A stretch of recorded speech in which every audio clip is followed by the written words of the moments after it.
Hello, hello, hello. Welcome to the Voice of the Colonation Radio Show. Hello, Marisha. Hello, Stoic. Hello, everybody that's in the chat. Hello, everybody coming in. When you come in, folks, hit that like button as you come in. Hit that like button. That's all I'm asking for tonight. You can contribute to the Cash App. There it is right there on the screen. $ CollaGen5 on Cash App. You want to hit the Cash App, contribute to the you want to pay your tithes to the Reverend College Genesis Church of Collar Nation. You can. Trust me, the money is going to be put to good use. As we basically are building a movement here. This is more than just a show. This is a movement here. I got some good news. Before we get the show started, a group of 6 African Americans just got their permanent residency pathway to citizenship in Liberia. That includes my good brother Val Thomas and his lovely wife Cynthia Nash Blanford Thomas. And it was like 3 or 4 Nuwapian brothers that I met over there. One has a channel, check his channel out. It's called Do Africa. These guys are good brothers, the brother Amir. These are good brothers. I spent some time with them when I was in Liberia back in March. We're not really cool brothers. They love the country. They see the vision. And so basically, the mission we started years ago to make Liberia the starting point for, you can go to any place in Africa you want, but Liberia should be home base, ground zero for the African American. I'm not talking about the diaspora. I'm not talking about the Caribbean. They're all brothers and sisters too, but the African American, those descendants of the transatlantic slave trade in America in the United States of America, that culture. Liberia has a significant and I think as more and more African Americans are holding on to their African American identity, Liberia is becoming like the ideal place because people forget that our history didn't end on the shores of America. We have a 200-year history of returning and building in Africa, and basically spreading our culture that we built here in America throughout the world. You got African American communities in Russia. We had them in France. We had African American communities in South Africa.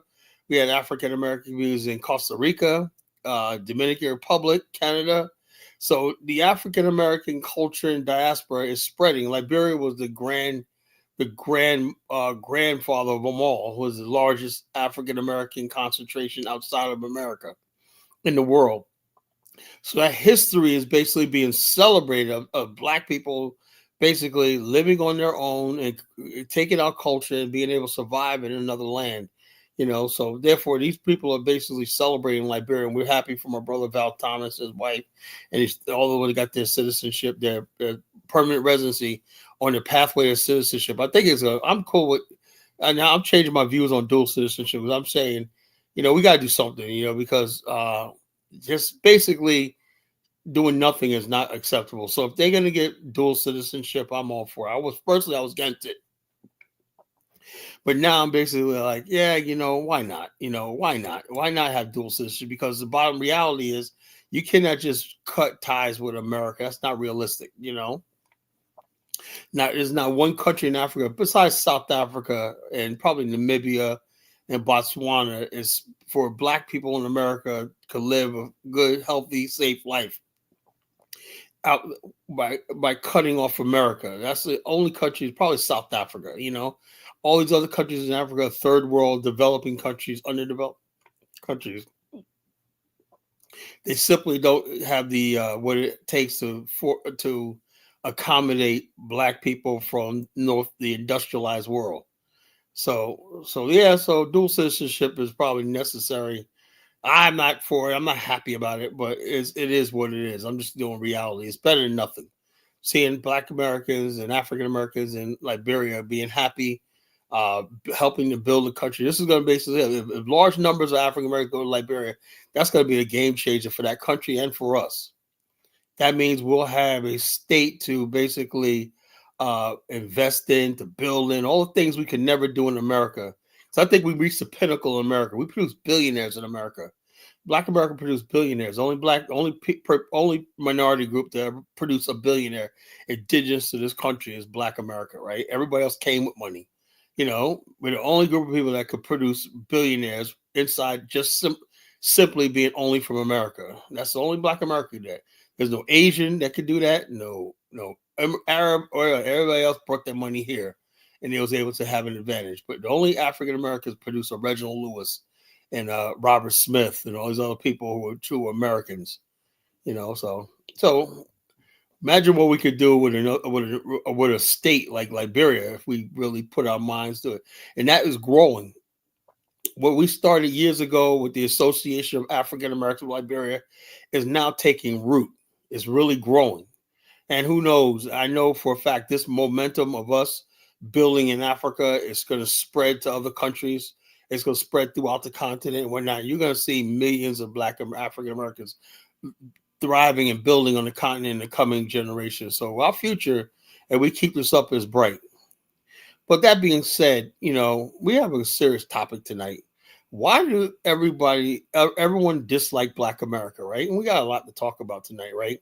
So we got a topic like, why do everybody dislike Black America? Passions are going to be raised. Tempers going to flare. A lot of things going to be said like that. But what I need you to do is like, share, subscribe. Stop what you're doing.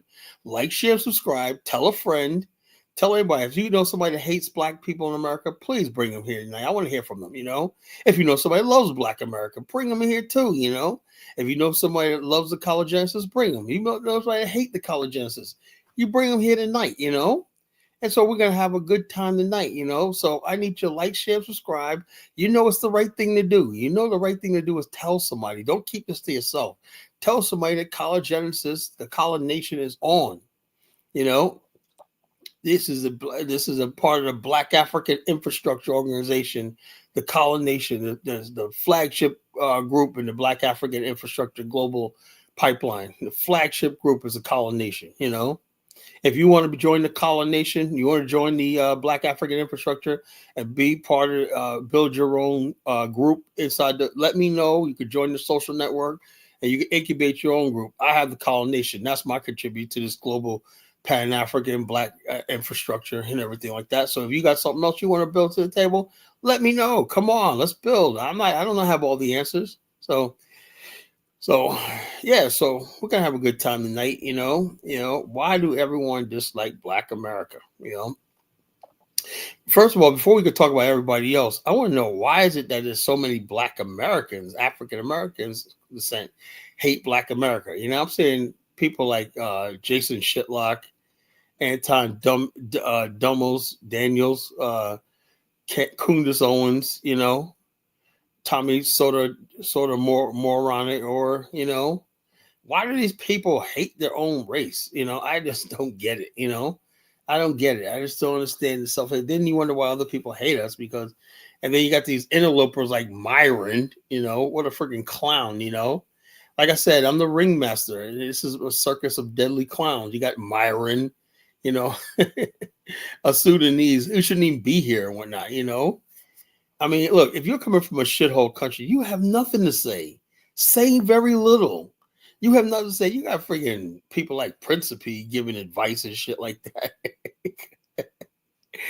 Giving advice, man. You got countries where people are literally swimming in shit.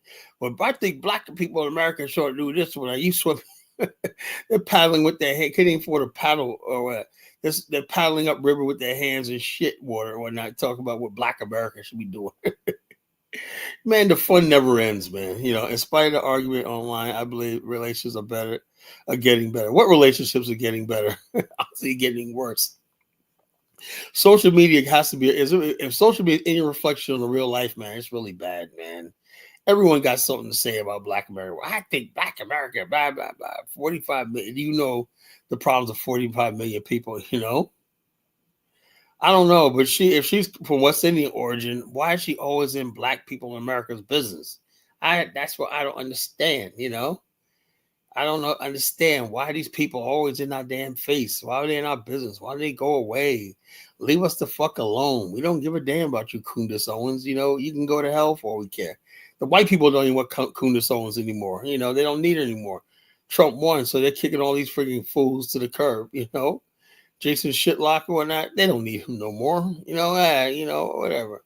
If he could do his thing of driving the poll numbers down and getting Black people staying home and whatnot, Yeah, he did his job. They don't need him anymore. They don't need Tommy Stoner money. I remember he tried to get on this white supremacist site. They're like, Tommy, thanks, but no thanks. We don't want you. Yeah. No, no, no. A shithole country is a shithole country. Everybody's like, they're stealing resources. That's what I'm saying. Everybody from these shithole countries always say somebody's stealing from them. That's how dumb these people are. No, your country's a shithole, the king, is because you basically don't know how to manage your resources and process them yourself and add value to yourself. Nobody's stealing from you, you know. No, actually, my wife, actually, to tell you the truth, she seems to worship Black America. I have no idea why, but I just think that Black America is the greatest thing since sliced bread, you know. And I love Black America too, but she thinks there's some paradise over here. Kyle, you a shithole person. I'm not a shithole person. I live in a very nice neighborhood, bro. I'm a business person. The king, whatnot. But yeah, so like all I'm saying is, despite all the stuff like that, the only people that could, and there's no really body in a position to criticize Black America. Nobody.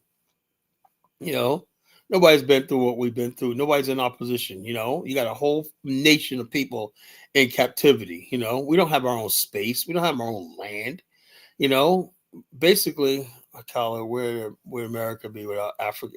What resources? Can you name the resources America gets from Africa? America got resources itself. America doesn't get resources. Let me tell you, King, break it down to how it is, right? Whatever you see in Africa, almost none of it comes to America. It usually goes through with speculation on the world's market. It goes on speculation on the world's market, and they pump and dump prices of commodities and whatnot. And basically, they pay Africans just to keep producing and doing absolutely nothing with it. So the bottom line is this: if you see any sort of resources, if it does get used, it's going to countries like France, Canada, the Belgium. It's going to England. It's going to Australia. Very few. America just provides the financing through its Wall Street global banking system. You know, the only thing America probably get from Africa is petroleum from Nigeria. That's about it. That's the only thing you probably get from Africa. And matter of fact, they go over there and get it themselves. Nigerians don't export it. They go over there and take it themselves and whatnot and give Nigeria a pittance for it. So it is what it is. It is what it is, folks. So we're gonna talk about that tonight. And we look. The bottom line is this: we got to. Look, we all have to come together. I get that. America doesn't really rely on African resources. The only thing America relies on. Yeah, they just don't want China. America doesn't want to friggin' get involved with Africa. It doesn't want to invest. Has very little investment in Africa. But God forbid, if they want China and Russia to do it. In other words, America wants to see Africa starve. And all you America-loving Africans, y'all need to understand this, right? America doesn't give two shits about you. The country that doesn't give you a damn about you. I'm not lying for the country. I'm just telling you like it is. I don't give two shits about America. I'm just telling you how it is. America does not need Africa. It does not need Africa. It does not do anything. The only thing America gets from Africa is oil, and that's about to change because America's drilling its own oil now. They're trying to be energy independent. So once America starts drilling its own oil off its own coast and not, goodbye Nigeria. So bottom line is, I don't know what you're talking about, bro. So I don't know. The king is obviously a continental African. He's one of those continental Africans that hate Black America, right? Why does people hate Black America so much? I remember I had seen that Wildflower chick talk about, you guys are in the belly of the beast. You guys are helping America. So in other words, just for me fucking existing, I'm helping the fucking name the resources America has. America has everything from nickel to silver, gold, everything you see or that we use. We have aluminum, we have everything. Coast to coast, sea to shining sea. I mean, you got, even Alaska, places like that. And you forget that fact that even on this North American hemisphere, Mexico probably has more natural resources than most countries in the world, right on America's door. America's not Europe, America is not Europe. So people that think America is Europe, America don't need natural resources. It doesn't need crops. America's crops and everything, probably the most productive crops in the world, come from the largest food industry in the world is here in the United States. So you guys got to understand. So how are you going to fight this white man if you don't even know what you're fighting up against? You know what you're up against. You're up against the most powerful country the world has ever seen. You know, and you think your little resource is going to be a bargaining chip with these people? Are you kidding me? America does not need your resources. It does not need you. It does not need your resources. So pipe down off that shit. So we're gonna have a good show tonight, man. I can see we're getting started already, man. Jeez, man. All right, people can't name me one resources that America gets. I remember when Kwame Nkrumah tried to sell aluminum.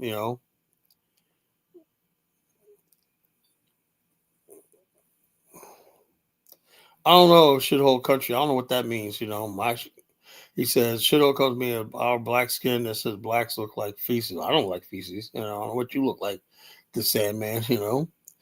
America has iron or gold, bauxite. Yeah, America has everything. America has iron, everything like that it needs. It doesn't need to import anything. They call Google what cobalt and coltan used for. That's cobalt and coltan. And the bottom line is this: the people who use it are the Chinese. The Chinese make the computer chips and all that stuff like that.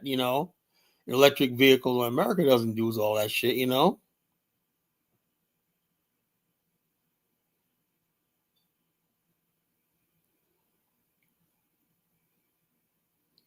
So be surprised, man. People have no idea what they're talking about. When you see it, the whole thing is this: when Africa produces raw materials, all they're doing is they pay Africa to produce raw materials. They don't produce themselves. Mining companies come to basically drive down the prices, right? And then they'll stop production despite the prices. It's a fluctuation. Going back with that's Zambia saying, man, why is it that we can't industrialize and everything like that? Sometimes the banking systems and the speculant hedge funds in Europe be telling Zambia don't produce copper for like a year. And it was like, why are we not producing copper? We'll go ahead and pay you, but don't produce any copper. Why? Because they want to drive the copper futures up. The copper and sell copper options things. So see, the bottom line, as long as you're on the bottom of the financial system, you understand, man, stuff is made years and decades in advance, before it's even consumed. It's traded and hedged and borrowed against and option traded, you know. So it is what it is. Now Truco taking shots. FBAs is a great global leader, a black seed production. What can be done to slow down the production, the market, etc. I don't know. I didn't know we were such a problem. I don't see black Americans over in Malaysia getting involved in human trafficking, but I see Nigerians over there.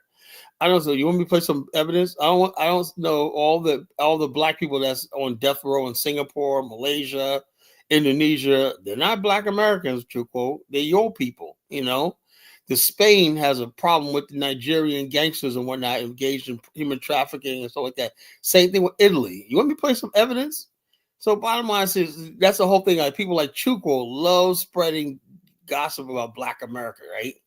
So that's what I'm saying tonight. You got people like Chukwu, who comes from a shithole country. Yeah, I use the word shithole because Nigeria is definitely a beautiful shithole. A beautiful shithole country, up and coming shithole country. So, but he's always talking smart about Black America, right? And I think Nigeria, you got some fucking thing. I don't want no smoke. I know you don't want no fucking smoke. Because Colin will give you the smoke. I don't see any Black America on death row anywhere outside of America. Yeah. Yeah, it's like, I tell you right now, you never see Black America in trouble overseas. It's only in the fucking among the worst fucking people. We only our worst enemies are the white Anglo Saxons. The white Anglo Saxon is a number one, not the Jews, not the Germans, not the friggin' Italians, not the Irish. These white Anglo Saxons in America are the worst people that Black America has ever faced. Yeah, these people have spread so much hate to us to the rest of the world. They got the whole world thinking like the Anglo-Saxon. Everybody comes here thinking like an Anglo-Saxon. Anglo-Saxon's natural thing is to hate Black people for no fucking reasons. We don't need fucking passports, Black Americans really don't need to travel. What the hell we need to go to fucking these third world shithole countries in Asia for? What the hell I need to go to fucking Malaysia for? What the hell I need to go to fucking Indonesia? The average black person in America don't need to go to these countries and shit like that. Yeah, when we do flourish, This brother David will tell you there's a thriving African American community in Japan, friggin' also Singapore. There's African Americans, a nice little, mostly ex-military, you know. So I don't know. We don't have to go. We don't have to go overseas, fucking getting in trouble and shit like that. You know. Only problem Black America has is white Anglo Saxon and devil in America. Say West Africa. Your first second said that West. This depends on the West. Say England. Say France. Say Belgium. Say all these fucking European shithole countries depend on Africa. They blood suck Africa, right? America does not need Africa. Same thing with Russia. Russia don't need Africa either. All the superpowers don't need Africa. Only people that need Africa is these fucking countries like France. France would be a third world country without Africa. Belgium. Belgium is a shithole country. That's like the worst country I've ever been to. That's the worst country I've ever seen in my life. All these countries, Belgium, all these countries like shit. No, your secretary. I don't know who he was. He probably from the Biden administration. That's what they say. People got this myth. Oh, yeah, look at the Biden administration, If America was so great, then why is Donald Trump considering shutting down half the embassies on the continent? Why is he closing down half the U.S. embassies on the continent if Africa was so important? It's not. I hate to bust your bubble, man, but it's just not, man. We got to do something else. America is not part of the West. America backs up the West, Europe is Europe, America has no history of colonialism in Africa,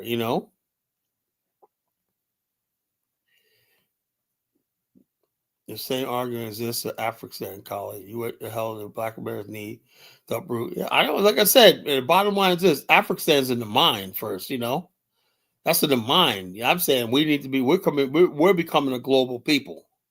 Black America, like I told you, you got these African Americans just got citizenship in Liberia. So we're going to be investing in that country heavily.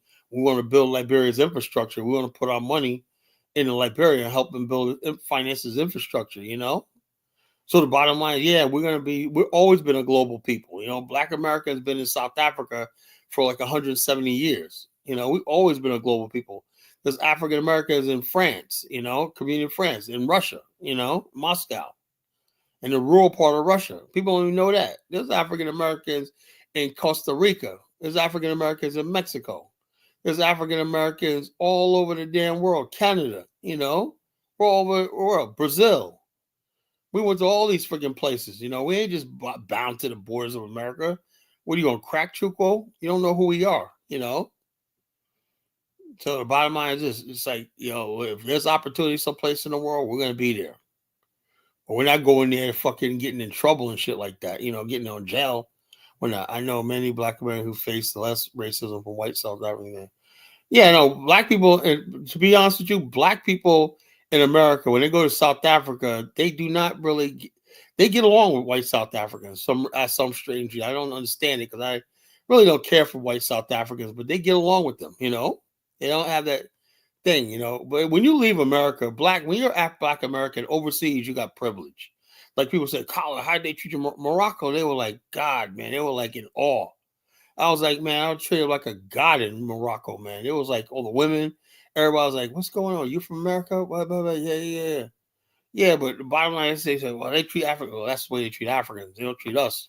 As soon as they hear your American accent, they're like, whoa, I met a Black American. I met an African American, That's what they are. I wish Colin knew what the fuck is. I do know what I'm talking about. I'm gonna give you a chance to come in here and debate me, King. Will King step up? Does anybody want to bet that King will not call in when I put the link in the chat room? He's too scared. Does he want to rumble with Kala Rumble tonight? If you want to rumble with Kala Rumble, we already started already. Only 25 minutes in the show, and already I got challenges. Yeah, Paul Robeson went around. He sung the Volga Boatman. In Russia. Man, he had people standing to their feet, man. I was like, who is this great Black man, We made a mark on this world, But the bottom line, the hatred towards Black America is fueled by the fucking the white racist Anglo Saxon, and he knows his media and everything like that's culture. The people like the Charlie Kirks and all these other people like that who are enemies of Black America. So I call people enemies, the enemies of Black America, the people who are opposed to us and everything like Tor. And the bottom I say, oh, it's because they don't like. Look, Black people, Black America back in the 20s would Sunday, everybody was dressed in white and dressed up in a. Do you know that was a time where white people used to come and kill us the most when we were the most Christian, the most God-fearing, the most hardworking and everything like that? They rejected us at our best. So don't give me this crap about, oh, it's the ghetto boomquisha pookie culture they don't like. That's a lie. I'm not going to stand for that no more. It has nothing to do with Pookie. It has nothing to do with Ray Ray. It has nothing to do with Bookisha. We have people here that are enemies of Black America, right? If you don't like the Pookies, the same people that hate the Pookies hate me, So I'm sick and tired of people dividing us on, oh, he's a hood Pookie when you're different. No, I'm the fucking same thing. If you don't like the Pookies, you don't like me, I am that damn Pookie. How about that? It does depend on Africa. How? What raw materials? What materials America get from Africa? Tell me. So what raw materials? Oh, you bad raw material. What raw materials? This imaginary raw materials that be coming here. Queen's Pookie. Yeah, man. Hey, I'm what I am, man. I'm a fucking black neck. I'm a fucking black neck. That's all the hell I am. Yeah, I don't care. Call me Octavius, whatever the fuck you want to call me. I don't care, but I'm proud. I would not trade blame Black American for nothing in the fucking world. I thank God every day God made me African American. I thank God, and everything that comes along with it. I said, when I look at we got a much fucked up shit as we got, I look at everybody else and I'm saying, something? God, thank you. Thank you, Lord, Thank you, Lord. Thank you, Lord. Thank you for making me. God forbid, God, for Lord's sake, I could have been born Nigerian. I fucking dodged a bullet on that one, man. Shit. Think about it. I could have been born Nigerian, man. God damn, man. I fucking dodged a major bullet on that shit, man. Damn, that was close. So I'm like, damn, man. Shit. I like the fact that I'm connected with the fucking most beautiful women ever. Hey, what is your ethnicity? I'm African American. Do you understand? I'm African American. I'm from the United States. 400 years. Yeah, I could have been. You could have been born Chuko. I could have been Chuko's brother. Imagine that. God damn. Been on committed suicide by now. So that's all I know is I'm Black American. I'm African American. Just like you got Scott Irish. Just you got French Canadian. You got Italian American, you got Jewish American, you got Asian American. I'm the African American. Colin, what do you think of blacks in place of Black American NFL, NBA? I don't know what the hell NBS is. I mean NBA. Look, the bottom line is this. You can't do nothing about that. Why you insult? I'm not insulting nobody. I'm just saying I'm proud to be what I am. I ain't insulting nobody. Why is that insulting me? Just me saying I'm proud of what I am when I don't want to be nothing else. Is that insulting somebody? Goddamn, NBA. Look, the bottom line is this: who controls the NBA? Not the fuck us. So they can put whoever they want in there. If they want to put all South Sudanese in there, that's fine with me. Or not, we should have created our own league a long time ago. Just like we should have created our own fucking we got all these black content creators. There's enough black people content creators because we could have created our own social media platform. We could be making all the money, Imagine if we had our own StreamYards, our own YouTubes, our own Twitters, and everything like that. Maybe millions of black people on the same platforms and everything like that. No, but we are on YouTube. And that's why I said I don't want to debate with nobody on fucking YouTube, What's the best part of your culture? What's the best part of culture? Me. Our music, our dance, the fact of the matter is that we produce actual culture. We're the only black people with an almanac. King? We're the only black people with an almanac, You know what an almanac is? A almanac, a record of science and achievements and stuff like that. Black America, the only black people that got that. Black America, the only black people that got an encyclopedia of history. Only really documented, recorded black people. You know, hey, always tried to help us. Yeah, they hate us. I have no idea why some Africans hate us so much. I have no fucking idea. I think it's envy, jealousy, and whatnot. But that's on them. We tried our best to reach out to Africa over the centuries. But if they want to sit here and hate us and whatnot, hey, that's fine. It's all good. Did France destroy Liberia? No, France didn't destroy Liberia. Liberia's not destroyed. It's still there. That's the thing. That's the beauty about our ancestors. The stupid native people took over the country, tried to destroy it, but it's still standing. That shows you our ancestors built something great. It's still, after all this time, it's still standing as a functioning republic. Youth aren't hungry anymore to make it in the hood. They love it there. Make it out of the hood. They embrace the UIN title. Well, I have no idea what that is, but I think it's like that shit is friggin' overblown. I see a lot of black kids out there doing good, working jobs. I don't care if it's McDonald's and Taco Bell. I see a lot of kids doing their own thing, man, putting that money together. A lot of them making money online, but don't basically. Even though you may see that at your YN culture, there's a lot of them basically that are fronting. They're really, some of them graduate from colleges doing some everything. Unfortunately, that's a cool culture and everything we can't do nothing about until we replace it with something else. But don't mean everybody's out there doing negativity. A lot of them are doing really good well, coming from good families and something like that. I see it all the time. A lot of them really going to trade school and doing stuff like that, making something out of their life. Corey Wright, first foreign blacks that has got to play in the sports is elementary. They're stuck kicking a soccer ball forever. They're not letting black immigrants come to America. Yeah, black immigrants are not coming here in large numbers. That's not going to happen. They are. Yeah, it's the minority.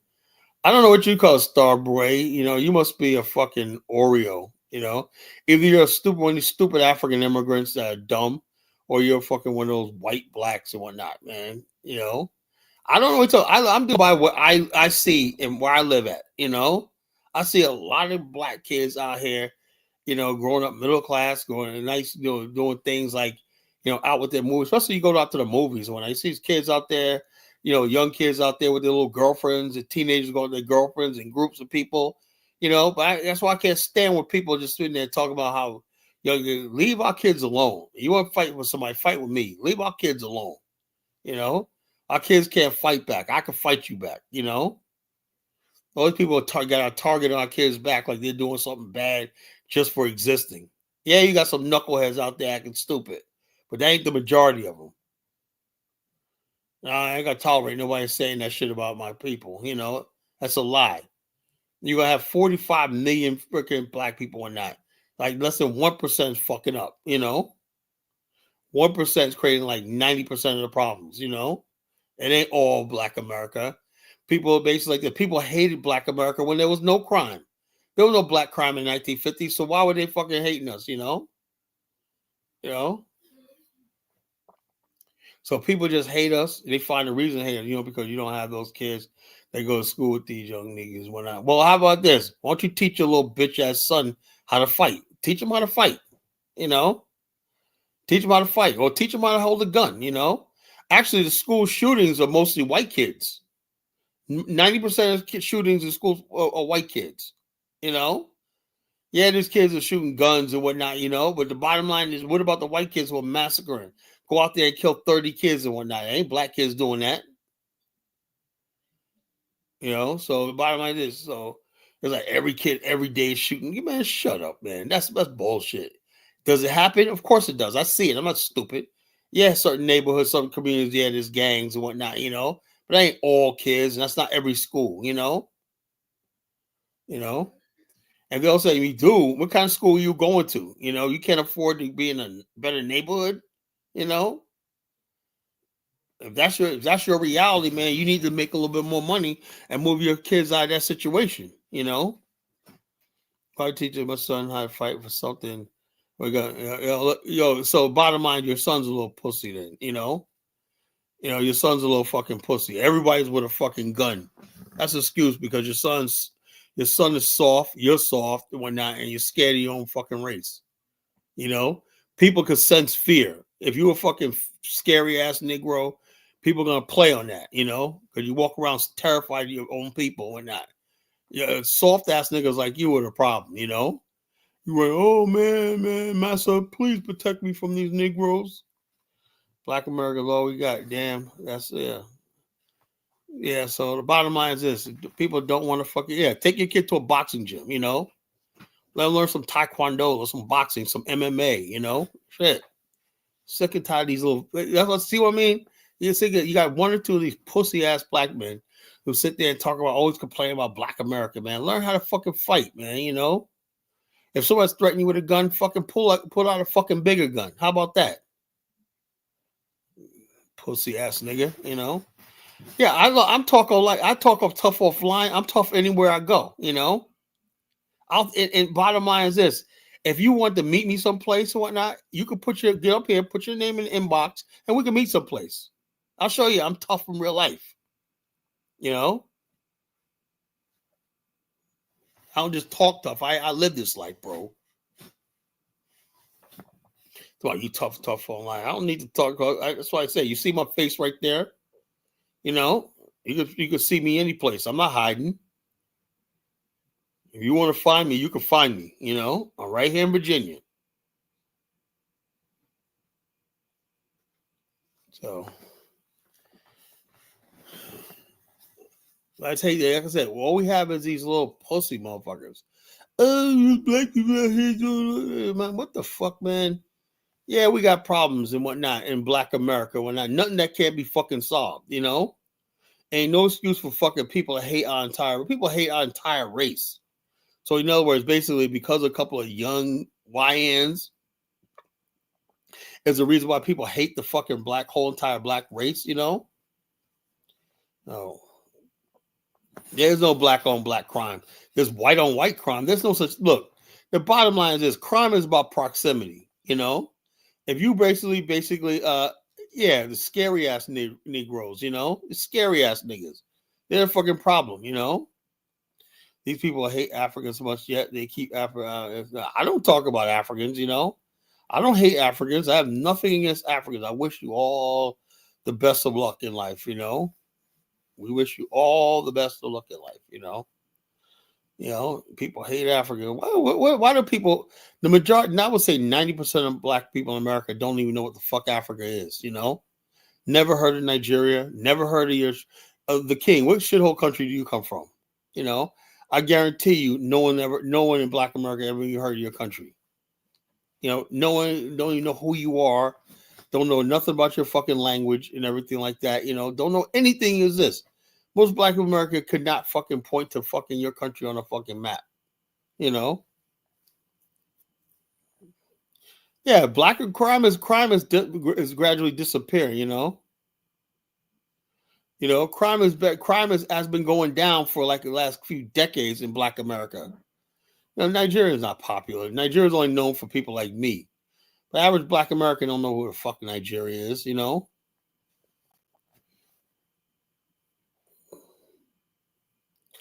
Mary, you such an amazing woman. Oh, we got Mari Shy, man. Oh, Adama, man. I'm freaking what you call it? I'm telling Honeyflower, you cheating on Honeyflower with Mari Shy. Oh, wait till Honeyflower hears about this, Adama. You cheating on your girl, man.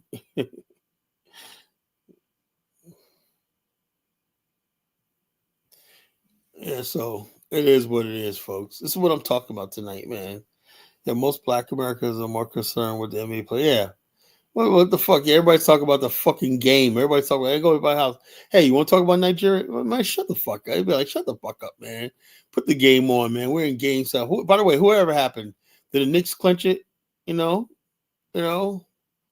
Define intelligence is basically knowing that fucking you need running waters, a sewer. You build a sewer before you build a house. That you poop in a toilet, right? Not in the street. That's intelligence, the king. You understand that? You don't open defecate. That's not good, you know? That's intelligence, right? Stop pooping in your hand and throwing it somewhere in the bush, you know? Oh, Mari shy, man. You're cheating. Oh, man. I'm telling Kwame about this. Mari, you're cheating on. Oh, man. You know, Mari got all the guys after her, man. She's going to get married. We watch. I'm going to officiate her wedding, you know? I'm going to give Mari shy away. If your father's not there, Mari, I'll give you away. I tell you, anybody takes her for a wedding, you better do right by that woman. You know? Yeah, so the king. We were kings and queens, you know. We were kings and queens.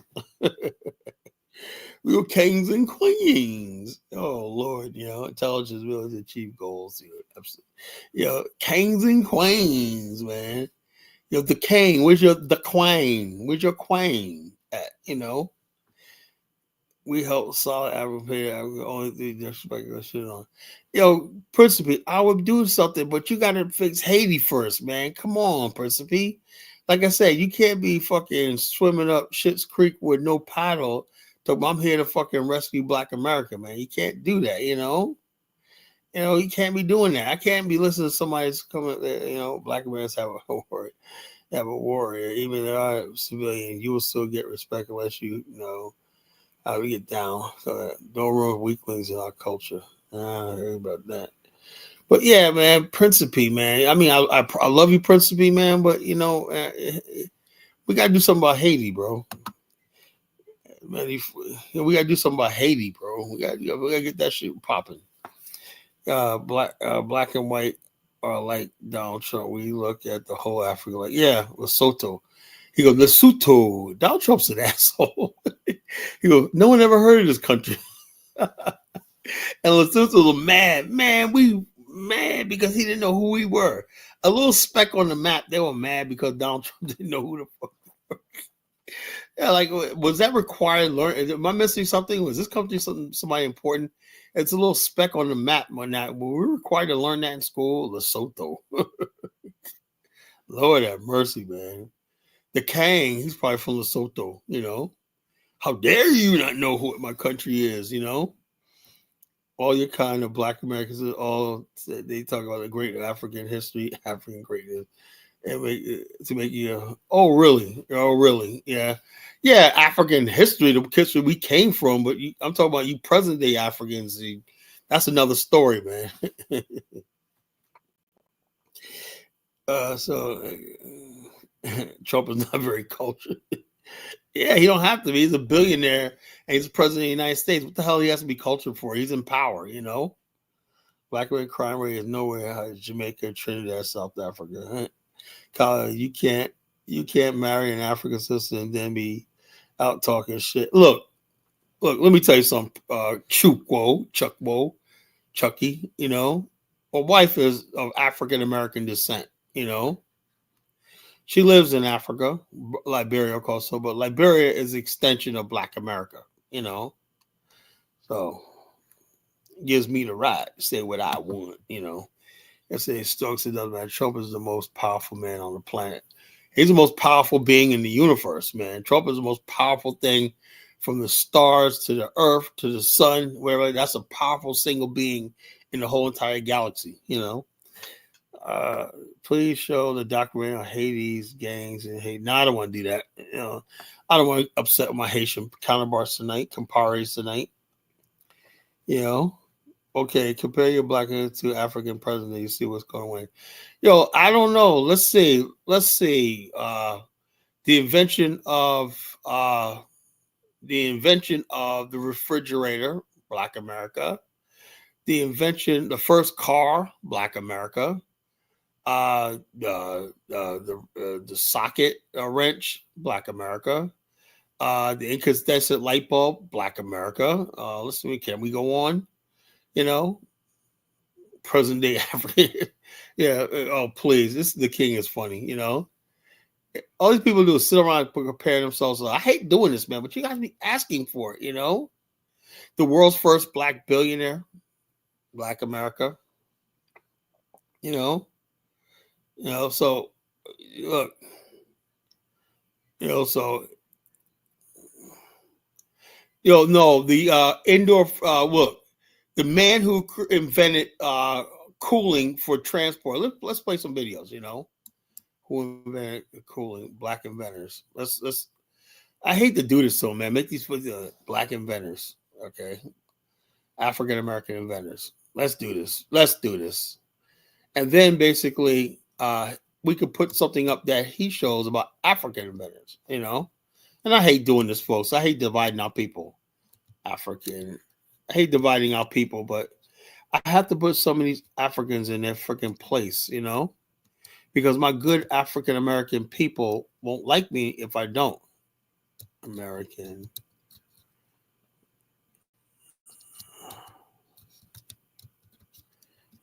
Oh.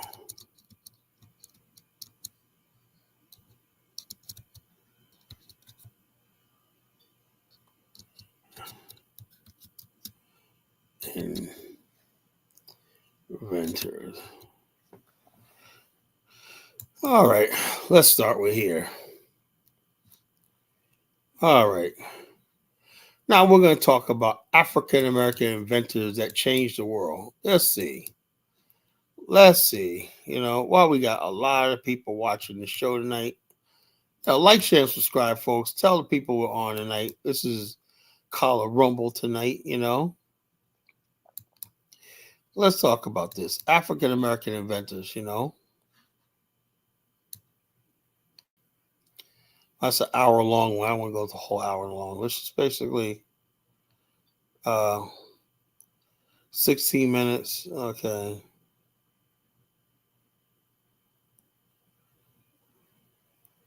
$3 minutes. Okay, 3 minute one. That's good. 3 minutes. 15 inventions.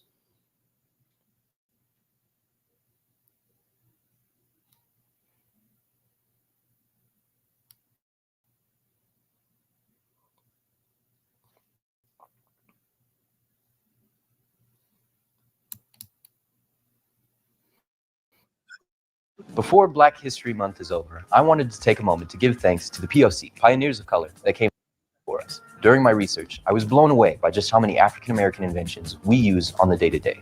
And it got me thinking just how different life might be if it weren't for Black ingenuity. And though this video could literally be hours long, I narrowed it down to some of my favorites. The automatic gear shift, Richard Spikes.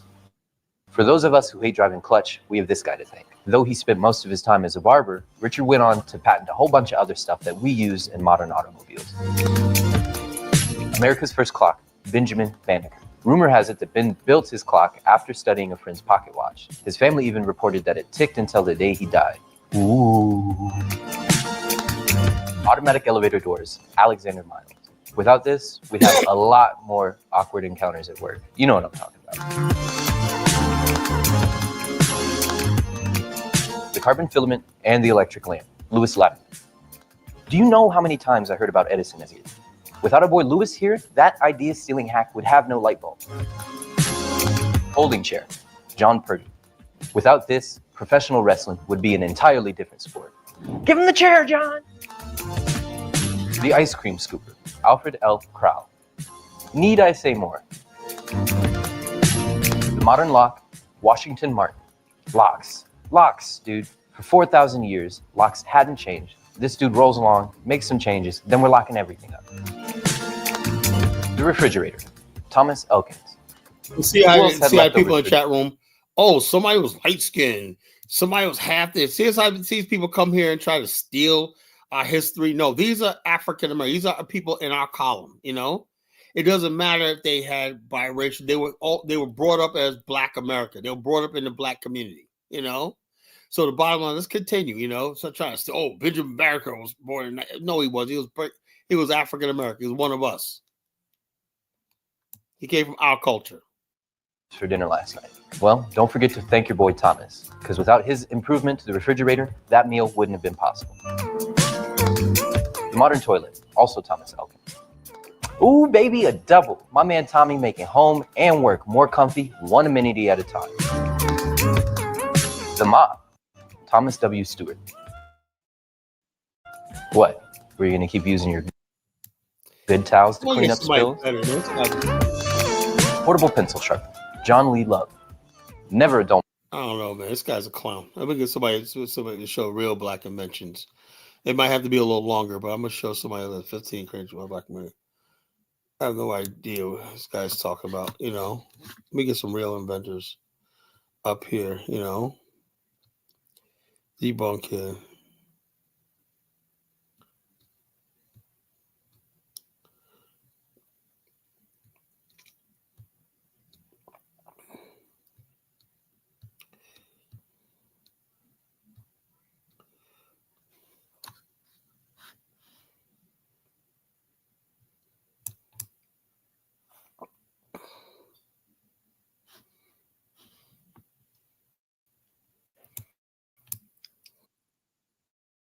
Welcome to Explorer of Facts. Today, we uncover the incredible stories of Black America's history forgot, the hidden geniuses whose inventions changed the world forever. Let's dive into their amazing legacies. Garrett Morgan. Meet Garrett Morgan, a visionary who invented the three-position traffic signal in 1923. His inventions saved countless lives by controlling traffic flow more safely. Madam C.J. Walker. Madam C.J. Walker, the first black woman millionaire, created revolutionary hair care products that empowered black women and built a beauty empire. Lonnie Johnson. Lonnie Johnson, a NASA engineer, invented the Soaker water gun, a childhood favorite that made playtime unforgettable. Granville T. Woods. Granville T. Woods, known as the Black Edison, patented over 50 inventions, including an improved railway telegraph system that made trains safer. Patricia Bath. Dr. Patricia Bath was the first black woman to receive a medical patent, a device to treat cataracts and restore sight. Lewis Latimer. Lewis Latimer, an inventor and draftsman, improved the electric light bulb filament, making electric lighting affordable and practical. Elijah McCoy. Elijah McCoy invented an automatic lubricator for steam engines, keeping trains running smoothly without stopping for maintenance. Conclusion: these hidden geniuses shaped modern life, yet many names remain unknown. Remember their legacies and share their stories. Thank you for exploring with us. Don't forget to like, subscribe, and hit the bell for more amazing facts.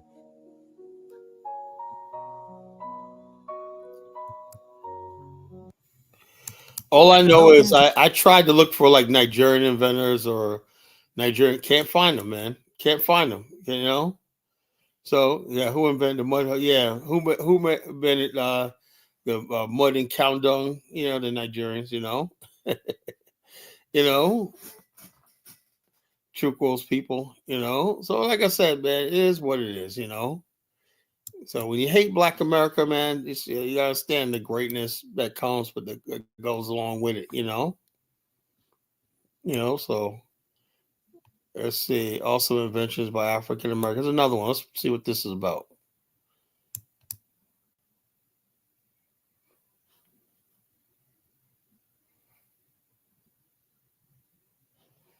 Fast teams need a fast CRM, and that's Monday CRM.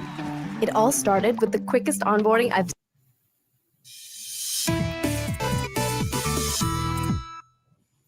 Hello and welcome back to my office, where today, instead of talking about the latest nanotech doohickey or awesome, fantastic, newly discovered exoplanet, I want to spend a few moments of Black History Month talking about some of the freaking amazing things that were invented by African-American scientists. Things that have made my life way more awesome, and probably your life too, though who are we kidding? I don't care about you. Let's start with this thing. Right here. This. And this. And this. And let's not forget this. For all these things, we have to thank physicist James West, who in the 1960s revolutionized everything from hearing aids to rock and roll by inventing the electret microphone. Before James West came along, microphones were really weak, and they had to be hooked up to an external power source, which made them not super useful in a lot of applications. So while he was working at Bell Labs, he discovered that by implanting a microphone with an electret, which is a substance like Teflon that retains a static charge, it would not only pick up a broader range of sounds, It also didn't need a power source. Today, about 90% of microphones, including in your phone and in your laptop and basically anything else you talk into, use James West's technology. Now, about that computer that you have, out of all of the patentable inventions in IBM's original personal computer, a third of those patents are still held by Mark Dean. Dean is an electrical engineer without whose work I shudder to think of what my life would be like. In the early 1980s, Dean led the team that came up with the interior architecture that all PCs would use to communicate with other devices like printers and modems and other computers. Basically, the architecture that made computers worth using. Technology's changed a lot since then, of course, but the system that Dean developed, called the ISA Systems Bus, still used in a lot of industrial and military computers. Dean continued research to make computers smaller, faster, and more badass. And in 1998, he led the team that came up with the first chip capable of doing 1 billion calculations per second. And he still works at IBM, where he's one of the senior vice presidents. So now I got microphones for making videos, computers for like all the other work that I do. What else is there real? Oh, right.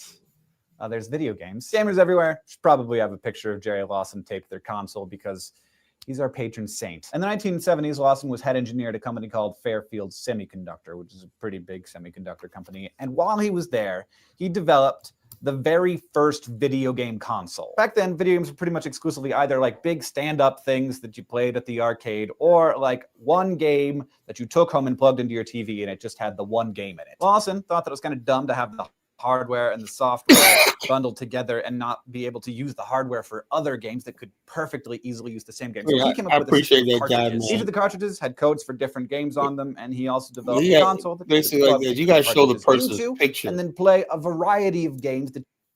Yeah, show when you talk about black, you gotta show their picture, you know, so people know who you're talking about, you know. Okay, these 5 African inventors improved the world.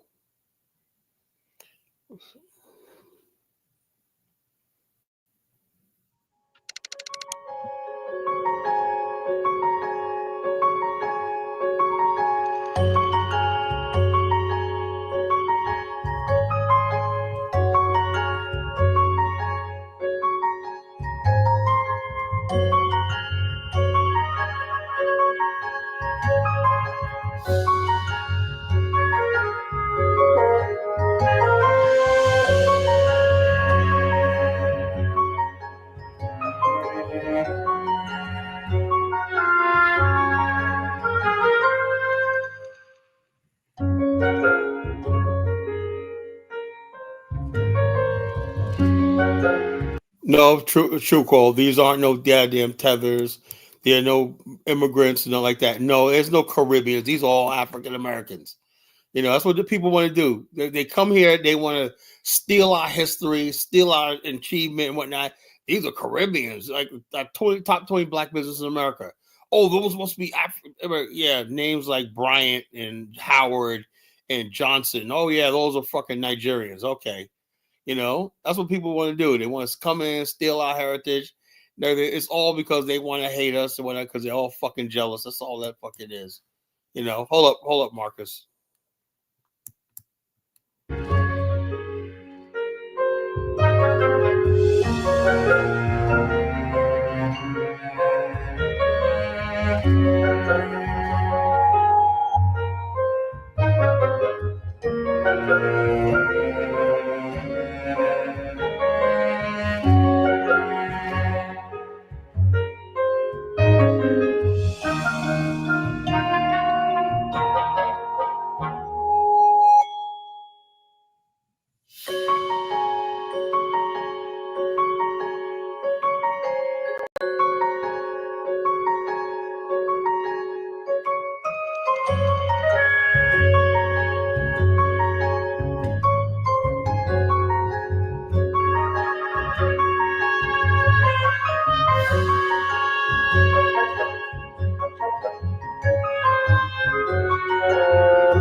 That's what true quote. So he can't have said it. So he knows he can't. He knows he can't say that. There was no Bahamians in the fucking America at this time.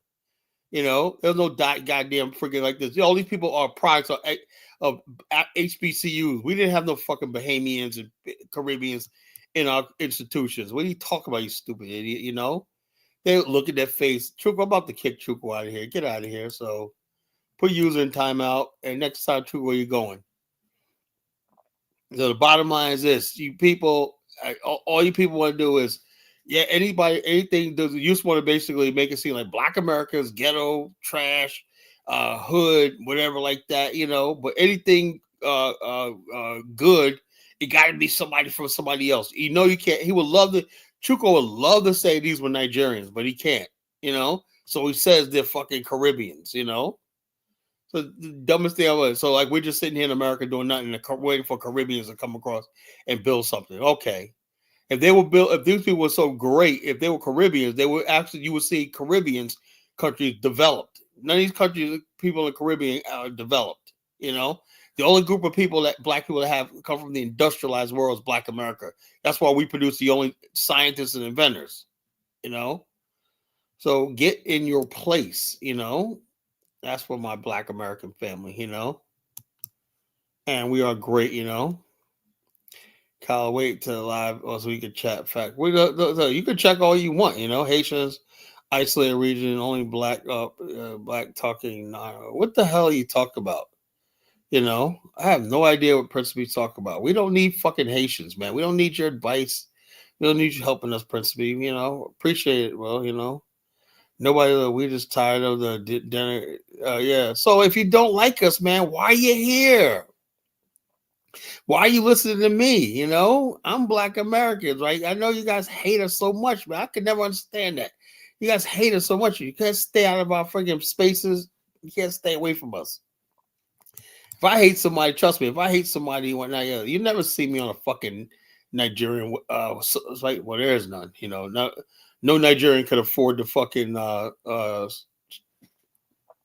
StreamYard, so there's no Nigerian channels. After dumbass can't afford it, that's why he dropped off. You know. So anyway, let me since we're like an hour in, you know, why do people hate Black America? Put the link in the chat room. Call in. Tell me your opinion. Why do they hate us so much? You know, why do they hate us so much? You know, that's all. That's a question we're trying to ask tonight. Why do people hate Black America so much? You know, why do people want to discredit us and whatnot? Why do people want to friggin' talk down to us? Why do people want to belittle us? Why is people like this? You know, how Africa hates you, FBA. Why can't you keep Africa? I don't keep Africa. What the fuck I don't talk about? You know, I don't care. How y'all doing? How you doing? What's going on, brother? I'm good. I'm good. Shit. Why do people hate us so much? It's not. It's jealousy, and it's put it like this: like when other group of people were enslaved, like Black Americans, right? We were enslaved, and we still stayed in the people, the land that enslaved us. Other group of Black people, when they were enslaved, you understand, like the Black Brazilians and the Black Argentinians, they became extinct. They killed them off. They went to the favelas. You understand? So other group of people want us to be almost like weak, to almost like weak and almost like bad. But we're not those type of people. Yeah, let me ask you a question. What women are in the Black race is a symbol of beauty? Black American women. I know. They started that shit. Yeah. They started. You say we're women? Yeah. Yeah, Black American women, like they were the most from we produced Jane Kennedy, fucking Pam Grier, all that. Pam Grier, Dorothy Dandridge, Dorothy, Jackson, whatnot. Yeah, you know, Whitney Houston. Yeah, come on now. Yeah, what does Nigeria produce? Cynthia Erivo. Hey, Those some ugly ass women. Can you take Cynthia Erivo back, man? No, I don't like Nigeria. No, I don't. Can you please take Cynthia Erivo back? No, Nigerian. I never heard of a sex. All right. No, let's not go there. Yeah, I just. I'm sure there's some sexy Nigerian girls, but they just don't. I'm good on that. I'm good on that. But still. But the main topic at hand is they want us. Black American people, the only people that stayed and the people that were enslaved, that enslaved them, and we did better than them. We doing better than Africans. I say, okay, Nigerian women are beautiful. All women are beautiful, but ain't Nigerian women hot? That's the whole thing. They're not sexy. Yeah, I know. There's no They're hot not Nigerian sexy. girls, you know. They're not sexy to me, but you know. Um, Anyway, they they want, you know what I'm saying? You see where I'm coming from, though. yeah, As a group of people, we weren't supposed to be here. We supposed to be dead. The black yeah. Argentinians died. The blacks that are in Pakistan and Iraq they've been slaves for thousands of years. They got They no status. We're they like got fact that we no, rose up in this country, man. It's like and amazing. we You won. know, We still kind of fucked up, but we doing better than everybody else. we're the only minority group. We're the only minority group in the world that ever could produce a billionaire.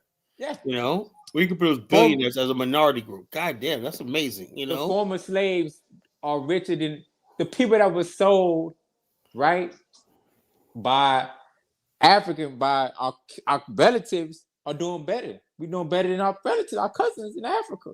yeah, That's Yeah. crazy. We were sold for beads and fucking out liquor and shit. And for 400 years, we suffered. Okay, But we still Ross rose. Moy says nobody hates black America. We hate dislike certain degeneracy. Okay, what about the degeneracy? Do you know the What? number one? What do you say? Let's see. Let me get this right. The number one school shooters are who? White. You know what I'm White. saying? The White. number one are users of child arrested for child pornography are who? White. White males. You know. Yeah. The OnlyFans. The number what girl? White women. White women are OnlyFans. White women. Basically prostitution, you know. Yeah. But yet they always talk about black people in degeneracy, you know. But Number one consumer of fentanyl, who? white people. Yeah, but so like I said, these people just hate us. And simple They- Kyler from what You know, the so hell yeah, we is got our this? problems, and nobody's gonna doubt that Black America don't have its problem. But the bottom line, the way they come at us, like we the only Like we one with evil. problems. Yeah, like we sick. We fucked up Yeah. in the head. But I'm like, bro, you can't come on, bro. We could talk about Haiti. What's going on in the Caribbean? The Bahamians don't want y'all there. The Dominicans don't want y'all there. Everywhere. They keep getting rejected like a wet food stamp. Remember that? Yeah, like they don't like Haiti's fucked up. It's a failed state. It's a disaster. What are they gonna do with that state, man? You know, what the fuck are they gonna do with that place? You Yeah, know? yeah. Like, come That's on. what they ought to be worried about. What the fuck are you gonna do with that shit? It's a shithole. The people I seen videos of motherfuckers bashing people's heads and ate the brains of a motherfucker. Like my people my people in the Bahamas, my partners in Bahamas do not like them the Haitian motherfucker. And I'm cool with Haitians, but what I'm getting from the Bahamians is this is 25% Haitian now because they keep coming off them little boats and shit. They're like the legal immigrants to the Bahamas, and they bringing voodoo and all different type of shit, acting the fool. Eating cats and shit. Yeah, that shit real. Sacrificing cats and fucking shit. Yeah, that happened back in the 90s, right? There was a sit in Florida where people were basically talking about dead animals being sacrificed, and so people sort of brushed it off. You know, that was back before people started talking about culture and different. You know what I'm saying. But we knew, but a lot of Haitians said, "Oh, that's a Haitian ritual." Like, they was just finding dead animals in Miami. You know, it was finding dead animals. But people just sort of like then when this thing happened in Ohio, that trigger said, "Oh yeah, remember that back in the freaking the 90s." You know, there was these freaking dead animals, people's dead animals showing disappearing. No, they didn't have voodoo in the Bahamas. They do Obeya. They don't really do voodoo in the Bahamas. They don't do that. They don't do voodoo in the Bahamas, bro. Stop. My fault. I'm looking at the comments. Yeah, person. Yeah, I'm looking at the comments. Yeah, I want yeah. They said Would said, "Yeah, I want people to hate. I don't want nobody to hate us, but I just want to know." Like I said, I'm getting tired of fucking people. It's jealousy talking about us every fucking day. They got nothing else better to do with talk about Black America, you know. And I can play some videos, man. Let's go around Africa. That dude Willie Fungo goes around. What do you think about Black Americans? Right? Oh, they be talking like we crazy, like we got no culture, we savages. Like I'm like, what the hell? Like, all shit like this, you know. Like and the average Black person in America, like, damn, I just go to work every day. Yeah, I'm just doing my thing, paying my bills, raising my kids, sending my kids off to college. You know, right now, all over my area, kids are coming home from college. You know. And you got all you see is balloons and banners, welcome home and whatnot. People coming home from college or whatnot, normal life or whatnot. But yet, when I get online, why Black America so fucked up? I'm like, it's because I think it's the media too. But the crazy thing is, people, even the ghetto people, are living better. That's what I'm saying, man. They like it's crazy, you know. So I be like saying, It's called. well, all I know is I'm just tired of it. You know, I'm It's fucking played tired. out. Of it. Really, I am. I'm tired of it. Like I It's said, played out. I am not no ADOS FBA, as you know. We're not, you know, but I get tired of fucking people talking shit about my race. You know, my people. You know, But why don't they have the energy for their own shit that's going that's on? what I'm Like saying. I Every don't last get single it. country, every last single people, African, black people are fucked up. Really Yeah, fucked up. You know. yeah. As a And they whole, got so much advice for Black America, man. Get out of here with shit that shit, crazy. you know. As a whole, When it comes to Haiti, I'm harder on them and Black America. foreign blacks and I know. How African. about this, What? Ross Moisture? Why don't you go to Haiti and make a difference? Don't be sitting here online chasing white chicks in America. You hear what Prince P said? What? He said, "Look at the." He said, "Foreign black." Blacks, That's Pan crazy. Africans, Black church, do more Black.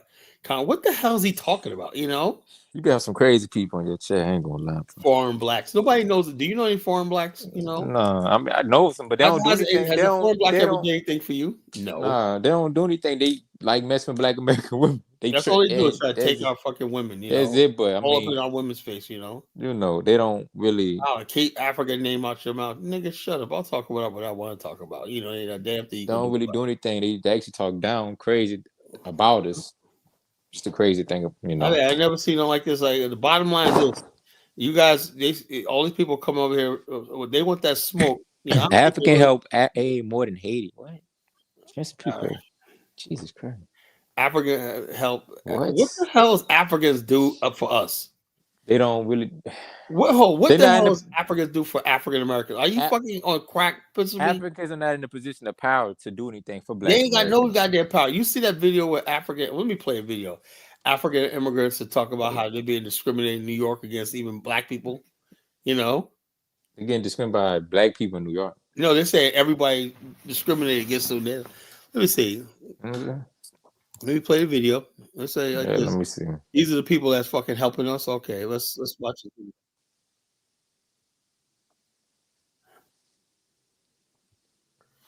I hate these fucking commercials. Really, I want to get that. Yeah, you're right. I want to get that fucking premium shit. So I have to do this shit. Let's see. Yeah, African immigrants in New York. Try to keep African name out your mouth. The king, who the king.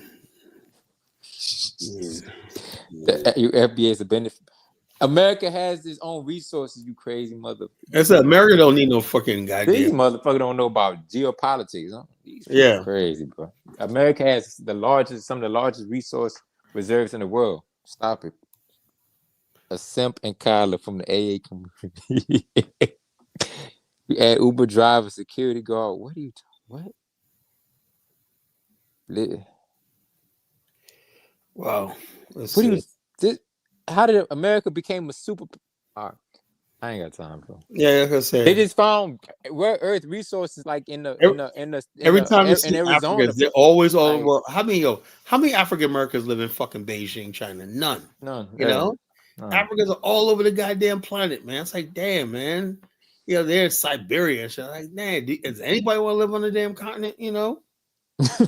God damn, you know. I noticed that too. They all over the place. All over the fucking. You got Sudanese in Australia too. You got the southern Sudanese in Australia. That shit is crazy. Okay, here it is right here. Let me see. What I'm looking for. Hold up. Yeah, hold up. These are people that's helping us. You know. Let me see. Okay, here we go.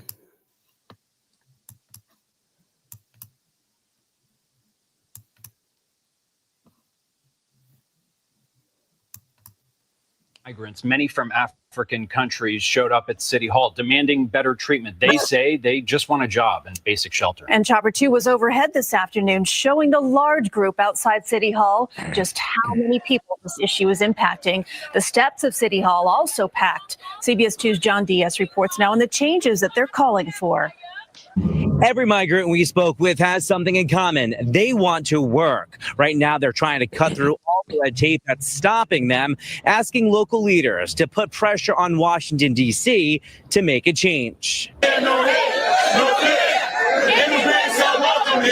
as dozens rallied on the steps outside City Hall and hundreds showed up in support nearby inside the council chambers. Tears were shed for all Black migrants impacted by what advocates are calling unfair treatment. They are here to show you that they belong and that they are here and that they should not be erased. Please listen to them. Tuesday, City Council members held its first hearing to learn more about the experiences Black migrants have been going through in New York. Black migrants have reported verbal and physical abuse due to the color of their skin. Federal immigration laws are either slowing down the process for these migrants to get working permits, or depending on what country they come from, it makes them ineligible. But when they give our work permits, we can work and take care of ourselves. Governor Kathy Hochul has tried to speed along the process. These migrants are also up in arms over language access barriers and temporary shelters, saying 30 days isn't long enough. This mother and her 2 kids have been staying at the Humanitarian Relief Center at Floyd Bennett Field, but she says the city should be providing more assistance. What I expect to have like a help from American people, I did not see that. The Relief Center continues to be a point of contention for Republican council member Vicky Palladino, who says the city is already giving the migrants too much. This is absolute insanity at its finest. And most migrants we saw out here today were young men, but also we saw some families, including children and even some infants. From City Hall, John Diaz, CBS 2 News. Carla, I didn't know New York City had that many Africans. Yeah, man. The bottom line is they've been bum rushed. That's what they come to. Because what they do is they figure they can hide among Black America, you know?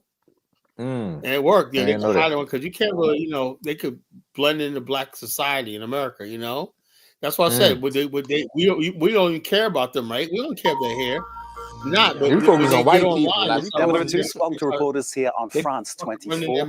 I'm Mark like, yo, man, y'all come here, y'all using our tax dollars and everything like that, put you in shelter on that.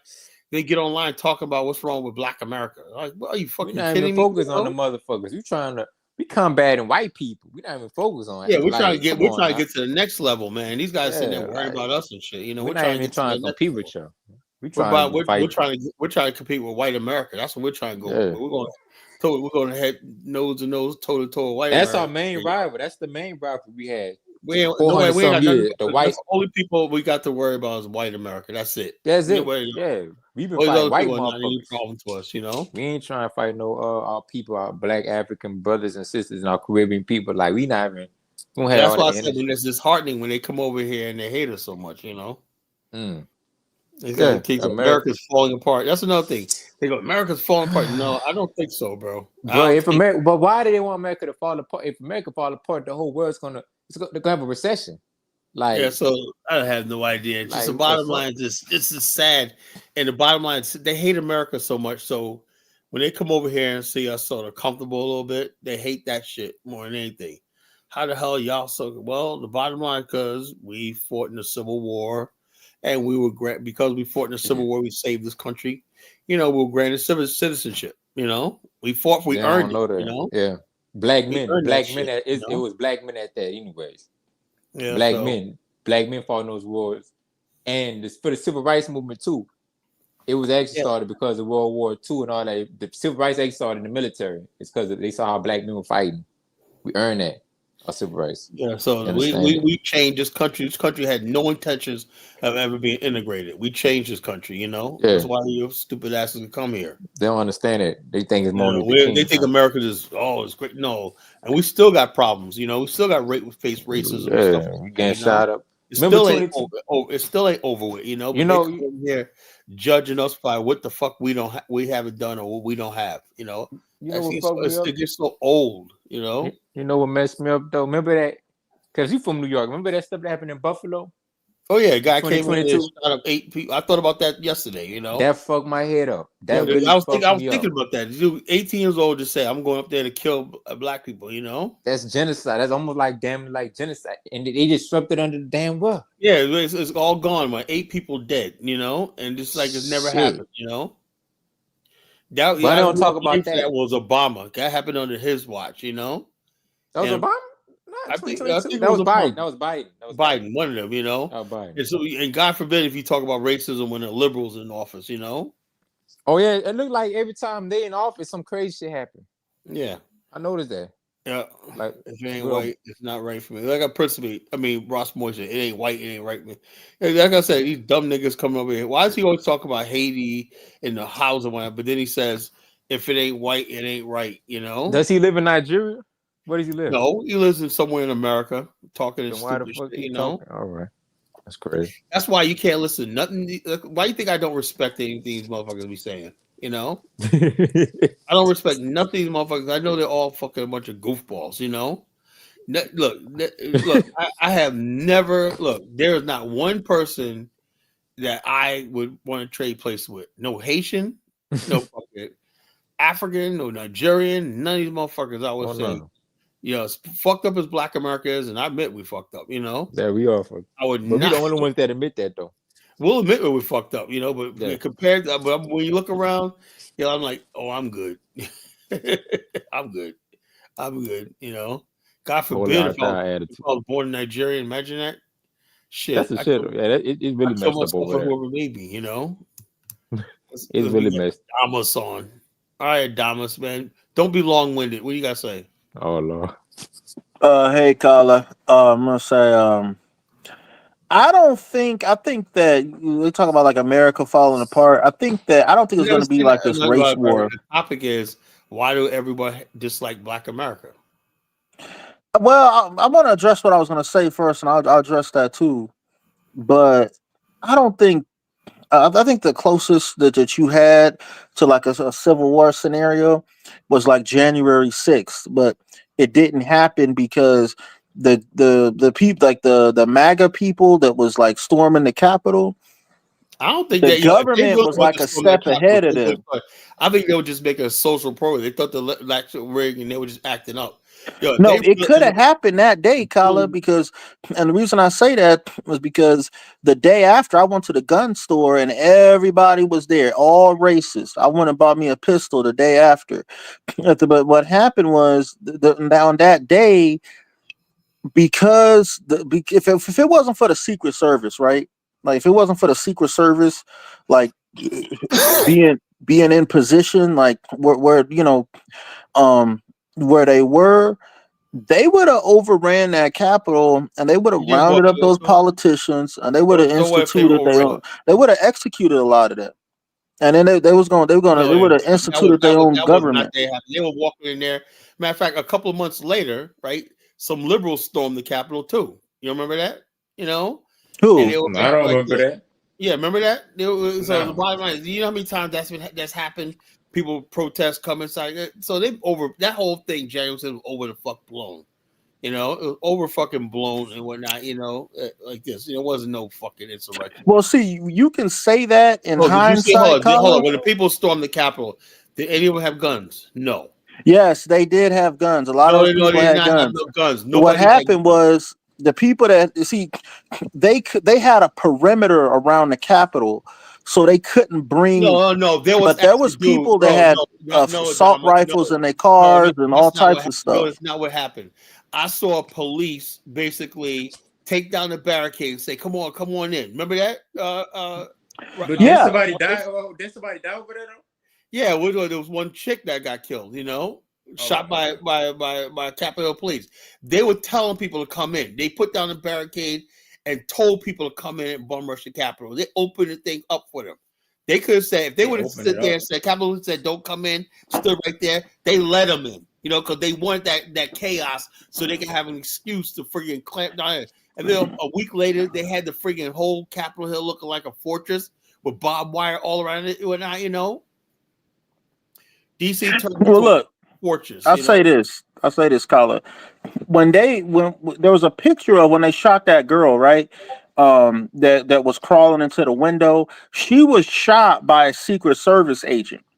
The thing is, those He was Secret shot by Service Capitol Hill agents, police. Secret they were Service. already on Secret site. Service is for the don't have carry weapons. Secret Service basically protect the president. You know that's No, they do carry pistols. no, that was That's documented that how was she Capitol died. She Hill was shot police. by this. It was a That was Secret Capitol Service Hill guy right police. there. He shot her. That's who shot her. It was a Secret Service. It Oh, wasn't let the me Capitol address something. Police. Hold on, Adama. Let me address something. Here, tell me why black Americans are moving to. No, they're not. There's about a total of like 700 black Americans in Ghana. That's not a lot of people, you know. There's like 700, you know, at the most, you know. The rest are Caribbeans and all these other people are like they're bootleg African Americans. Like say, oh, we got 1,500. First of all, there's a lot of African Americans that visit Ghana, about 10,000, 15,000, right? They make it seem like all those people are moving there. No, out of all the people who got residency there, it no longer is like 1,500, and half of those people are from the Caribbean, not African American. You know, so people would be overblowing the fact that black Americans, for the most part, there's no country in the world has ever been attractive enough to bring black people to their country. South Africa is beautiful, but it's too crime, too violent, you know. Other than that, South Africa is too violent, you know. Kenya is okay, but it's not a wealthy country, you know. So it's Well, look, Americans are fleeing America, man. It's a freaking falsehood. Well, look, I'll say this, Carla, is that if they ever had a chance for a civil war, it would have started then. It would have started that day. The fact that it didn't start is because the government was ahead of those people, and there was one. There was two. No, it didn't start because these people weren't. They weren't. No, so if they look, I know these guys, these right wing guys and whatnot. If they really, really wanted to take over that capital, you know, I remember when there was 1 million black men came to D.C. for the Million Man March. They shut the freaking Capitol down. Nobody was there armed, nothing like that. If 1 million white men came there with AK-47, rocket launchers, everything like that, oh my God, it would have been a different story. But they didn't come there like that. It was just like a protest that the left wing media tried to make it seem like more than what it was. You know, that's the truth. There was no like look. I remember the Million Man March. 1 million brothers came to D.C. and they shut the whole government down. You know. So the bottom line is this: when they basically did that, there was no government shutdown in the Capitol. So in other words, they didn't think there was any real threat. You know, so and also you got to have numbers. The Million Man March brought 1 million black men to D.C. There was no million white men and the MAGA people protesting and whatnot. You know, the numbers weren't there.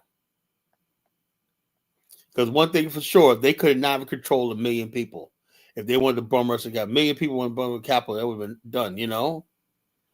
Yeah, Bill Clinton left the Capitol. He was basically at an undisclosed location.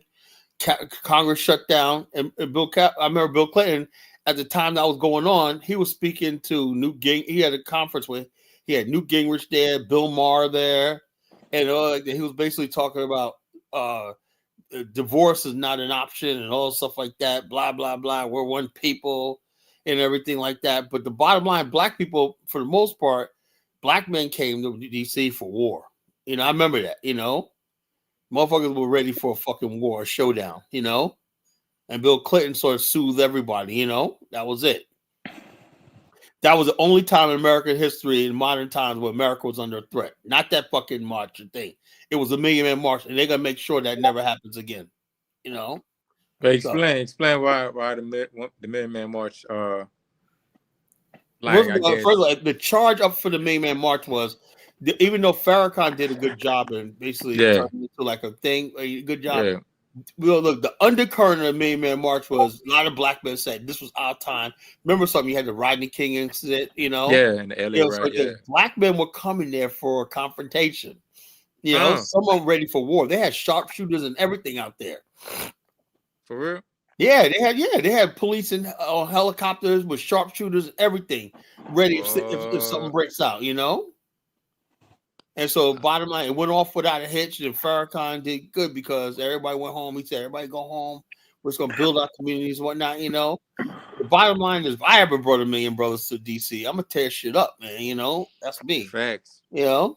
So the bottom line, there was that one check. He said, "Yo," the way he was pointing at Congress, he said, "That building right there, they had shut Congress down." You know. Down for real. Yeah, they shut Congress down, man. Congress said, man, we're going to shut down the presidency. The White House was, was shut down. Everything. The whole DC was shut down that day. They all fucking ran. They were like, man, let's get the fuck out of town. So Bill Clinton, he left. Yeah, Bill Clinton wasn't there. No, Damn. he wasn't there. He wasn't in the Oval Office. They were like, it was just too dangerous, so they had to get him out of there. Damn. That's the only time in American history where the presidency and the system was threatened. So why did it fail? Like what? Well, but what wasn't that? At the Million Man March wasn't about that. It was about atonement and black men coming together and whatnot. There was some of us that said they wanted war. Well, that's what the media was going on, and they kept jimming up. Black men are coming to DC for a conflict. They basically projected themselves onto us. If you look at black men, they said, "Oh, black men were saying this: treat us like Americans, treat us like human beings. We're not what we." Remember that was a Rodney King when most Americans thought Rodney King got what he deserved.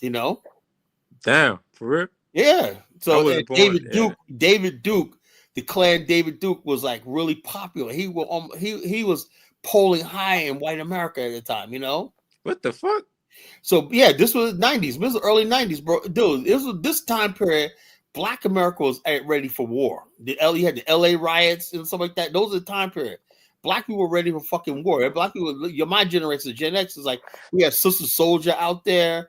And also like that, everything was like, yo, it's just time for a fucking war, a race war, Black people have had it, It was just like that's the movement. Then it culminated in the Million Man March, and the white people were like, oh shit, it's on, But it didn't go out. It turned out to be a peaceful day, They're not no 5,000 Black Americans in Ghana. Those are fucking Caribbeans and everybody else, Now Marcus Love Master more than foreign blacks. What is you talking about? You motherfucker. Yo, look, I'm gonna look it up. Black Americans in Ghana. Look it up for Black Americans in Ghana. I bet you no more than like 500.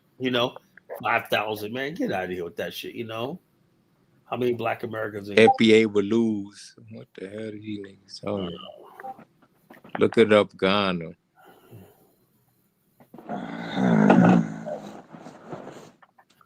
How many Black?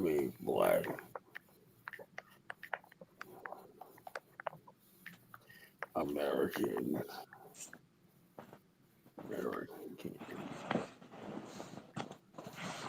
But yeah, that's all I was saying, Kyla. Prince of Pete. Hold on, my fault. Prince of Pete. You heard me? My Bohemian partners send me that. You understand? I ain't got no hate for no foreign black people. I got foreign black friends. You understand? See, like I said, a lot of these people, Wikipedia put these false things out. There's not that many. The real accurate people is like Black Americans and Caribbeans with people together. That might be in the East Coast. Together, but there's probably no more.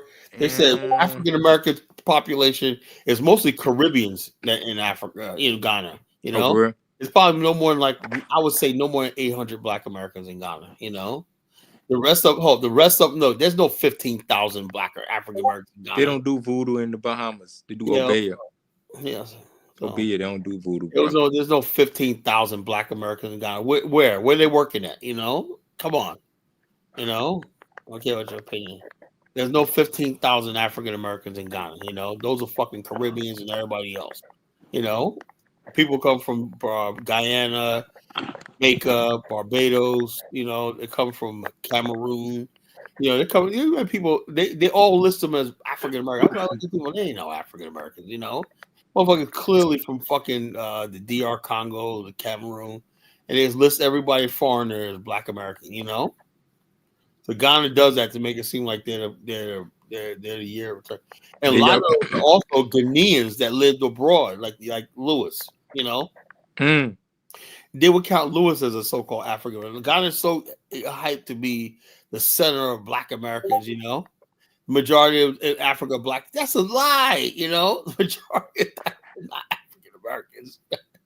Man. The only look. It's like I would say 50,000 Nigerians. I guess they're all Black Americans too in South Africa, right? I guess those are all Black Americans too. Oh man. But it's not. I know. There's not that many Black Americans living in Africa. Yeah, I wish it was, But Africa's not developed. Until you get Africa industrialized, developed, and civilized, it's not gonna happen. You know?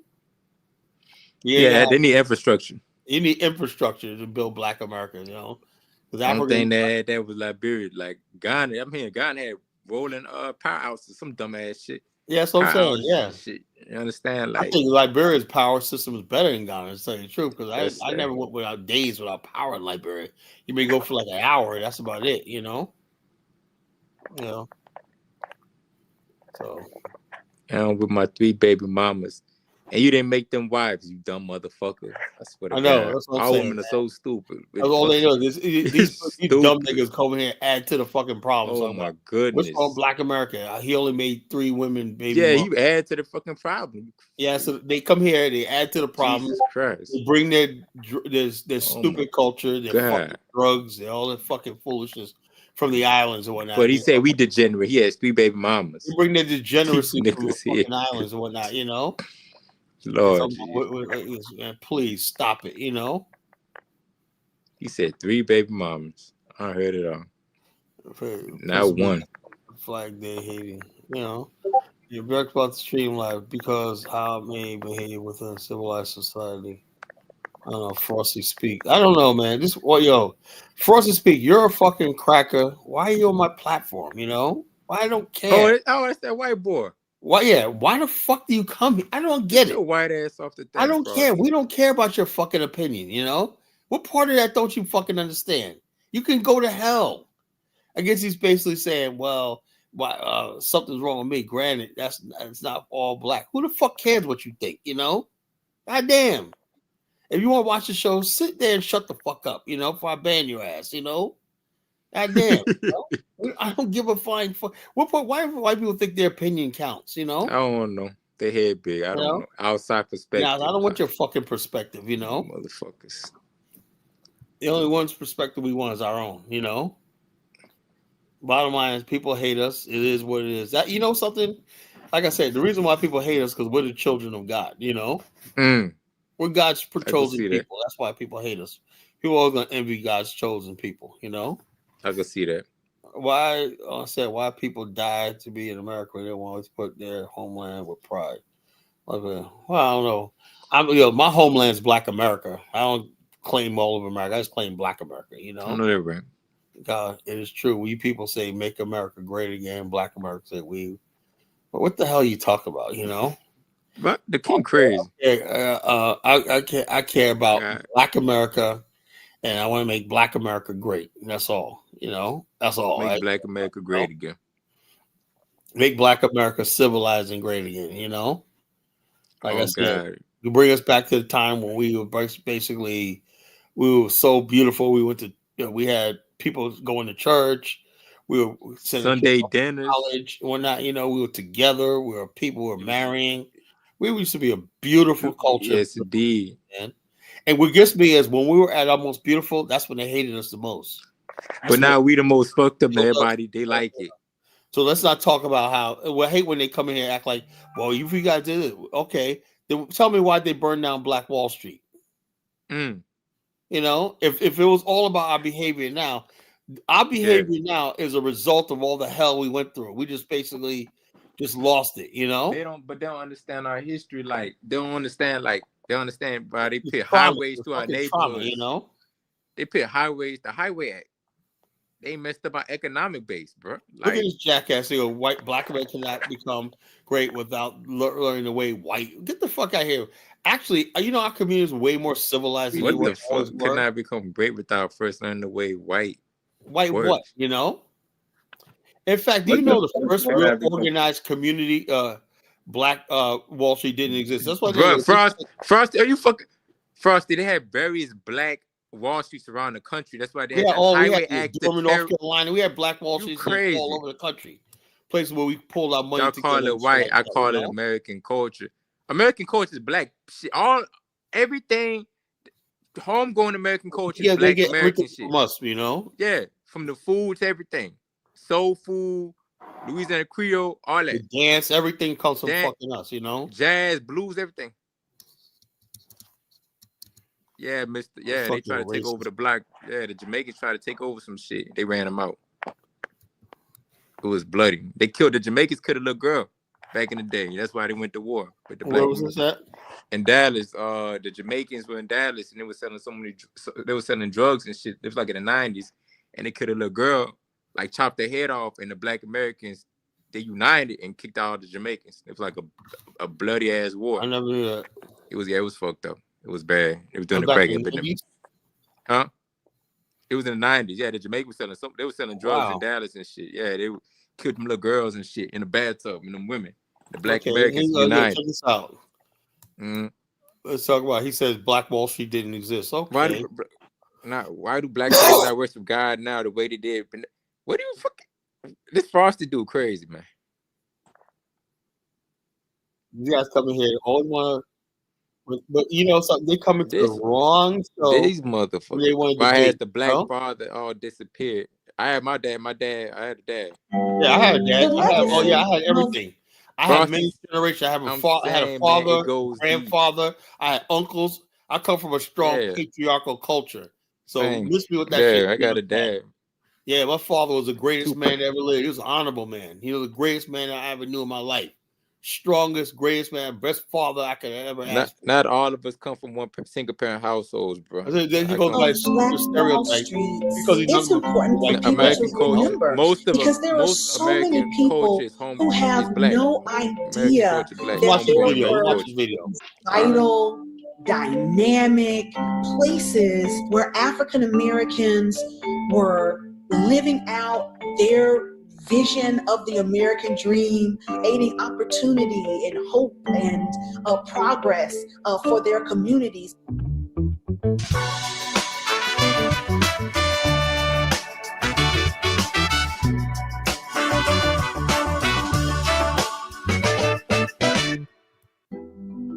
June 1st, 2021 marks 100 years since the Tulsa Race Massacre, when as many as 300 people were killed as an angry white mob destroyed a prosperous black neighborhood in Tulsa, Oklahoma, once known as that city's Black Wall Street. But Tulsa's story is part of a larger history of segregated prosperity in many American cities. The term Black Wall Street really came into popularity around the turn of the century. So as Jim Crow begins to really take shape and African Americans are forced into segregated parts of the cities, these communities, rise up in places like Durham, North Carolina, and Little Rock, Arkansas, Jackson, Mississippi, and people begin to notice that there are all kinds of businesses and services that grow there, and so they kind of take on the name Black Wall Street. One of the biggest and longest lasting Black Wall Streets was in Richmond, Virginia, a neighborhood called Jackson Ward. So the factors that led to Richmond being the cradle of Black capitalism lay in the diverse slave economy that existed at that time. So you had African Americans who were involved in not just agricultural slavery, but also in urban and industrial slavery. Then after the Civil War, you had this concentrated community of African Americans who had been working in the city, in factories and in fields and rural areas around Richmond. They just continued to build the institutions and the communities and the neighborhoods that they had begun even before the war. And then you begin to have a lot of really important financial firsts, such as insurance companies and banks, which really highlight Richmond as the first Black Wall Street. One of the most storied figures in Jackson Ward's history was a banker and businesswoman named Maggie Lena Walker. You cannot study Maggie Lena Walker and not be fascinated, with her. She was born enslaved in 1864, right toward the end of the Civil War. And she really saw economic empowerment of African American women as the path forward. Walker started her banking career at a mutual aid society called the Independent Order of St. Luke. Founded in 1867, St. Luke was established to help freed slaves gain economic independence. in 1901, she said, let us have a bank.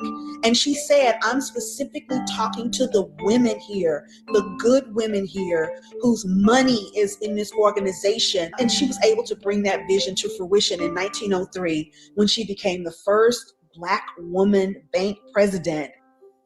The St. Luke Penny Savings Bank, later named the Consolidated Bank and Trust, was acquired in 2005, but Walker's home in Jackson Ward is still standing. As you see around me, the homes have been restored on the outside, while Mrs. Walker's home has been restored to its full glory as much as we could, using artifacts that belong to Maggie Walker and her family. We still get a lot of people who come in and do our tours, and they are still amazing. Why didn't I know about her before? Why have I not heard this story before? And it is a story that has been preserved quite fully in Richmond itself, but not so much across the country. What is happening now in Jackson Ward is that those who remember the stories are coming together to make sure that they are no longer forgotten. So the neighborhood may not look as it did when she walked these streets, but the memories are still there.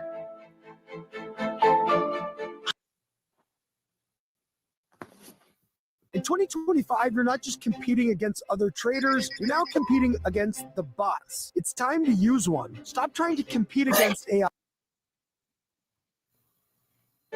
In its heyday, I imagined that it was fabulous to live in Jackson Ward.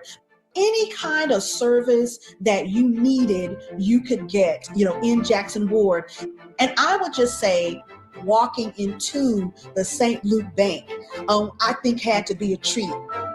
First of all, Magdalena Walker made sure that it was beautifully appointed with mahogany and marble. And I could just imagine a maid, a domestic, working in a white person's home in another part of the city. And she walks into the bank and she's greeted probably, by not just her first name, but she's called Miss or Mrs. And I just can imagine that at its height, Jackson Ward was an incredible experience. But then there's also the dark side, and that is that it is a segregated community.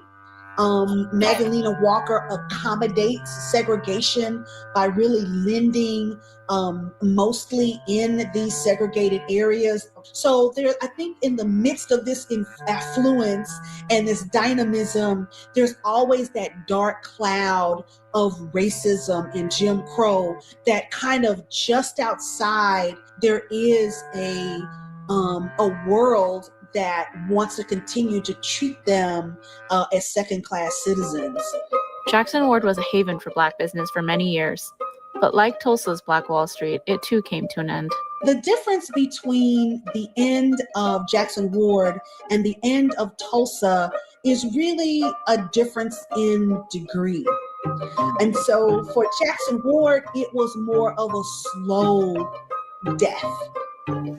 A wide range of factors caused Jackson Ward's economic decline, including redlining, which kept capital out of Black neighborhoods, slum clearance, where cities razed old buildings without rebuilding in certain areas, and a highway system that cut right through the neighborhood. But the final end to Jackson Ward's Black Wall Street days came on the heels of the Civil Rights Movement and desegregation. So ironically, at the very time that you begin to have opportunity, at least legally, for African Americans to have equal accommodation, to be able to get, equal access to education, is at the same time that these communities have been so undermined in the decades previous. And so when they have choices to make, they, move to suburbs and leave really the most vulnerable and needy living in places like Jackson Ward. The occurrence of diminishing Black wealth has a long history in our country. I mean, it really takes root in slavery.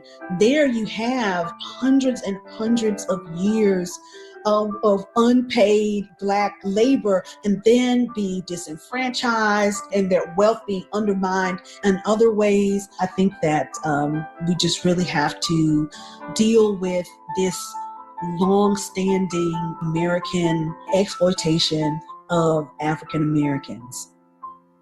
You can go to your bank tomorrow and you can say, until you as a corporation start to speak on our behalf, I want all my money. In recent years, there's been a movement to reinvest funds into Black banks and businesses. One of the organizations advocating for this financial shift is Bank Black USA, which helps people find and invest in Black banks. And we saw that there was this call to action for people.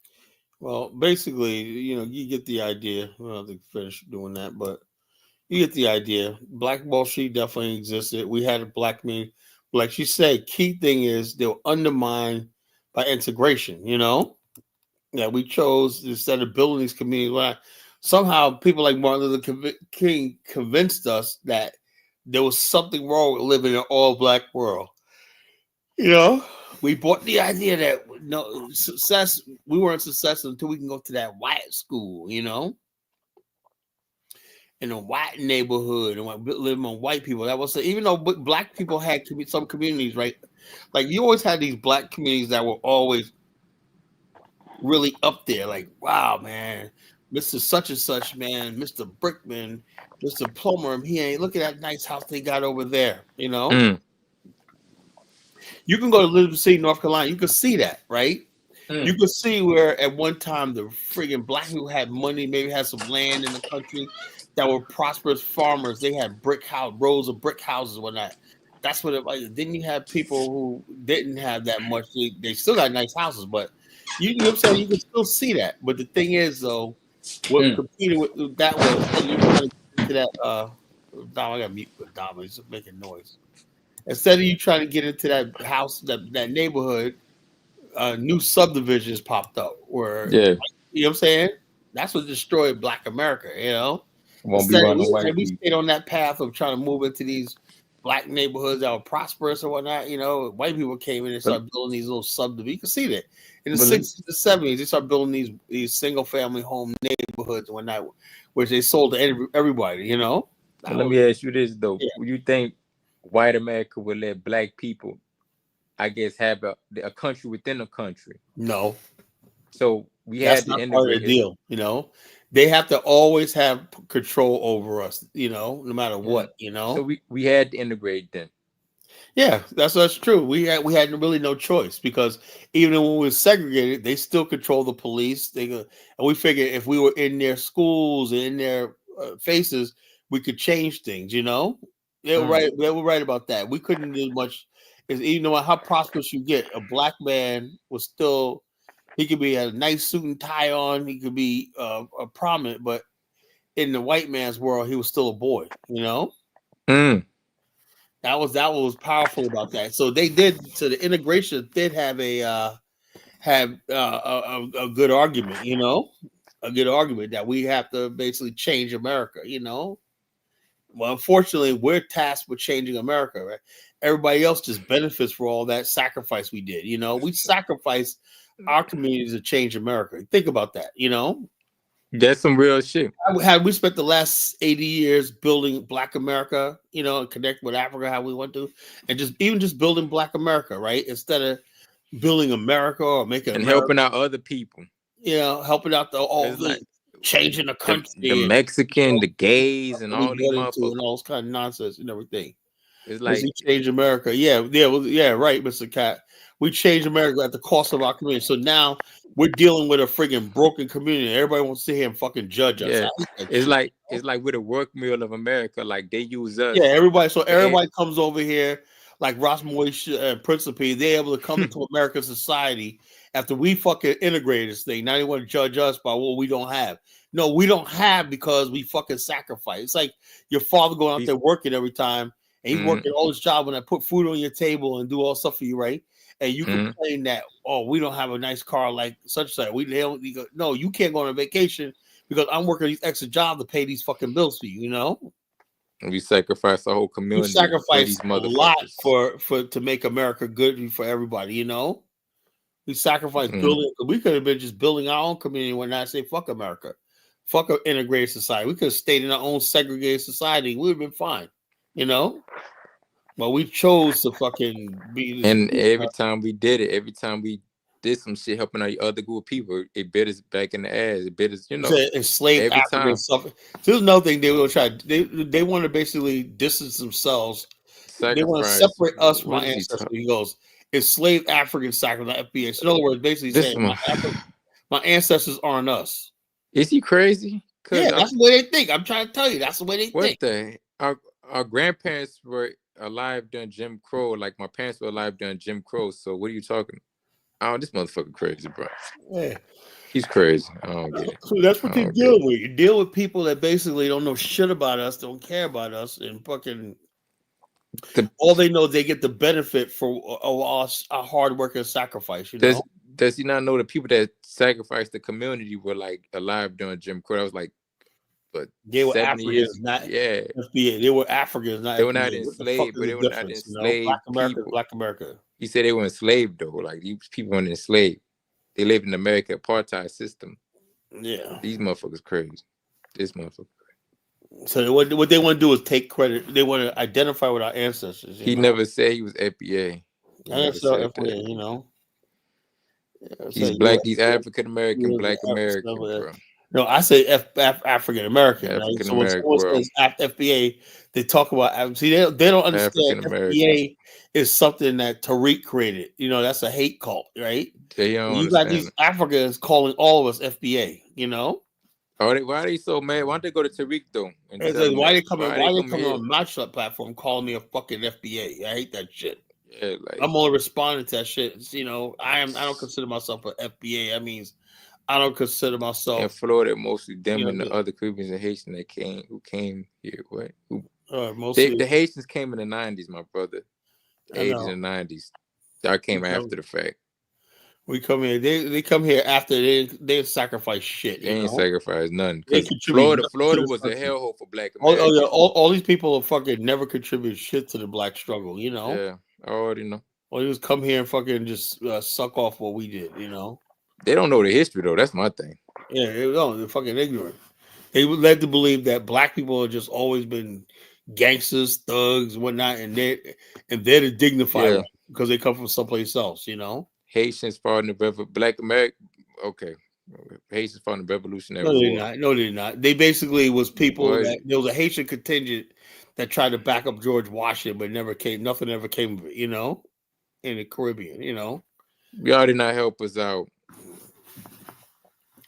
Yeah, so you said we help y'all. You motherfuckers crazy. We don't know. Rebuild the Black community. Where was these Haitians helping? If we got all these people that's helped us, man, look, the bottom line is I'm so sick and tired of these. They call them tethers. I hate using that term, tethers. Damn, Yeah, he wants the link. Kwame wants the link. All right. He wants the link. He's some crazy people in your Yeah, like I said, man. So the bottom line, this is what it is. Black America, people obsessed with us. I wish people would just leave us alone. The hell, you know what I'm saying? But they try to take our identity, identity, our inventions, our achievements, our accomplishments. So what were we doing for 400 years? We were just on the plantation. We were sitting here doing nothing for 4 years until they arrived here. That's crazy. So crazy shit. What's up, Kwame? How you doing, Kwame? Hey, peace. Kyla, you can't diminish the Haitians that fought in the Revolutionary War. What Haitians? You got the names? I put it in the back chat for you. Okay, let's see. What Kwame talking about? In the Siege of Savannah. Okay, I know the Siege of Savannah. That was really insignificant, in the grand scheme of things, Revolutionary War, you're thinking of Concord Bridge and shit like that, But they fought on the American side to help establish America. Good for fucking them. What's that got to do with this? Look, actually, to tell you the truth, man. Actually, if I had to do the Revolutionary War all again, I would with the British. With the British, Yeah, the people that with the the black people that did. And they went to the Bahamas and they were Yeah, the good. black people who fought for the British, man, were given freedom. They went to Yeah. Nova Scotia and then Sierra Leone. America, you know what happened to the Americans?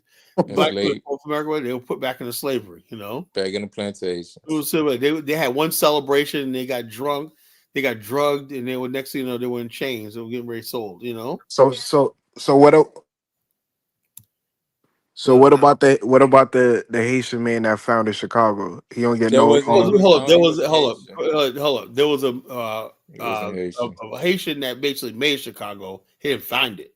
He discovered it was there, but No, he's the father and the pioneer. no, he's not a father and pioneer. He basically saw the place, right? But it was actually people came after that, mostly African Americans that came after that. He made it a trading point. Yeah, hold on. No, that's not true.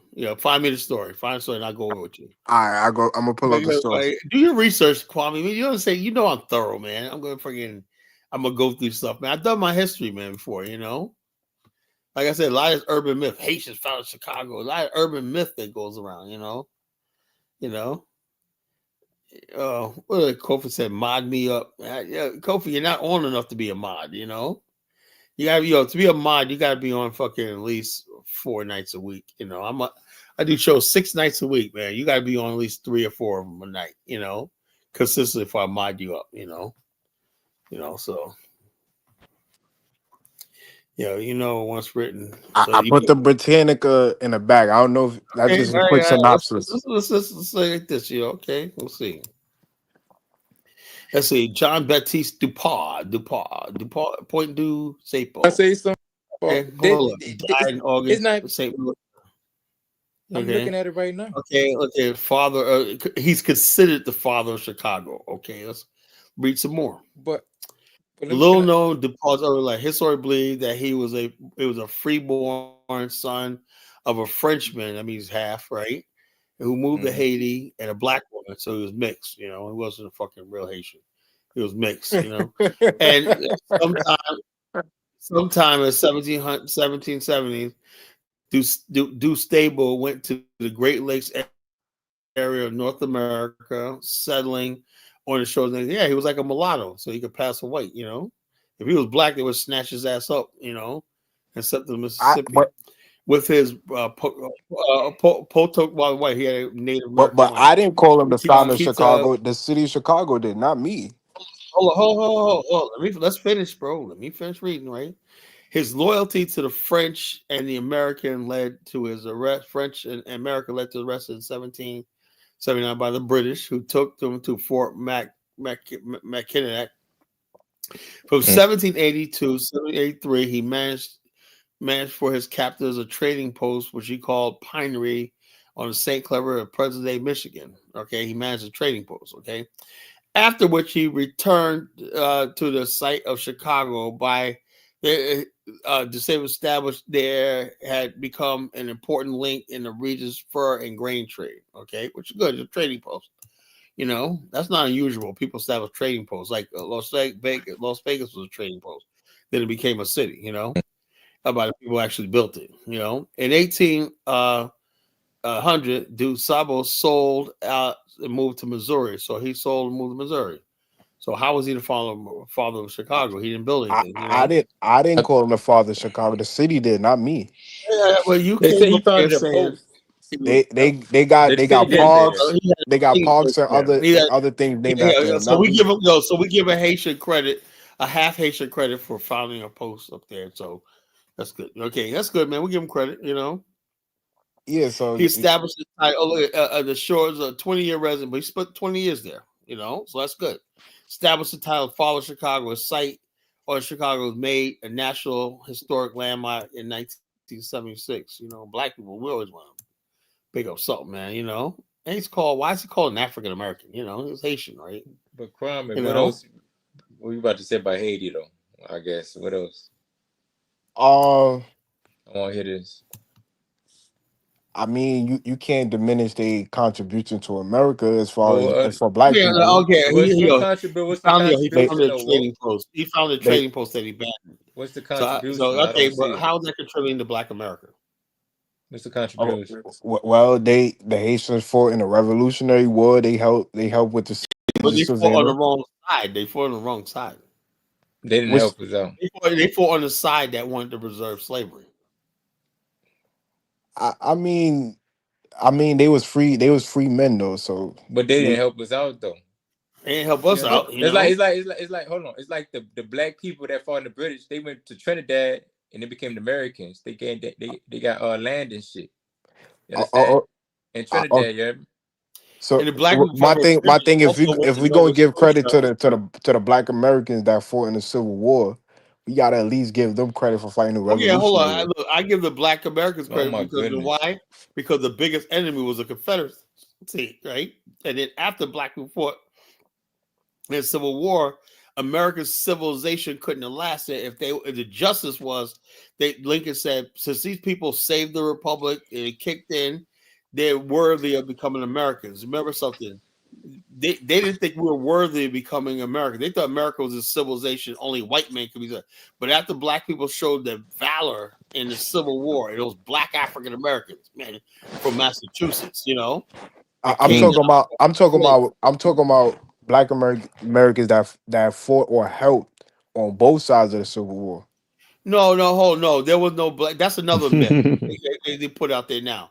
The people you see with Confederates were slaves used for hard manual labor, and sometimes they would throw them in the front lines, whatever like that. They weren't willingly, voluntarily fucking slaves. That's another myth. They didn't fight. Slavery was the Confederacy's sole goal was to preserve the institution of slavery. So, No Kyle, slaves. are you telling me it wasn't a couple hundreds that fought on the Confederate side? No. That's a myth. You can't show me any Look, the credible ones source. Before they hold succeeded, on. they had Hold drafts on. where black people No, signed yeah, up they tried voluntarily. to they tried to do that, but it didn't work. You know, The But ones some did though. hold on. No, they did. Hold on, look, the fools did that. The majority of them So went over to the Union I'm Bank. not talking about the majority. I'm just saying some No, did I know, though. but hold on. Kwame. You can't just go by a couple of them. You know, But check probably this out. I'm a total like 10 of them. gonna help you out with this. Hold on. So I know where you coming. So Kwame, the ones that did, they were mulattoes. They were like in Louisiana. They were like mixed Yeah, mulattoes. they're mulattoes. They dads were like white slave owners and shit. They were mulattoes, my brother. Okay. So it was the mulattoes that fought on the Union side? I don't know about that. No, I'm talking real about the black men Confederate. on the Union side. I You don't know know, about that. I'm talking about the the Confederate. bottom line, the 54th Massachusetts was the best regiment in the Civil War. They remember the movie Glory. They kicked ass and took names. Right. They turned the tide. The South was actually winning to the 54th Massachusetts came in. You know, and basically they was the black. Also, they had other black regiments, and that turned the tide of the war. In the South, in the North, the Union became the aggressor. You know. And then, something spectacular happened during the Civil War. It started out as a war to preserve the Union, but halfway through the Civil War, something changed. When a lot of those soldiers, white and black, Irish, whatever like that, went to the South and actually saw the conditions of black people, right? That's when the war became about crushing the Confederacy and ending slavery. See, it started out as just the Union. Then they said, look, this thing cannot last, right? Because you had a lot of Irish, right? Yeah. And they were oppressed. They were like, if this can happen to them, this can happen to anybody. They saw the condition. Were they right? Yeah. Because some of the prisoners that were taken prisoners in Southern by Southern thing were put in brutal prison camps, and the atrocities they spoke of that they lived in these brutal camps was worse than what the blacks experienced during slavery. So that's why when some of them got out, they said, look, we're going to end this shit. The Confederacy has to go down. And only because of Lincoln basically was willing to forgive them. There was a lot of Northerners who wanted to wipe them off the face of the earth. That's how that's what they thought. After that Civil War, 600,000 people died. Now, Kwame. Now to defend your point, you should have said with the Haitian shit. You should have said Charles Dessalines when he came to Louisiana and had the German coast uprising. Now I would probably agree, but that was one of the most bloodiest uprisings in that part of the country. You understand? During that time. Okay, I didn't know about that one. You know what I'm saying? My people fought in that motherfucker, but You That was put me Black on to something American. new. So Teaching me Charles right now. Dessalines he came, but it was like Black American, and Charles Dessalines was like Haitian. He led a whole revolution, and they took over New Orleans for a little I bit. remember that war. They almost forget did that shit. Yeah, they They did that rose up, they motherfucker. almost destroyed the institution of slavery, but Yeah, then yeah. And you could That my put his name in the back chat. I never knew about that. Yeah, my people. bottom line, he was Not just my people, he was like a rebel rouser, yeah, that motherfucker. and Far from basically he was What you rebel mean? rouser. What you mean? That's not that's your Louisiana people. That's your peoples. Yeah, my people. You understand? But that's like my mom from the River Parish. That's where all the plantations at between New Orleans and Baton Rouge. All them New Orleans niggas they be talking about. Oh, they not country. They people from the plantation.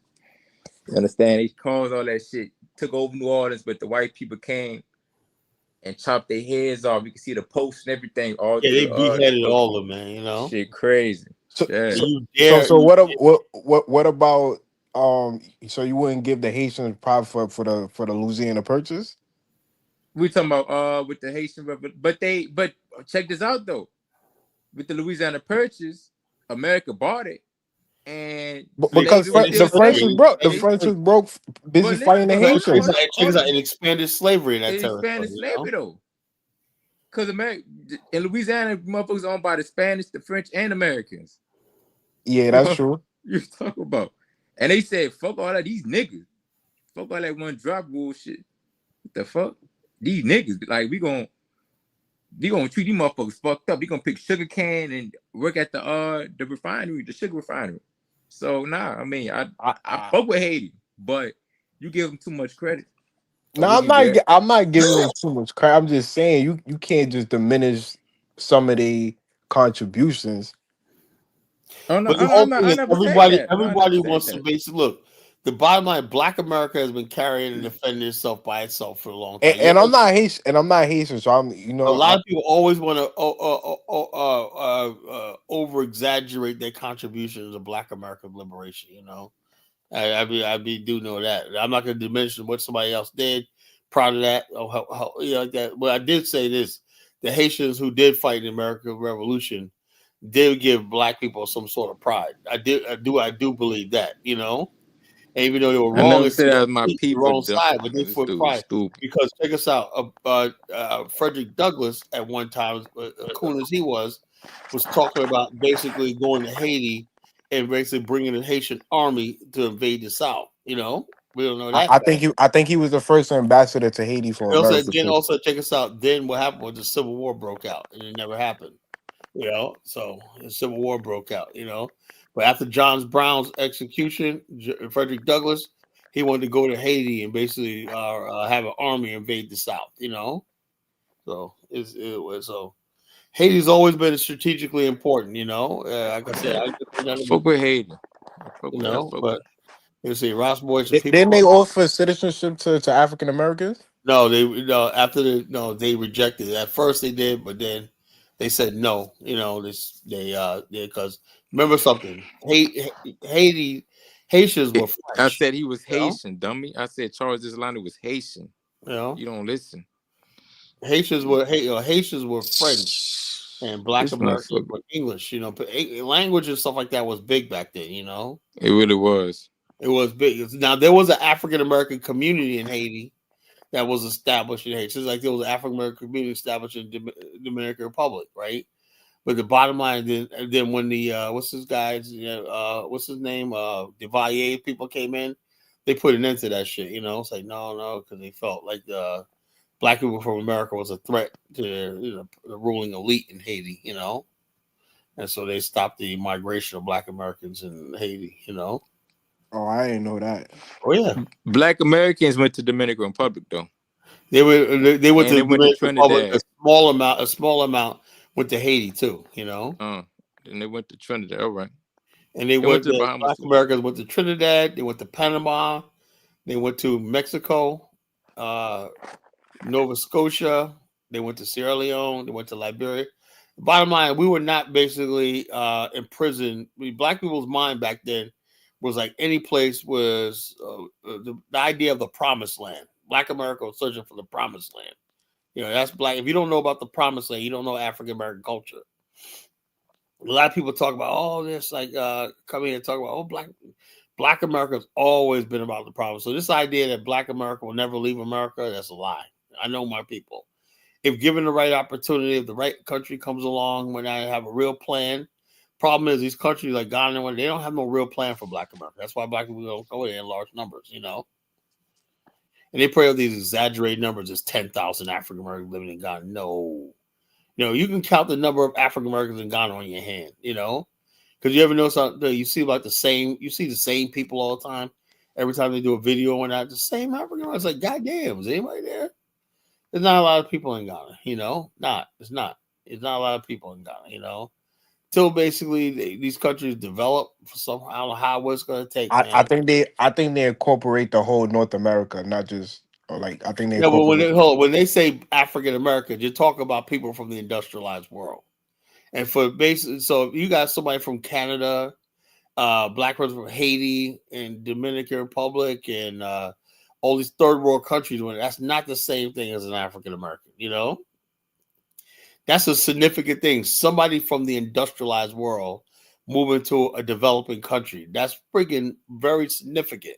Now, when you talk about other groups of people like Jamaicans, they're going from one third world country to another. That's not really like this. But when you talk about somebody living on the ease and cover of the first world to live in the third world, that's significant. So the numbers are going to be much slower, you know? Now, you might see somebody like this one lady was Jamaican and she lived in America for many years or not. She went to, I remember one that basically left Ghana because the guy was trying to cheat out of money.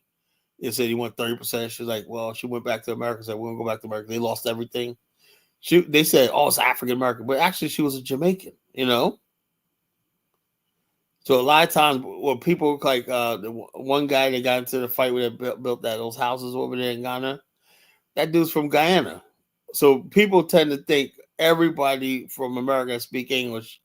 They got a New York accent or East Coast accent as African American. They're not. People coming from Trinidad, they're coming from Guyana, they're coming from all over the place, you know. So it is what it is. Marcus says, you were under French rule, y'all niggas were Black Frenchmen. It is the truth, man. It's Black Frenchmen.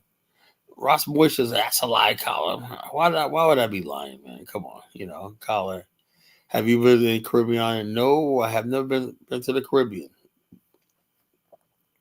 I'm not in a rush to do it. I might go there, man. I might go to Cuba. I always thought they group up like when they say Americans, I thought they group up like the mainland and then the Caribbeans and stuff. I thought they all Yeah, as well, far the as last Africa. time when people say African Americans, basically because something look, you can't tell an African American from a Haitian really, for the most part, you know, in America, like you can't tell a friggin' African American from really you can't because African Americans represent every phenotype, you know, so you can't really tell. Yeah, you can't really. So right, so when you see people going over there, there's one chick, so I'm African American. She was actually Ghanaian, you know. Then she goes halfway through her story. She was like, "See, my parents were born in Ghana. I was born in America, but her parents were Ghanaian, right? She lived in America, grew up in America, but why she call herself African American? See, that's the whole thing, you know. So a lot of these people that go into Ghana are actually Ghanaian Americans, you know. That. So, Yeah. Kyle, what would you consider African American? Like, cause there's some people that before the Louisiana Purchase, they came through the Caribbeans, and That's then you not got the the case. Well, triangle. I know that. The Hold up, case. an African Hold on. American, Oh my right? God. If your ancestors were here in the 1700s, right, 1800s, up until the 20th century, right, or even the early 20th century, and you were born in America, right? You black. Why I say that? We'll say it because a It's Jamaican living in America was born in Harlem, right? African American. In 1920s was an African American. Because socialization, right? When you step on this shore, back in the days, you were an African American no matter what, you know? Sidney Poitier, Harry Belafonte, they're both from the islands, right? Yeah. But what do you think of them as what? Black American, African American. Right. Why? Because the culture. They Now, soldiers. They were soldiers. They yeah, helped. so Sidney Poitier, Harry They helped. Belafonte played African American roles, you know? Yes, indeed. Calvin Lockhart, he's from the Bahamas, you know? or Biggie Smalls from Let's Do It Again, you know? Yeah. So the bottom line is a lot of people come from the islands back in the days. They were black because black culture was black. It didn't matter where you came from. That's how deep black. They assimilated. It would They look like. assimilated into a black culture. Sissy Tyson was Yeah. you know what I'm saying? So the Yeah. bottom line is this. So, but this new thing now, because Caribbeans come over here and with their culture and they're in mainstream America, they feel like, okay, we're different. You know, back in the days, black people It's weird. we didn't have this distinction between Black America and Caribbean. You know, Are you sure? Because the I, new I generation. don't think a lot of people like from the Caribbeans distinguish themselves from being Black no, there's a Americans. lot of Yeah, they people do. like, well, when Yeah, you they see them do. online, they always talk about like Yeah, they do. even when I was growing up, right? We always took it as thing. We always like say, yeah, those Caribbeans, they're I think about the education. They're about the education, man. And also my Uncle Junior, he's Jamaican, right? Yeah, Jamaicans, man, they work like 3 jobs they got to. But we were joking Yeah. about it because we always consider, okay, you know, they work harder than us. They like education more than us, you know. We just took it as we didn't take it as like well, white people try to use that as divisive, you know. See, these people like this because the Jamaicans, even though they knew they worked harder than us, they knew they freaking value education more than us. We were still one people, you know. We were still one people. Just like that was a side of the family that worked hard. You know how you go to a family, oh that family, yeah, that family right The there. bougie side of the family. Yeah, they always got everything. You know what I'm saying? Yeah. That's how we thought about the Caribbean brothers and sisters. Like, you Y'all know, would have thought like that. I've been here since '98. I consider myself a Black American. Well, so you Caribbean. That's why you say that shit about Louisiana. Then you don't know about Louisiana. see, so but hold up. My You from- whole thing is, what the whole thing is, That's a why lot you of say that. people basically who grew up in this culture, grew Where up you in from? No, but I'm Jamaican. I'm not Haitian though.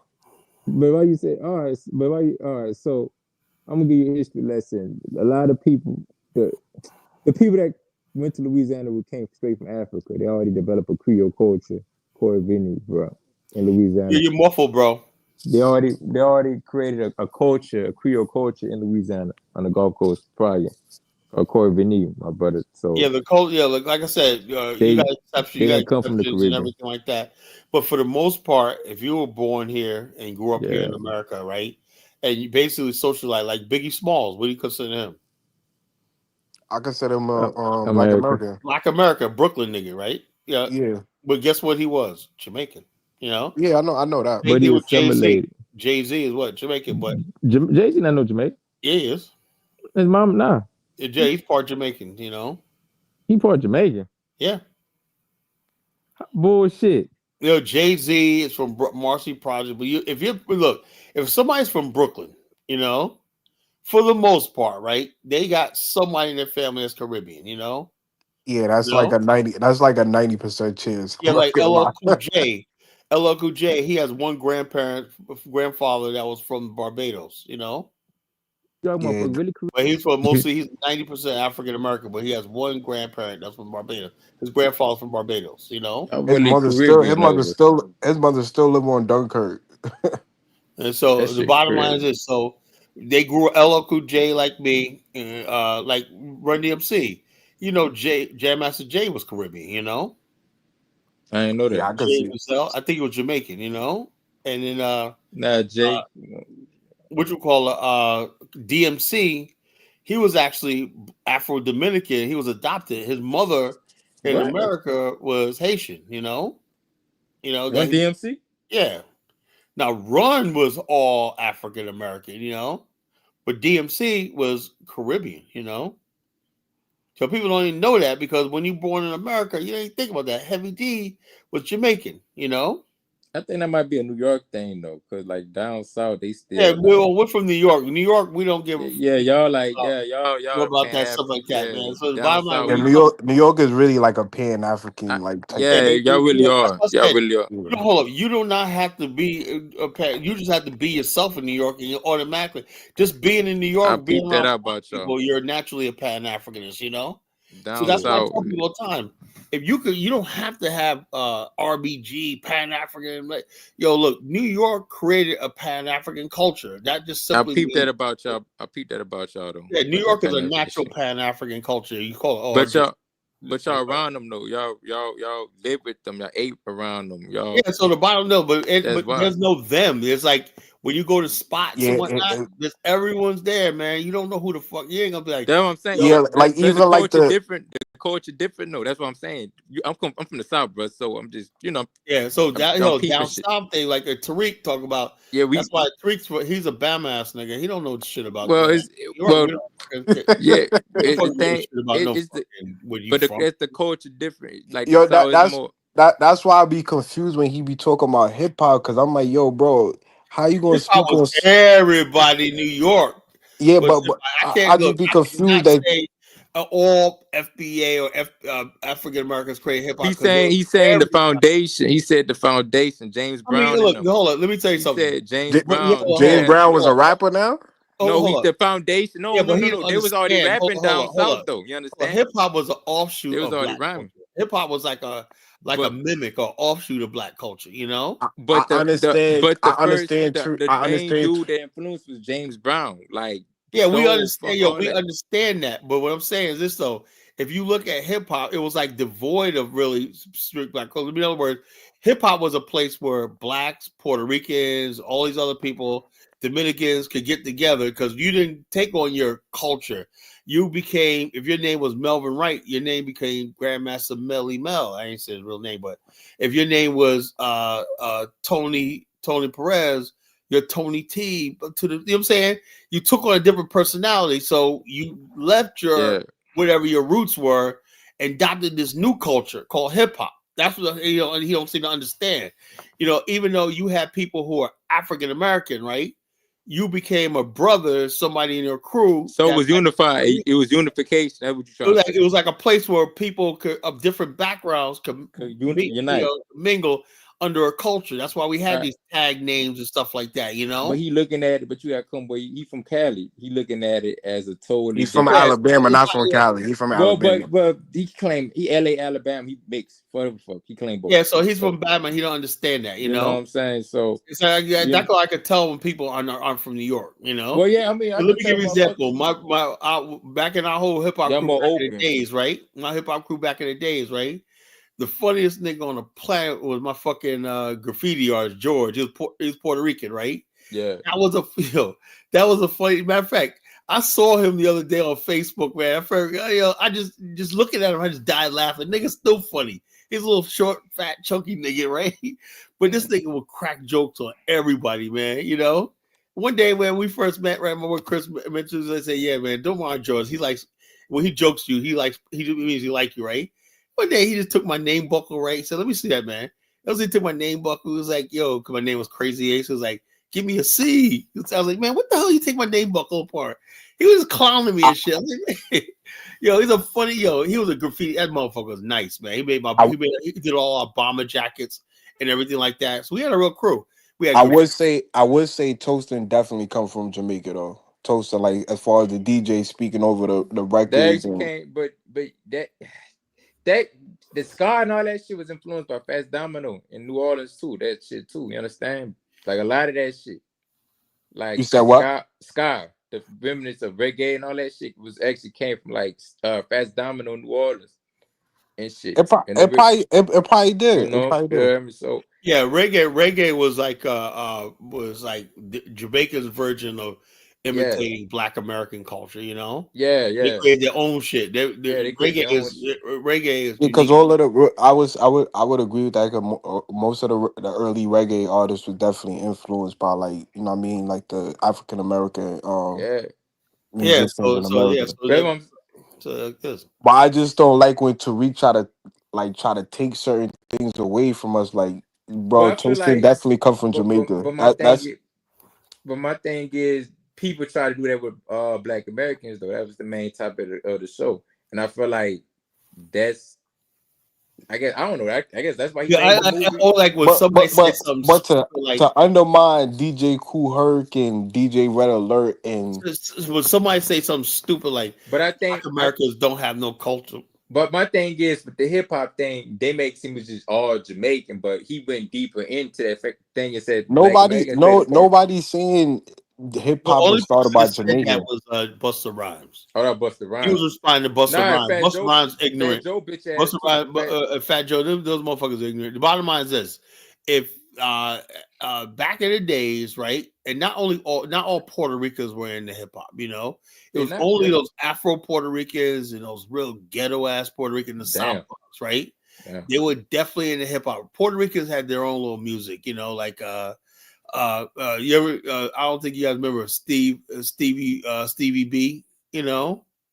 You got Puerto Ricans, they still break dancing. They still do break dancing competition. Now the breakdancing part, they mastered that shit. You know, that's one thing I did with Puerto Ricans. Now, black people used to up rock, and we had our own tap dance because people understand tap dancing and stuff like that came from African Americans and doing the Irish jig, you know. But what's y'all like? What other shit do y'all do up there? Like down here, we got swing out, we got Zydeco. Like what other shit? In America, Black America, we do. I'm black. Because Zydeco Black American, bro. I'm trying to like what other shit Black Americans do in New York other than that. As far as what, like hip hop? Yeah, like we got Zydeco. Yeah, we had all kinds of music, jazz, whatnot, like, dances and whatnot. You know, we had the electric slide. Oh, you talking about like like down you talking about like music genres? Yeah, like so I'm gonna put you on game like down here. We have like Zydeco too, not just hip hop. So we got Zydeco, in which it's like this is salsa, like almost like a Black American version of salsa. Well, let me show you something. It's like swing out. Yeah, I'm listening. Keep talking. Yeah, it's like swing out. Like we get, we dance with the women. You know what I'm saying? We do the little, you know what I'm saying? Oh no, we do that too in New York. I do that. All right. Like we got Zydeco, we got trail rides, we got second brass band. We call it dubbing, we call it grinding, New York, we had double Dutch. New York is a version of double Dutch, you know, all the different dances, right. you know. Pie stick ball too. Yeah. No, Zydeco's like salsa though. It's like you know how salsa is or merengue, almost like that. Yeah, that was Zydeco, like almost like that. Yeah. Well, let me show you some stuff from back in the days. This is New York, you know. Those African dance. Shut up. But what you mean that James Brown like the hip hop? Like he was the foundation of soul. Like James Brown was the foundation of funk, hip hop, disco. Like he was the godfather. He was the god of it. You understand where I'm coming from? No, that. Get up!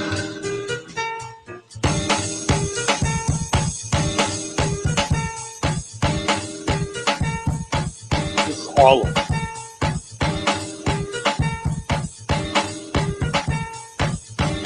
See, that's like some hip. All right, I fuck with that. Yo, Kyle, we still do those dances in New York. Yeah. We be getting down, man. All New York dance started like this, man. Down, like, that remind me of like chicken noodle soup.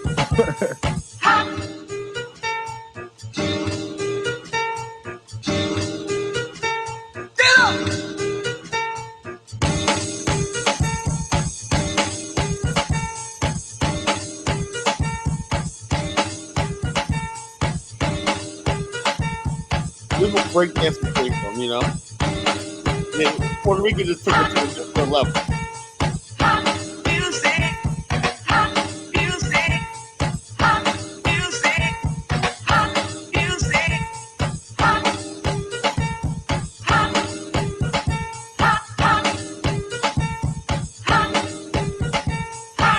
You can put some Congo dance, man. This is motherfucking Harlem. It's popping, you know. Can we have anything for ourselves, you know? Yo, Colin, this is crazy. You said that's Congo dance?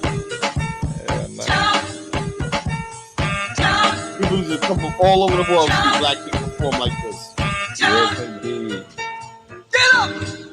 Yep. What do you call breakdancing? Breakdancing came from New York. Tap dancing. How you talking about breakdancing? That's crazy.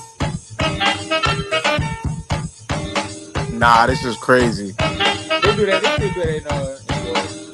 It's bug jumping. Yo, Bug Colin, if you jumping. see what I put in the chat, I swear to God, it's the same thing. And we was doing this like 2007 and 8. You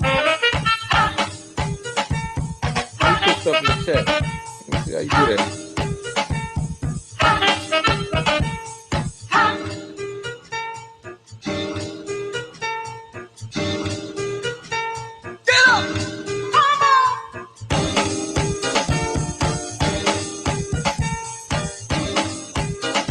They look like bug jumping. I could tell that came from New Orleans. Like bug jumping. That's what they doing. And it became break dancing. That's funny. This is from the movie Free Beach Street. I met these guys, Mr. Wave, New York City Breakers. I met Crazy Legs, Icy Ice from New York City Breakers and Rocksteady Crew. I knew all these guys. They from the Bronx? Yeah, these from upstate. They're from the Bronx. Upstate, they from the Bronx. It's fantastic. What you call Icy Ice, Pino, Taz, all of them. Mr. Wave. I knew all these dudes.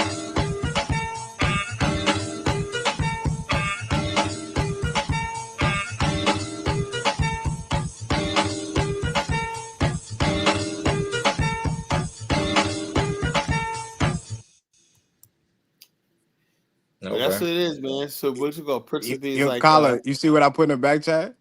what? Let me see. The first of y'all showed, I was like bug Okay, jumping. if you're someone who uses a CPA to That's kind of like the same thing we was doing in the early 2000s.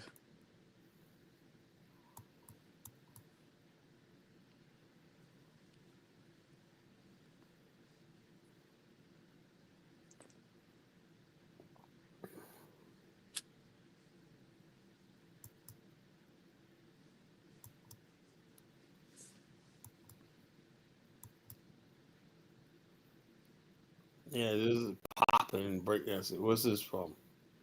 Harlem. That's New Chicken noodle York. soup head ass niggas. Yeah. Head ass niggas. New York ass niggas. Yeah, we chicken noodle Hell soup nah. and getting light. That was the thing. Nah, I understand. I'll fuck with you, bro. Yeah, man. So like I said, man, the bottom line is this, all these people have. The main thing is, man, people need to just appreciate. Okay, Black America, they got culture, they got stuff like that. I hate when people say we all got like the king. Where's Black America got? Dude, man, that's how I have no idea. Why is it that we're the only group of people? When somebody say we got culture, okay, you just agree with them. I mean, I know it, but I know you got it somewhere. It comes to Black America. God damn, are we that bad of a people that people got to think the worst of us all the time? That's what I can't stand. Why you feel like why you feel like they say this? Are they thinking like that? I just think what it is this. I think what it is. This is my personal opinion. I could be wrong, right? When people see us all in the media all the time, getting all this attention and stuff like that, and so basically they admire our icons and everything we're about, but they don't think we should be entitled to it. Colin, you talking about like continental Africans? I think everybody, Caribbeans, continental Africans, everybody, basically like, y'all not good enough to be African. That's got Africans saying we're the real African Americans. I never hear Caribbeans say African Americans don't got no culture. No, I know, but I'm saying it. Busta Rhymes did, though. I heard that from a Panamanian chick from Brooklyn saying that shit. And she also said that the Black Americans fall under what they be doing with the Caribbean people do in New York City. I heard that shit before. I think they were replying to FBAs that be in their comments or something like that. Because I'm talking about real life, bro. I'm talking about real life. You heard me? She was like, "Yeah, you ain't got no culture, woo." And also, now that check us out. A couple of years ago, what year was this? Obama was president. Okay, must have been like 15 years ago, right?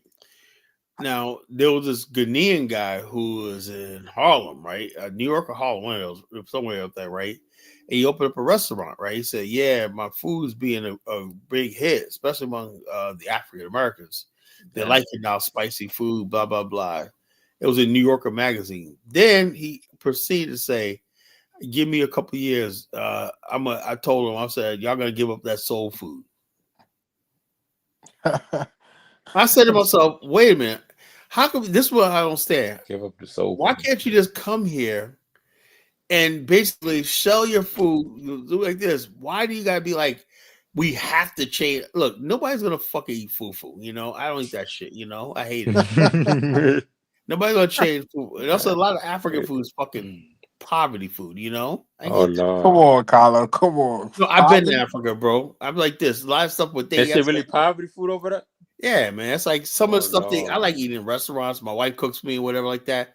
But some of the shit they be throwing together, man. I said that's fucking poverty food. Like my driver said, "Oh, some African food." I'm like, dude, man, it's just poverty food, man. What dish you consider poverty food from Africa? I don't know. It'd be like some cornmeal shit, you know. Oh, that is poverty food. That is poverty. Yeah, I'm like, so what about grits? You don't think grits is poverty food? I mean, it's all right, man. But grits is like a delicacy if you want it, but that can't be delicacy. Fish and grits. I don't even like grits, to tell you the truth. You know, oh, you really grits. from New York? I'll eat it, right? If I'll eat it, if I have nice scrambled eggs and everything else with it, and I'll have a little bit of grits, whatever like that. But the only thing I like that is my cream of wheat. You know, I love cream of wheat. New York, as poor as Haiti is, Haiti got some of the best food on earth. I can't lie about that. I don't know about that. Man. How can you have food, man? The fucking place looks like it's. No, man. So y'all never had black rice or Haitian patties no, never had nothing. Or griot. How come the Haitians don't have no restaurants then? They do. They got Haitian restaurants in New York. What? Come on, man. Come on, man. Who goes to those shit besides Haitians? Yo, I used to think Haitian food was bad before I ate. I'm like, nah, Haitian food is par excellence. The bottom line, if are you gonna say Jamaican got poor food too? If Haitian food was good, no fucking with you know, they would have. You know, they would have. I'm biased though. Sushi, their own.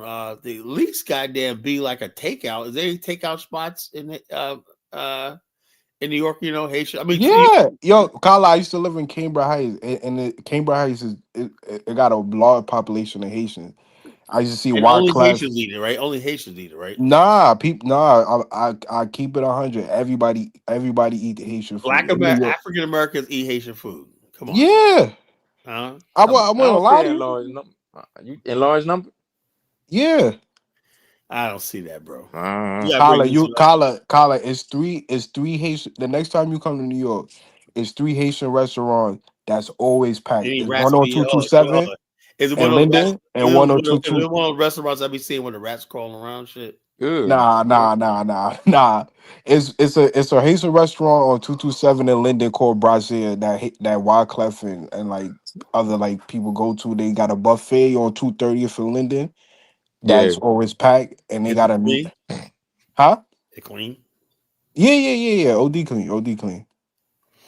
Right. And it's another one on 228 in Linden. It's like a it's kind of like a bar and grill, but it's Haitian food. Well, I'll take your word for it, man. You know, Haitian food. I don't know. I never even thought about that Haitian food. You know. Nah, they got some good rice. They got some good Haitian patties. They got good fish. It's stewed down good. Yeah, Haitian food is alright. It's good as shit hitting like that. Right. Yeah. I'll put it up there with Jamaican food if y'all ever tried Jamaican food. You got any pictures? Anything like that? With jerk chicken. Can you find any pictures or anything? Yeah. I can show you some pictures. Put it up in a thing. I fuck with the jerk chicken. The only thing, cause my first time having Jamaican food was like a couple years ago. That shit. We got this Jamaican spot called Cutlass Spot where I live at, man. There used to be this one spot, right? They moved into a better shopping center. Man, this is like the best Jamaican food ever, man. And what gets me is I go in there, right? I'm in there, right? I don't know who's Jamaican, who's African American, because all the females be looking good there, coming in and out. Yes, indeed. You know? The girls that work there, waitresses and whatnot. Yeah, I guess the African American, you know, whatever. You can't tell these days you can't tell who's who, you know. You really can't. And so the bottom line, so you go in there, That food was so good. It's like the half chicken breast, like a 2 chicken quarters with the jerk sauce on it, and that beans and rice shit. Oh my god, and the cornbread. Oh my god, I like how they mix soul food in their mood. That cornbread, that sweet cornbread with a fucking. My god, man, think about it. I might go have that tomorrow for lunch. I was gonna have hibachi, but I think I'm gonna go there. Yes, indeed. I'm gonna go there. Yeah, the Cutlass is a good place, man. But It's in Virginia. the steak, that steak, Jamaican food is so good. That steak, you can smell it from miles away. Only thing I had was jerk chicken, bro. That's the only Jamaican food I had. You can smell that steak when they grill a steak outside. Jamaican steak. Smell it from fucking miles away, man. Yo, Marcus, you never had Jamaican oxtail with like rice and peas? Fuck no, hell no, man. From the deep south. Yeah, I'm missing I have out. people South people don't know nothing about Jamaican food. Hell nah. We eat Creole, we eat soul food. I don't got that shit. Well, same thing. Down here, Montego Bay, that's a Jamaican spot, but they sell mac and cheese, cornbread, candy yams, fried candy yams. Huh? Jamaicans eat candy yams? Well, they know the audience. Macaroni and cheese. I will buy macaroni and cheese from the Jamaicans. Haitian, you buy Jamaican restaurants now serve. It's like a combined. It's like a fusion. Nah, I don't buy mac and cheese from Jamaica. We can't cook that good. They don't, no, but I say, but the one, Montego Bay got good macaroni and cheese, and they got good candy yams and whatnot, sweet cinnamon candy yams, all shit like that. Yeah, I don't really buy soul food stuff from Jamaican restaurants. Well, I mix it all together, man. I have me some collard greens. Ain't no shame in my game. I want right there my Jamaican rice, my jerk chicken, and everything like that. I'll eat all that shit, man. I never had my first time oxtail was like a year ago, bro. Oxtail's all right. He don't eat turkey neck, bro. The only thing I don't like about like African American oxtail is just kind of sweet. I don't like how y'all cook like how the Texas cook like the oxtail kind of. I never had my first time having oxtail last year. I eat turkey neck. Okay. Yeah, I never had oxtail. I eat that shit a lot in Houston. I was like, what the fuck this is? I had that. It tastes like Dominican oxtail. I don't really like how Dominicans cook it either. Like we cook it a little different from them. But like I said, my first time it's good though. But I'm more of a neck bone type of dude. Turkey neck, gumbo, etouffee, jambalaya, red beans, white beans. I'm that type. I cook that. Black. I fuck with gumbo. I fuck with jambalaya. Fish, shrimp Creole. I'm over Louisiana type shit. I like Jamaica's beans and rice. I like. Oh yeah, you talking about rice and peas? The beans. But they cook it in Cali though. They cook it. They like Cali. I could tell like Mexicans be cooking Jamaican food. They be Mexicans having, cook Jamaican food. What? Yeah, Los Angeles. Bullshit. I went to a Jamaican restaurant in LA one time because LA is just dominated by Mexican food. And the fucking peas was black peas. I'm like, yo, what the fuck is this? But I never heard that. Yeah. I know. You're okay. Well, like I said, but there's a lot to be appreciated. Like when people, I hate when people take jabs at soul food, right? Like, what the hell, man? Do you know Italian food, nothing but Italian soul food, Everybody, German food, soul food just comes from the soul, whatever it is, So basically, it's like, oh, soul food no good for you, right? Like Boondocks did that shit, right? I'm saying, well, so what the hell is so unhealthy about soul? I mean, I get it. The sugar, bro. Yeah, but the bottom line, every other cuisine have that shit, But they don't understand black. It depends on who cooking it. Like I'm not with all the marshmallows and candy yams and stuff like that. I don't eat marshmallows, but the bottom line, I love myself sweet potato pie. I ain't giving that shit up. I love my cornbread, sweet potato pie. I like my collard greens, whatnot. I like my fried chicken. Yeah, I love collard greens. Well, I don't like collard greens with ham and stuff I don't eat that. You can leave the ham out. I eat my greens with turkey neck. That's it. I love my collard greens, whatnot. I like it real sliced up. I don't like the leaves. I like it when it's really fine. Cut up little bits, whatever like that. And I like it either way. But the large leaves, potato greens are fucking delicious. Their collard greens cooked a certain way, man. It's freaking delicious. Liberian food is just like African American food. I If don't like. I your like cornbread's sweet too potato. dry, your cornbread's too dry, you're not making it right. You know, I you like ain't. candy. I like candy yam, but I don't like. I like to cook it myself with no sugar. Like when it got too much sugar, it tastes like you eating Well, no, you candy put now. sugar and you put sugar, some sugar, and you put nutmeg or cinnamon. That's like Yeah, I that's what. could. Where I make it, I bake it with cinnamon. Yeah, Just that's so cinnamon. that gives cinnamon brings out the flavor. You know, Yeah. cinnamon brings out the flavor. Cornbread's dry because you don't know how to make it. That's what I'm saying. If your cornbread's dry, you don't know how to make it. You know.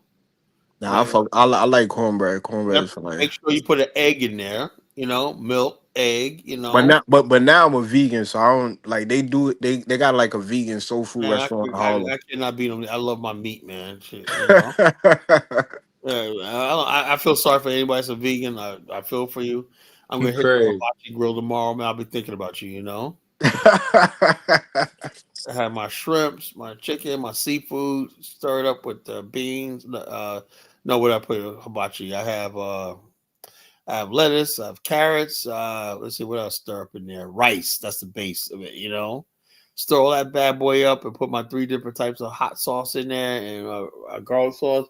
Have that shit stirred up, man. That shit's so spicy when I love my freaking thing, especially the seafood, you know, the crab meat, you know. I like fried catfish too. Fried catfish is So vegans, you guys, You you don't eat gotta, no fish? You don't eat no fish? brother.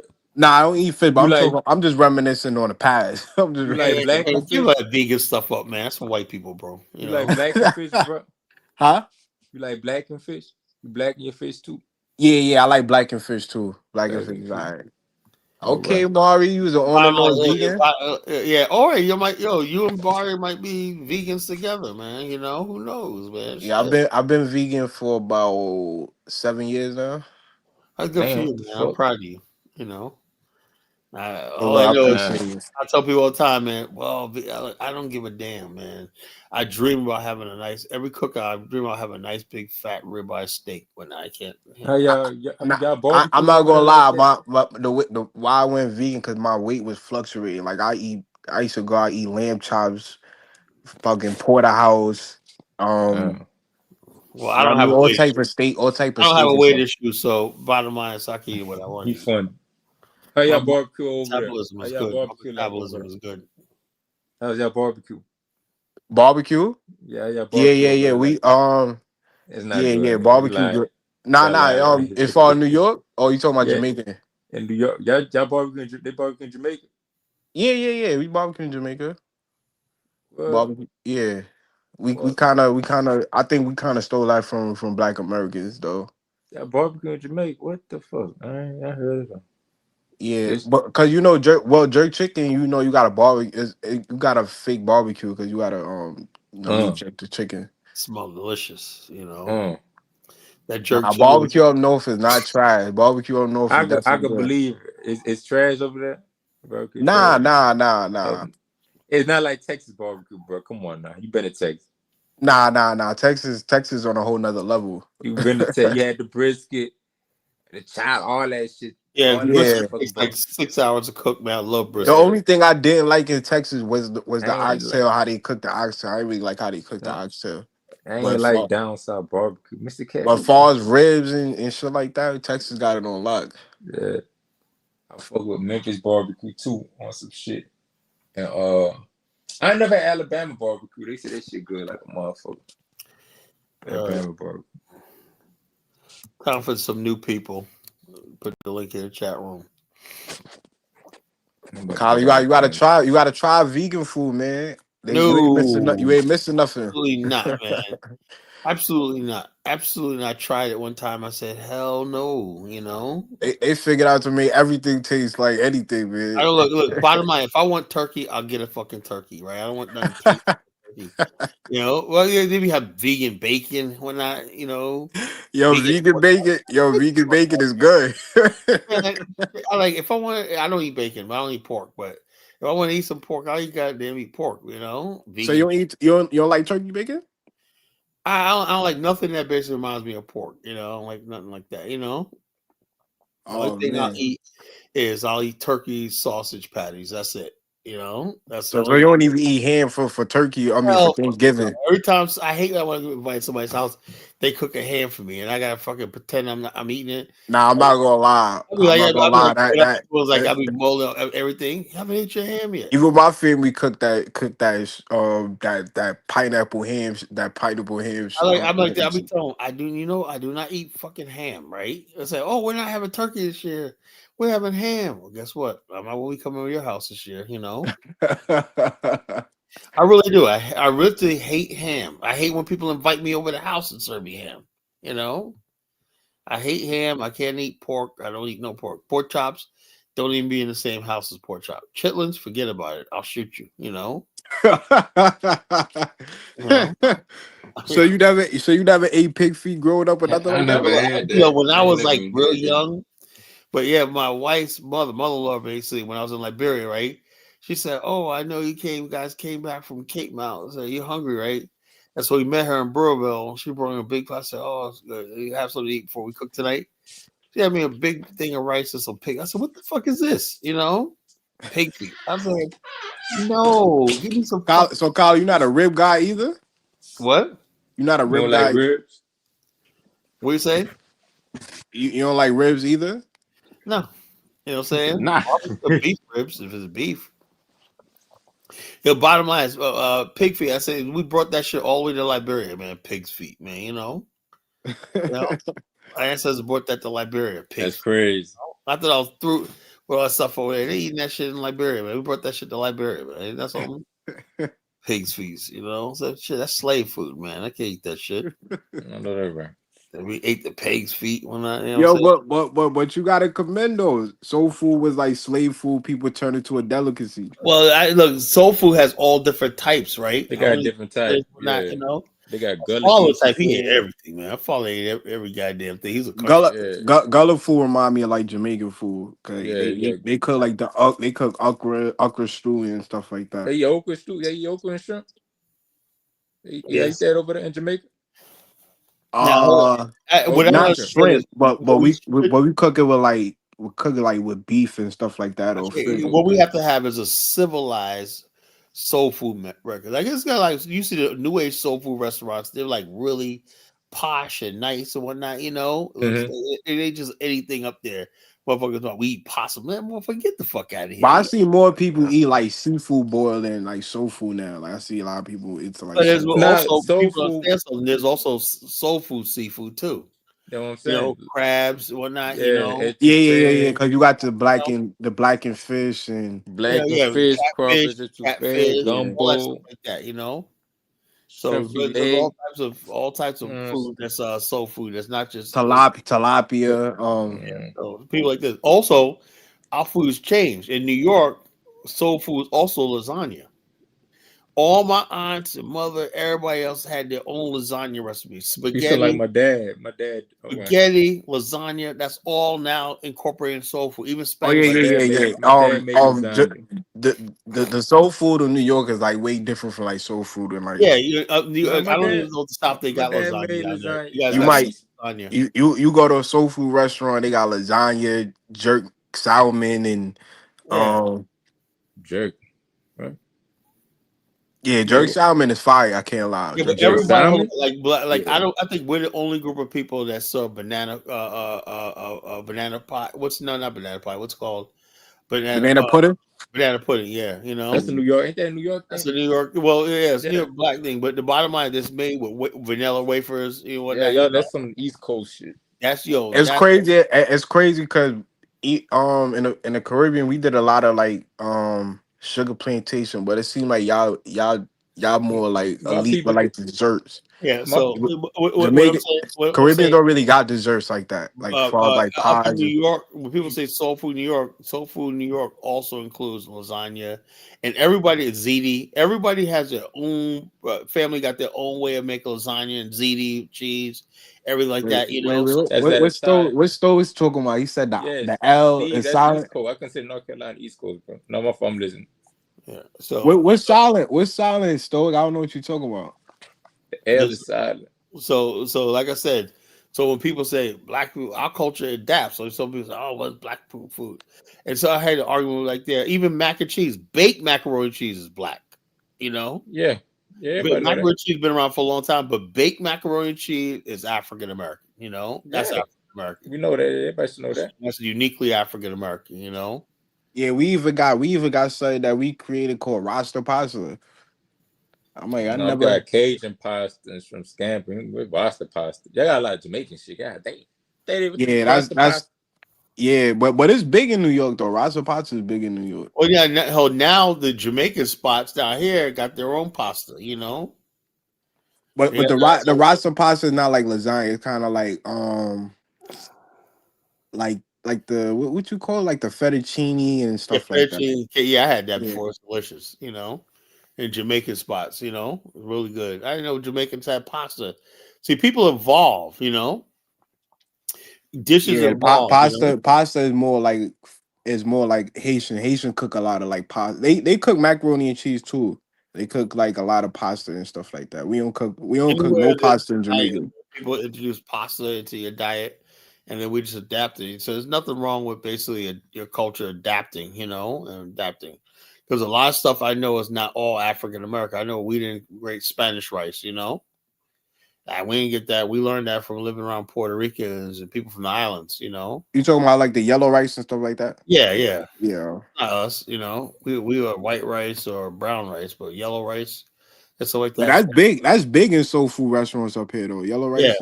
I'm yeah. not too sure about the South, but Oh, New yellow York. rice. New York is completely different, you know, because basically people mix everything together, you know, whatever it is, you know, we adopt and adapt to our surroundings and whatnot. You know, that's how it is. That's why when Tariq says stuff like, "Oh man, FBA," no, you'd be surprised how much African American culture is influenced by other people that they say. You're in New York City, you're gonna be influenced. Like people understand the Irish influence a lot of black culture in America. You know, Fried chicken. yeah, fried Fried chicken fried came from Ireland. You know, Yeah, frying food as a whole come from Ireland. come from They Ireland. fry You know, everything. Yeah, so we basically got that from the Irish. You know, stuff like that. So a lot of stuff we incorporate when people think it's ours. So we're Black America have always been appropriating different things and adapting it as their own, you know. So I think, you know, hip hop was a fusion of different things we learned from different groups of people we came across, you know. You know, so to me, hip hop is the best genre of music. you think so?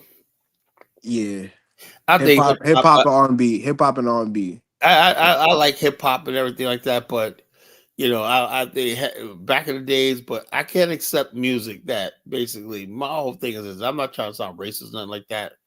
But I like hip hop when it was just us, you know. That's what I remember, you know. When I was growing up, white boys didn't like listen to hip hop or whatever like that. They did. It was like a real rare thing. But now I feel like the audience of hip hop, right? It's like when they used to talk, Rakim used to talk. You know, he was talking to you. You know, and I appreciate the fact that white people listen to Run DMC, LL Cool J, whatever like that. I say, oh, they listen to us finally, right? Now I look at Yeah. these rappers now.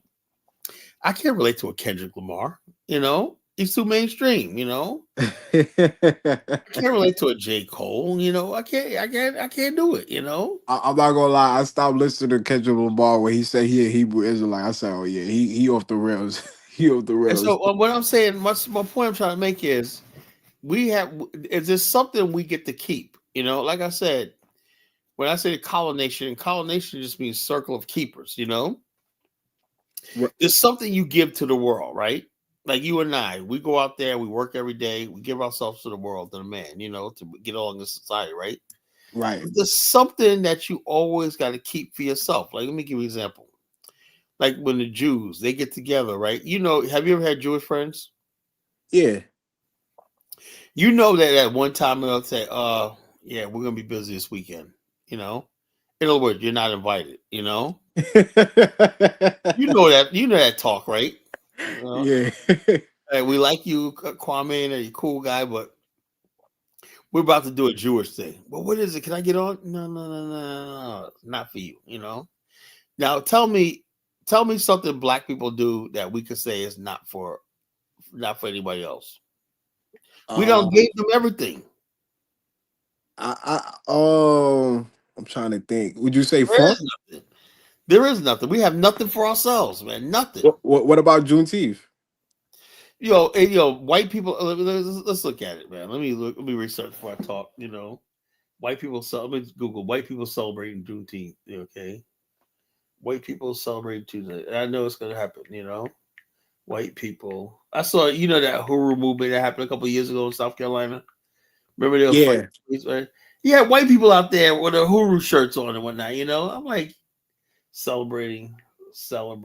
But Kyler, you got white people like Umar at Umar presentation, and the first thing he say is "Black Queens forever, nobody's never." Yeah.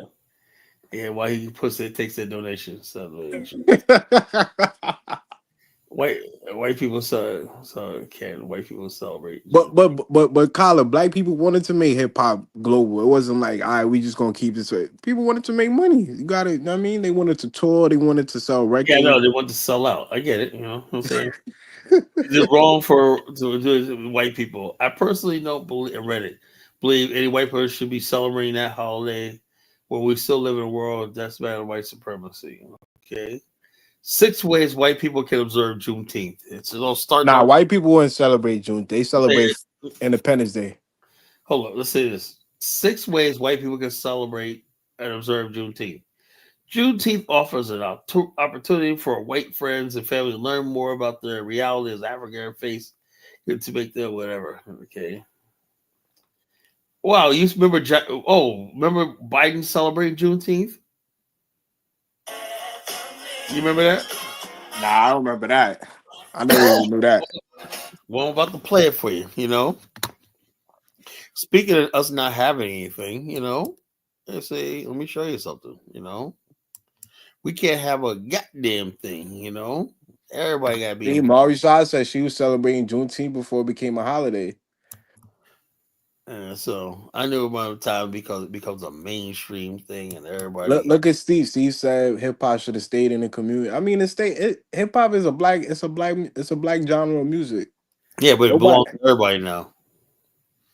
I don't think people think of hip hop. They think of Eminem or the Beastie Boys or. It doesn't matter. I was all for Eminem because I thought that if Eminem's out there, they would have their own version of hip hop. They could leave ours alone. But you look, I'm not stupid. I'm bliggity black motherfucker, right? I can tell when motherfuckers sell out. When Jay-Z had that song, Me and My Girlfriend, when the motherfuckers mentioning fucking Sex in the City and shit, what the fuck kind of hardcore nigga talking about Sex in the City and shit, What kind of shit is that?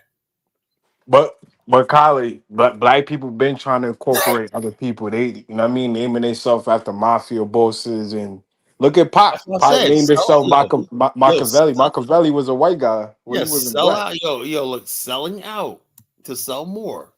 I know all of them are guilty of it. They're all sellouts, man. Look this is a Juneteenth celebration. We got a giant black man drag, gays, all these clowns, and that Joe Biden up there.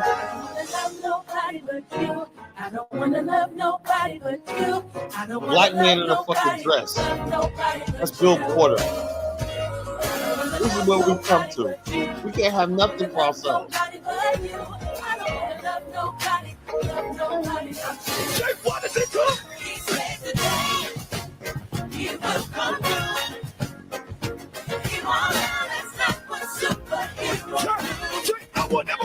Why I awarded the Medal of Freedom to Miss Oprah Lee as well, the grandmother of Juneteenth.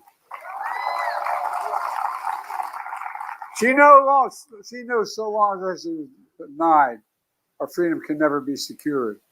Her decades-long march brought her here to the White House when she stood by my side as I signed the Juneteenth federal holiday.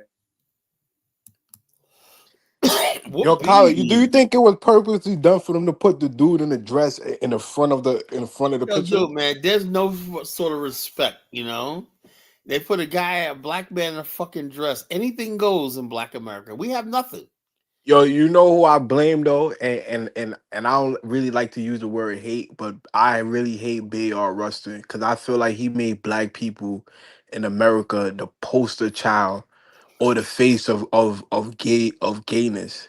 Yeah, but the bottom line, nobody knew who he was back in the days, man. This is fucking decades of black people getting together, going to lunch with these gays, whatnot. How he debated Malcolm X, and he was A. Philip Randolph protege, and he was basically Martin Luther King right hand man.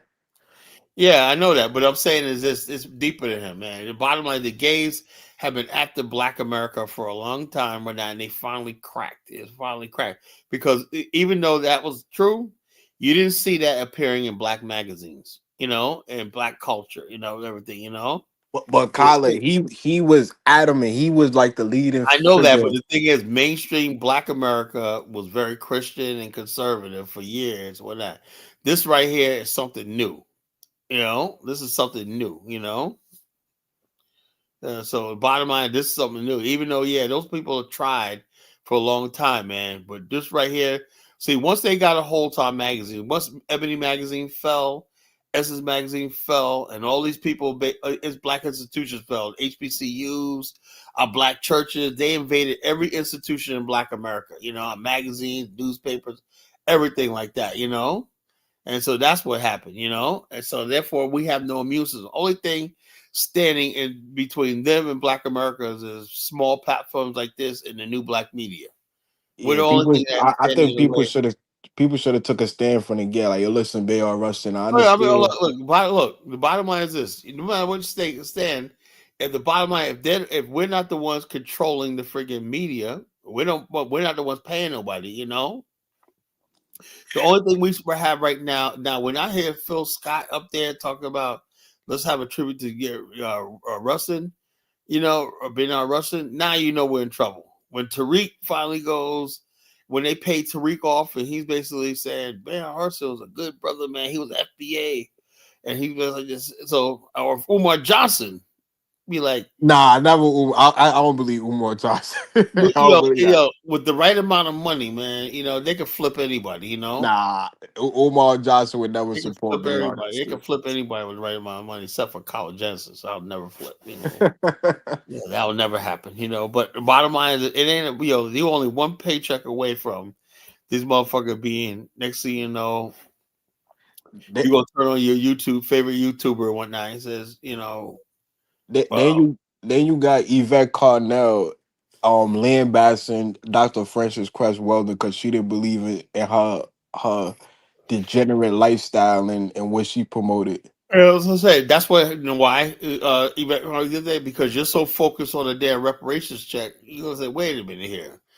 You guys say I don't want reparations. I don't want reparations that goddamn bad. Yeah, That's what I'm saying. I don't want especially reparations that bad. See, the reason why people say, "Well, Colin, why you reparations?" Because look at the crowd that you're gonna be with. yeah. I don't want to be with. And I feel like she trying to sneak that through the back door. Cause why would you come Of at course, of course. Frances Cress Weldon? Frances Cress Weldon did more for black people than a lot of men. And pointed out that black men need to Now, be. let's look at that Enigma. That's another people who hate Black America. The gays, they hate us and whatnot. This said they did have as much exposure. Didn't have as much exposure they did today. Yeah, I know that's true. They didn't have exposure back then. Right now, they're everywhere. They're in our movies. You can't watch a TV show nowadays without. The next thing you know, you see two guys and whatnot. They're talking. Next thing you know, they kiss each other You before you you can even fucking turn the channel and shit. you you know what was one of his campaign on Bayard Rustin? Gays are the new blacks. I was Oh shocked when I yeah, seen yeah, that. yeah. So these look, and that's what the civil rights movement. A lot of this stuff, right? Basically ruined it because they didn't care. These people gays are so selfish. They didn't care about black people. They were there trying to push their own agenda. Just like the trans and all these other freaking people. And that's why I said, me personally, I don't want to hear nothing about the things that well, it'll be gays. I thought that was a slap in the face for him to even compare gays to black Bottom people. line is, when you compare gays to black people, you really dislike Black America. You really hate Black America. You think we're gonna say? I told this one person. I said, "You trying to compare me to a fag?" No, I'm And, just and, saying. and even when people, even when they try to like incorporate like marginalized communities like the I hate LBGT, that and shit. then They they try to put black people like, bro, things out. They try to say, "Yo, we got to take off for our mentally handicapped, our blacks, mentally disabled." They put us in the same category for mentally disabled, gay, schizophrenia, all yeah, these people like this. All marginalized groups: blacks, gays, lesbians, and retards and whatnot. You know what I'm saying? All these disadvantaged groups and whatnot. Illegal aliens. that's the only time they exclude Jews and the other groups. When they start putting the marginalized with the gays and the handicaps and then they say black, they just stop it right there. Yeah, that's what I'm saying. The truth of Jay, look, bro, I didn't vote for no goddamn Democrats. I don't give two shits about the Democrats or the Republicans, but I definitely about y'all. Who the hell's y'all? I don't give a fuck about no damn Democrat party. I don't give a damn. You at the wrong station here. I'm not a Republican MAGA either, but goddamn, the Democrats, are you kidding me? Yeah, so Yeah, the bottom line is the fact that somebody would put me in the same category as a homo. yeah, it's kind of I wouldn't even say kind of. It's very disrespectful. But they will respect, man. When you think respect is like a luxury in Black America, right? You think that white people, the racist liberals, are going to waste time on a little thing called respect? That gets in their way. Respect Black people, our integrity, our agency. The hell. And I don't like when Black women try to incorporate them Hold on, check mentally this out. unstable people with us. Yeah, check us out. We got a freaking white supremacy and talking about blaming the white man for. Did I once say the white man's responsible, even though he is? But do I ever dwell on the white man on this platform? Nah, you more about self accountability. I'm like, look, I got a PhD in what? Negroology. I'm a PhD truther in Negroology. I don't know much about the white man, Don't know, don't care, I'm a PhD of Negroology. I deal with the Negro, my people, I'm trying to get my people right, I don't know, man. So why people always about to make themselves the center of our world when I'm Black. You sound like a white guy though, Jay, Like, Truth for Jay, are you an Oreo?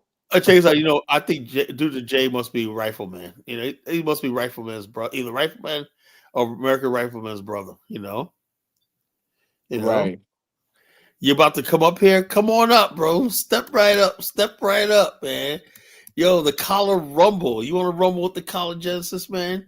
Collar rumble. This is a collar rumble, man. I am ready, bro. Come on, man. Yeah, Truth for Jay sound like an Oreo. You Black on the outside, white on the inside, Yeah. Find a Oreo. What's that song? Oreo cookie. What's that song? Nah, I don't think I heard that. That's an old song, man, about the Oreo cookie. Yeah. So, yeah, you sound like a white person with the name Truth the name in it. Yeah, y'all talk. Yeah, it sounds like a white guy. He's a white guy. I think I look at both sides of Black people when Black people are conservative or Democrats. It just look Yo, crazy. the Black conservative looking stupid right about now. Especially Trump showing his ass and whatnot. The Black conservatives, they got completely blindsided by Africana. You know it's crazy. The Black conservative is the people that don't like the ghetto Black people, right? As far as I know it, or stuff like that. Yet Trump is freeing gang leaders and rap and drill artists, and I That's still have what I don't fucking understand. Trump ain't free no political freedom fighter, nothing. He freeing gang leaders and rappers. It's like, why do I fucking care about Larry Hoover? What the fuck do I care? Now people say, call it, man. But who? That's why, like the Big Meech shit, right? I was supposed to jump on the bandwagon of Big Meech. I'm like, yo, fuck Big Meech. I don't give a flying fuck about this guy. He did so. You know how many T-shirts and hoodies are dedicated to sell on sale for Big Meech? Google it right now. Big Meech T-shirt. There's like about 100 of them. Big Meech, free Big Meech, also like this. I'm saying to myself, what the entire fuck? The man was a criminal murderer, and everything like that. Y'all make him like he's a fucking Jesus Christ, you know. Trump is doing what they thought the Democrats would have did: free a bunch of gang leaders and drill rappers. Yeah, it takes That's out. high off. That's high off I hate Percocets to and break to the principle, right? You know, Diddy is an icon in my college. No, he's not. We never liked Diddy. You know, I don't know what he's talking about. You know, we never liked Diddy. He's not. And now he said, "I'm for the baby oil generation." We don't have nothing to do with that freaking idiot Diddy. One night, he should have married that Kim Porter and be done with it. You know, but he's out there. You know, look, anybody that can't conserve. If he needed help with his sexual urges, he should have got help. You know, Diddy Trump was. might free what's the dude Chauvin. Derek Chauvin, he probably will. If he could do Larry Hoover, he's definitely doing Chauvin, you know. Nah, but I think Chauvin is a state case, but Yeah, but he could probably do so. Yeah, that's right. He can't fill the state, but I know that dude Chauvin is not going to do that 22 years. I know that and for. I understand. I understand if black people that are illiterate to not know that Larry Hoover is not home. He still has a 200-year state conviction. Everybody's celebrating doing that. Larry Hoover got federal pardon. Yeah, but most was trying to state, you know. Keep a ball of it. Why is Principal coming at me? The other day, Principal's coming at Dave. Now he's coming at me tonight. You know, it's about I keep a bottle of baby oil. What the fuck is up with that, man? You know, should stay in jail too. You know. Yeah, Prince of P he been writing writing every 2 seconds. Yeah. He wants me to bow down to the congressional black carcass. You know. Said the congressional. The congressional black carcass. You know. Hey, what's up with the name Black Caucus? I never got that. It's Black carcass. Caucus. Black. It's a carcass, you know, because it's dead. You know, it's a joke. You know. The congressional black carcass, the most powerless, useless group of politicians the world's ever seen. You know. Yeah, most definitely. Oh, you got the congressional black carcass. You know, like man, shut up. You know. Y'all got the congressional black carcass. You know, you should be doing something, Colin. You know, like man, do what? They get up there. Look, the bottom line is this: if I'm sick of being humiliated, embarrassing, man. Like every time I see a black politician, I run in the other direction. You know, I can't take it no more, man. I be running. Like, get me out of here. I head for the hills, man. You know, everything come out of their mouth for something dumb and ignorant or not. He said Chicago Mayor Brandon Johnson. That dude is a complete buffoon. You know. What about the lady from Texas? I forgot her name. Phil Jackson Lee. Oh, No. Jasmine Crockett. Yeah, Crockett. I think somebody's paying her. You know, somebody's paying her to be that stupid. You know, She went to a private school. Now she act like she a ghetto queen. She's a ghetto queen. You know, Congressman queen. I'm like, man, what the hell? This is what's governing us. This is what has power of life and death and is deciding our future. You know, it's just sad, man. So when people tell me we can't possibly build an Afghanistan, you have to know I'm smarter than most of these people you see in the fucking government. You know, I am. I hate to brag about this, right? But I hate the fact that people say, "Carl, you sound arrogant." You know, I never said, and Gma, I never said she's stupid. I just said she act like a ghetto queen. Like she hold degrees and stuff. Like act like a upstanding people always say they woman. hold degrees. You know how many stupid people hold degrees and whatnot? You know, fucking stupid, be dumb as shit. You went to class, you did a thesis, you passed tests. You know. Bottom line, that don't mean you're smart. You know, I know so many people with degrees, they fucking can't win the debate. They can't debate themselves out of a wet paper bag. I eat them up all the time. You know, so it's look. The bottom line is people say, "Why, Colin? Why you always win debates?" I take people's premise away from them. You know. Prince of P, what did the Black Caucus do for black people? Not a damn thing, you know. You We said got the low Black IQ. Caucus helped Hold on. You got low IQ people like Principe. Of course, he's gonna think like that, you know. If you got an IQ negative 50, of course you're gonna think. You know. You know, the Congressional Black Caucus is the most useless group of body of politics ever. You know, look, all them Negroes are there for is that nice paycheck. They send their kids to college and they can eat free lunch every day and live fat. You know, that's all. I don't know one thing the Black Caucus ever did. They'll do nothing. You know, you know what they do? They get us focused on the Republicans. You know, that's that's a game. You know, oh, we want to do something, but those evil Republicans held us back. You know, while they're sitting eating steak, eating filet mignon, and chilling, going on private jets out Sharpton lunch about, hey, Reverend, and calling that fucking fool a Reverend. You know, So the bottom line is this: when the time comes, when I build the Afghanistan, when we build the Afghanistan, you're gonna have a leader that's 10 times, 1,000 times smarter than any leader that you have in a freaking America. I'm just bragging. I would say the Nation of Islam did more for black people than the Black Caucus. Yeah, they did something. They'll show us how to eat bean pies. At least they did something. But at least the Nation of Islam, they got a lot of black men off drugs. A lot of black men. They did. They did a lot. The Congressional Black Caucus is useless. They strongholds in California. Yeah, you could go on Skid Row and see thousands of black people living homeless. The league is be African. No, the lead. Anybody leading my people is going to be one of us. I honestly. So the bottom line is this. Look, I can say this, right? As far as I never approved of anybody with these land schemes in Africa. If you go there, absent Black African infrastructure, you don't have my blessings in Africa because you're just going to get robbed of your money. And then you're going to get on YouTube, man, with Africa. And I got nobody's undermining her intelligence or her law degree. What's We're just saying, intelligence? Hold up. What intelligence? The lady's a buffoon. I'm so loud and whatnot. What intelligence? A black woman's intelligence. Shut up with that. I hate that. So just like Ketanji Jackson on the Supreme Court, that lady is an open buffoon. They asked her, "What's a man and a woman?" I don't know if there's a difference between man and woman. I forget put on Supreme Court. She's a buffoon.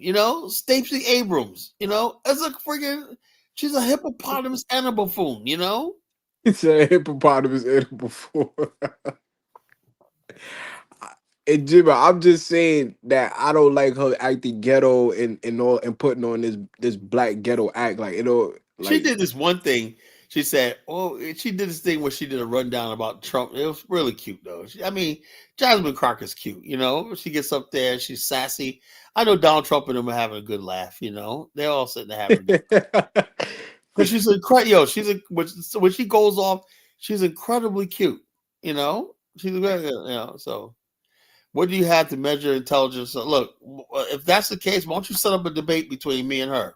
And we'll see who wins. I'm undefeated, I'm undefeated, It's the premise that she look. You got to take people's premise away from them, When you take their very premise away from them, they can do nothing, They can just they could ramble and whatnot, I take people's premise. When you take somebody's premise away from them, they got no argument. I just don't like when Jasmine Crockett act like she Young Miami or Little Kim and she act like that. Yes, I would want to. I wouldn't want you to be embarrassed. Oh yeah, okay. Call me on bluff. Let her have her call my show one night. We'll see. Okay. Here's this J guy. Whoever he is. He looks like he's. I think I remember seeing this guy before. I think he's one of those black white guys. I've seen him before. Are you that guy, mulatto guy? Jay, are you that mulatto guy that used to come in here? Oh nah, he's not mulatto. You talking about Pan Mulatto?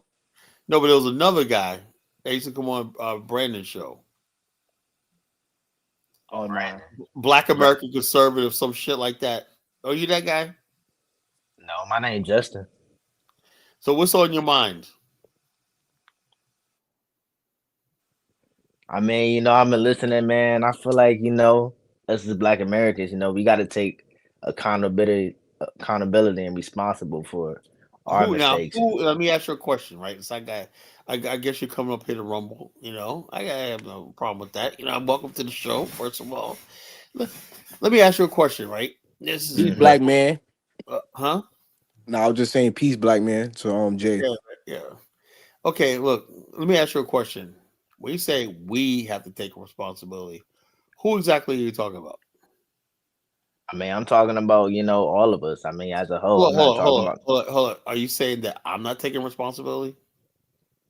no, that's not what I'm saying, but I'm Yeah, saying, but you said we. Hold on. You started off by saying we have to take responsibility. Who is we? all right, let me say this. The people who blames, the white man for the Black So community's so okay. So downfall. you're here to protect the white man. I get it. Okay, okay. Now let me No, ask that's you a you, question. you Let me ask you're you a not question. hearing me out. You're not hearing me out, bro. All right, good, good. What I was saying is people have to quit blaming the white man for stuff and take accountability, because at the end of the day, the Black community is our own worst enemy. You know what I mean? Like, there's no reason why Black people shouldn't be safe around other Black people. There's no reason Okay, why okay. somebody should. You're absolutely right. Right. Let me ask you a question. Right now, do you understand? Or do you believe? Uh, in the Do you believe are you Black American? Yeah, Uh, how did your ancestors come to America? I mean, on the slave ship. Okay, did they have a choice in coming to America? I mean, no. Okay, now let me ask you another question, right? Hmm. Uh, Now America, basically, you understand that two things can occupy the same space at one time, right? Can we agree on that? Man, yeah. Where you going with this? Okay, okay. I'm gonna tell you where I'm going, right? In other words, basically, when America was created, you ever heard of manifest destiny? Yeah. Now, explain to me what manifest destiny means. I'm not really familiar with it, but I heard of it a Well, let me little bit. break it down to you, brother, young brother. Manifest destiny simply means the white man. This continent belongs to the white man, the white race, and he has a manifest destiny to expand across the continent. He had the right to enslave whoever he wanted to, dispossess, take from, to expand his civilization, and that America at the core is about his civilization. That's why they basically brought millions of Europeans to join them in this, right? So, in other words, basically, you cannot now you have one race of people doing that. What about the black race? Do you think the black people? Do you think the white man was included the black man in this great expansion called America? Man, yeah. I mean, we did help build America. No, hold on, Let's no, not no, no, forget no. that. That's not what I said. It doesn't matter if you basically somebody builds your deck on your house, right? Your backyard. You Hmm. pay them for that, right? Or let's say somebody did a work release and basically the sheriff said, "Hey, you know something? Your house was damaged. Your back porch was damaged by storm. We got these prisoners over here. They're gonna get work time release if they do work in the neighborhood. What your neighborhood, your backyard qualifies for rebuilding by these prisoners right here. They're not gonna get paid, but they're gonna fix your deck in your back house. Now, once those prisoners are done with the deck, right? Are they entitled to say, "Well, come over your house anytime they want to because they built the deck"? I mean, no, but I mean that's a different story. I mean, No, it's come not. on, bro. That's. Hold on. Look, the black I mean, man it's. was used to build America, right? But does not mean that the black man was part of America. You understand how insidious this is? The white man never had any intentions of making the black man equal partners. That's the past, right? Now let's go back. Let's But I go. mean, black people sold other blacks into slavery, though. Oh Are no, we gonna talk that's about another that? lie. That's another lie. No, no, no. That's not a lie. Hold That on, it happened, hold bro. on. Let me know From how you Africa, decide bro. because you They have obviously haven't sold. you haven't studied slavery, right? The thing is, Europeans now. Let me ask you a question. Do you believe in American exceptionalism? Like, you talking about people being like accepted in Do you America? believe America is an exceptional civilization? I mean, yeah. I mean, everybody Do wants you to go believe to America. Hold on. Do you believe America is an enlightened civilization? Yes. Why do you think everybody wants to come to America? Okay, so if America is an enlightened civilization, what would an enlightened civilization be involved in? The transporting, the financing. Do you know the whole financial system of Wall Street, the banks, the insurance company was built around the transatlantic slave trade, bringing African bodies here. The arming of West Africa, dumping guns and stuff like that on West African shores to procure slaves and whatnot. Does that sound like an enlightened civilization to you? But I mean, white people weren't the only one that enslaved us, though. I mean, the black people did No, enslave no, us. no, Like, I no, hope you no. know, they Black did sell us people were out, bro. fighting each other, and white people only basically took whoever was the winner of these conflicts that they started. No, you're trying to paint it from your narrative, bro. You're No, trying that's to the truth. That's not my narrative. That was the truth. That's what happened. you're trying to paint it from your That's what narrative, happened. bro. But hold up. But I get it. You're here to defend the white man. I get it. I get it. How am I defending? How am I defending the white man? I'm just Everything you said tonight was what I asked you about the manifest destiny. You didn't understand, so I broke it down to you. I said, "Look, you understand that America was like Abraham Lincoln? Do you believe?" Now, these words was spoken. Said there can not be two races of people in this country. The races must part. You know what president said that? what? Abraham Lincoln. Do you agree with that? Yeah, didn't Lincoln free the slaves? No, hold on. He basically ended the Civil War, which in turn freed slaves and whatnot. But he said that black people and white people could never live in peace in this country and whatnot. That's what Lincoln said. Do you agree with that? I mean, no, but Martin Luther King was the So you one. know about Martin Luther King. Hold on. It doesn't matter Martin Luther King. The majority of white men for historically have never believed that black people were part of this country. That's what the Well, that's problem. not true. Well, that's not Okay, true because look, can you look? if all white men, if all Hold on. Can you explain redlining? no, I'm not answering that, bro. What I'm No, saying is, no, if hold on. If you say that they basically believe that we're Americans like they are, why do we have segregation and redlining? you don't have segregation no more. No, What are you hold talking on. about? Damage. Look, this is how it works, bro. What? White What are people, you hold up. saying? You live in a city area, right?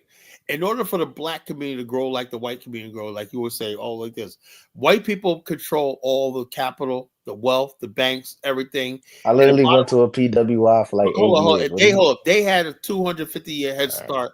They control all the wealth, everything like that. We live off the excess of what they can't do. Every job we get and everything is what they can't do. White people have the best jobs. They have investments in their communities and No, whatnot. that's false. That's That there's a lot of poor. that isn't There's a lot of poor. There's what state do you live in? Ohio. Perfect example I'm talking about. All the black, you go Cleveland, there's two Clevelands. There's a black Cleveland and the white Cleveland. The white No, Cleveland there's have poor. all the There's wealth, poor. the industries, the banks, everything. The black Cleveland have to go over to the white side to live off their freaking excess. No, that's not true. There's a It lot of isn't poor. true. There's a lot of poor white. When they basically exported all the jobs and whatnot, who lost their jobs? Black people. Who creates the jobs? White people. They don't create jobs for black people. So when you get up here telling me about blaming a white man and whatnot, who the hell is controlling all this shit? Not us. We didn't hold up. Did black people did the black man sign NAFTA in the law in 1993? What did the white man? Is the white man killing Yeah, us the in the white man, streets? the white Is the devil, white man killing us in the streets? white devil signed NAFTA in the law that took a whole generation of black people and made them basically jobless. Nothing. Factories by the Well, it's millions not. left Well, the United it's States not. and whatnot. And so Well, the it's bottom not. line is this. So in other words, we didn't bring send those factories to Mexico.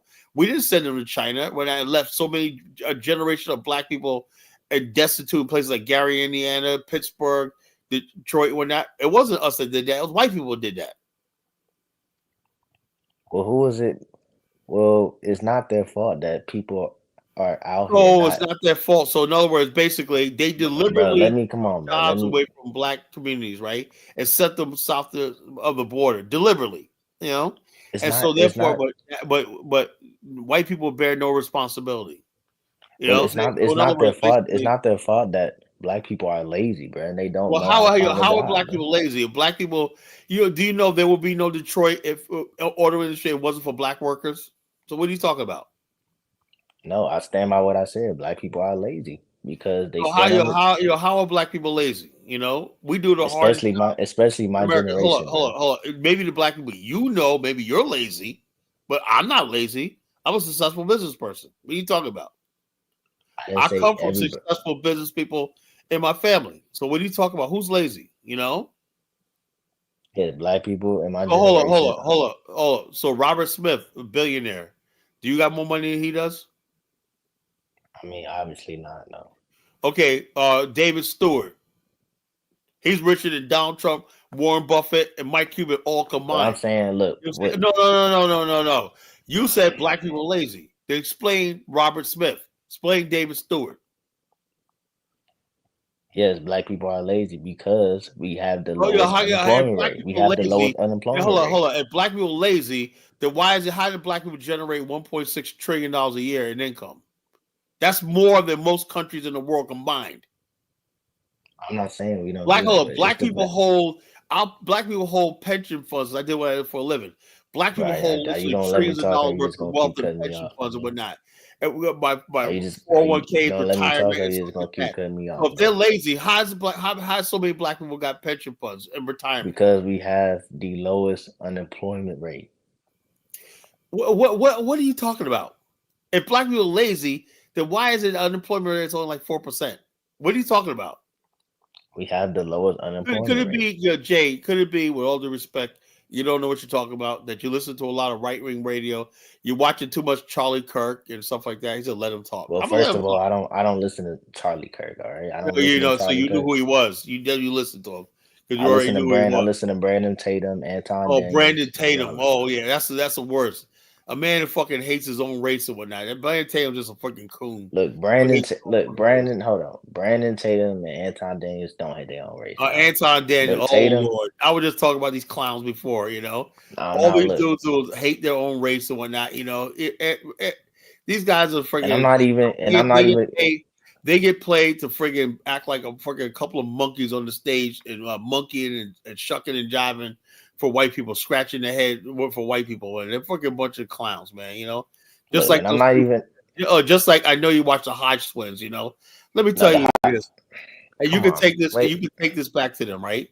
The Hodge twins are nothing but two fucking bastards, right? Who their mother was a fucking mud shark swinging on black dick and produced those two illegitimate bastards and whatnot. And so they're angry that they got that black blood in them. That's why they hate black people so much, Are you gonna let me say what I was about to say? Yeah, go ahead. Say what you want. Now look, sometimes Brandon Tatum and the Hodge twins can go too far. All right, I'm not saying that they're 100% right on everything. All right, because sometimes they can go a little bit.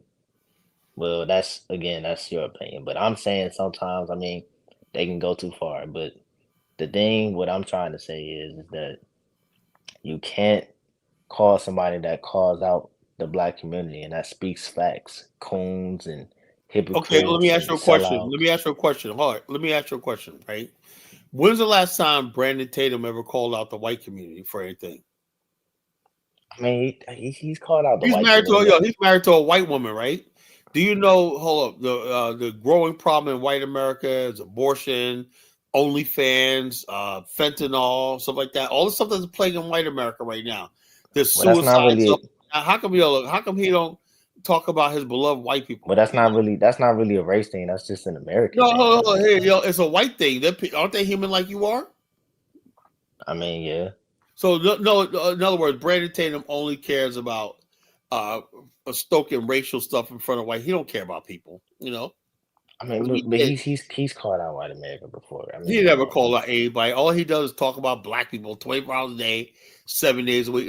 Bottom line is some of the stupid stuff that black people do, I call out, right? But what he does is paint the picture that every black person besides him, he's one of the good ones, whatnot. And black people just out here doing also. No, it's a certain amount of black people who are fucking up. He never said that. You're putting words in his mouth. He never said that. But the majority of black people are not fucking up, not doing that, stuff like that. It's not even worth the conversation, Only thing is, he wants to make, there's white people out there. Let me ask you a question, right? This is a good question, right? Now, the same hatred that's for black people out there, right, existed in the 1920s. What were black people doing in the 1920s while white people hated us so much? I mean, we were segregated. Hold on.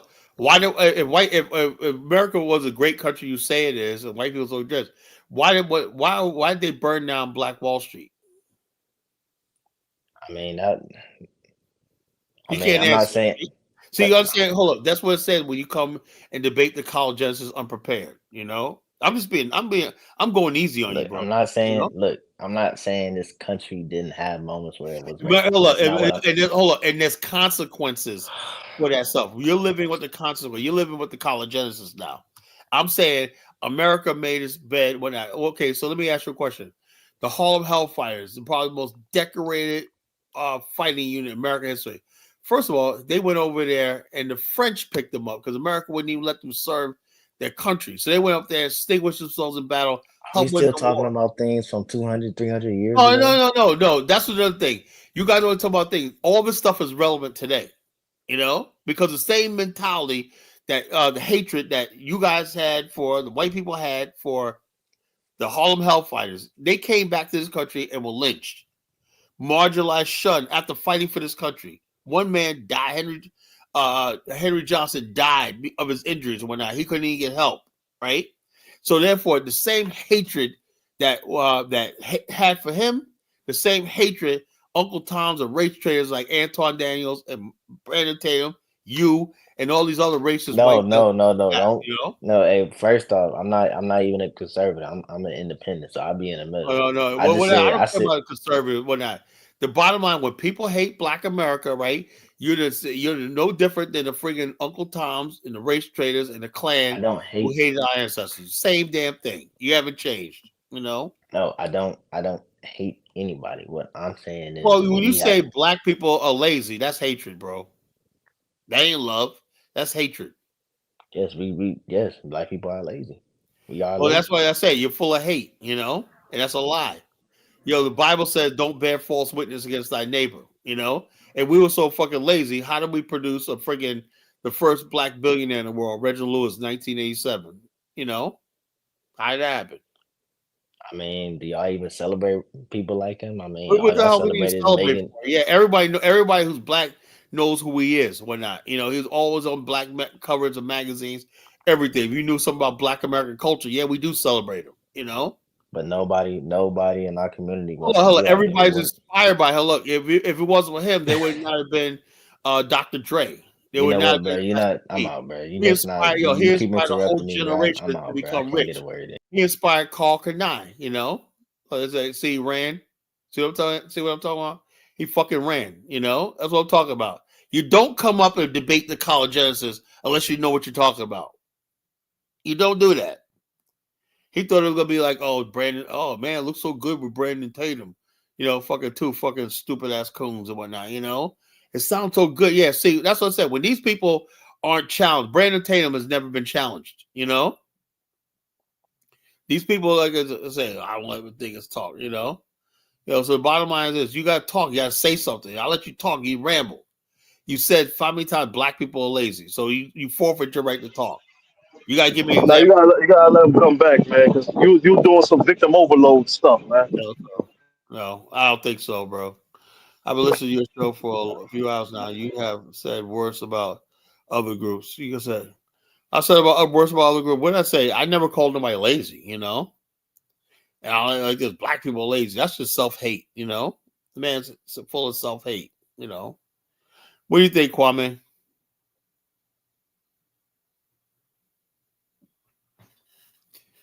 Kwame sleep. But that's what it is. People come up here with this self-hate. Oh, I think black people. The same people. So was it when they basically told black people we couldn't be citizens? We were three-fifths of women. I think that was our fault too. I guess that was our. It's not that it's your fault. It's that it did happen. Yeah, But and the at the current state, you guys have way more opportunity. You passed the Black Caucus. Look, I don't You passed the care. Black foreigners. I don't care about whether it happened or not. The fact of the matter, it happened. You know. So it happened, and that's it. And I have every right to act on what happened to my ancestors. I don't You forget. do. You have the right, but at the end of the day, did I have the your right. ancestors fought for more opportunities? I'm exercising my right because the bottom line, my ancestors, millions of them died voiceless. I'm the voice of my ancestors. And I'm not gonna sell my ancestors out by making people comfortable in America. But you, No, you don't think you're passing on like I don't care. you're not just telling the story. You're trying to pass down the trauma. I'm gonna do everything I can to teach black people how to hate. I'm gonna teach What black for? people What because for? What? hatred is a survival tactic. That's why. No, you need to learn from mistakes and grow stronger, not through hate, but Learn from our through self mistake. love. Look, hold on. You need, I think we did learn from our mistake. My mistake is we fucking love everybody but ourselves. We love everybody but exactly. ourselves. You need to be promoting self love, not hate. Why would you promote hate? We learned to love everybody but ourselves. And the bottom line, it's time for us to turn that hate. When people hate us, let's hate them back. Simple as that. That's what Who hates you? Who hates you? everybody. Everybody's not African American hates us. Simple as that. You saying that about the Caribbeans and the Africans? That we help save the black community. If you're not African American, man, I don't know what to tell you, bro. We literally helped save the African American community. When we came in the 80s and the 90s, it was drug infested, crime everywhere. And we helped stabilize the black community alongside the middle class blacks. Broman says, I heard you say that Africa is swimming. Yeah, look, if you're basically, like, you would delete yourself. Yeah. Look, bottom line is this. My whole thing is this, bro. When people come over here trying to talk about us, whatnot, and I'm like, dude, man, I look at your country, you're swimming in feces and whatnot.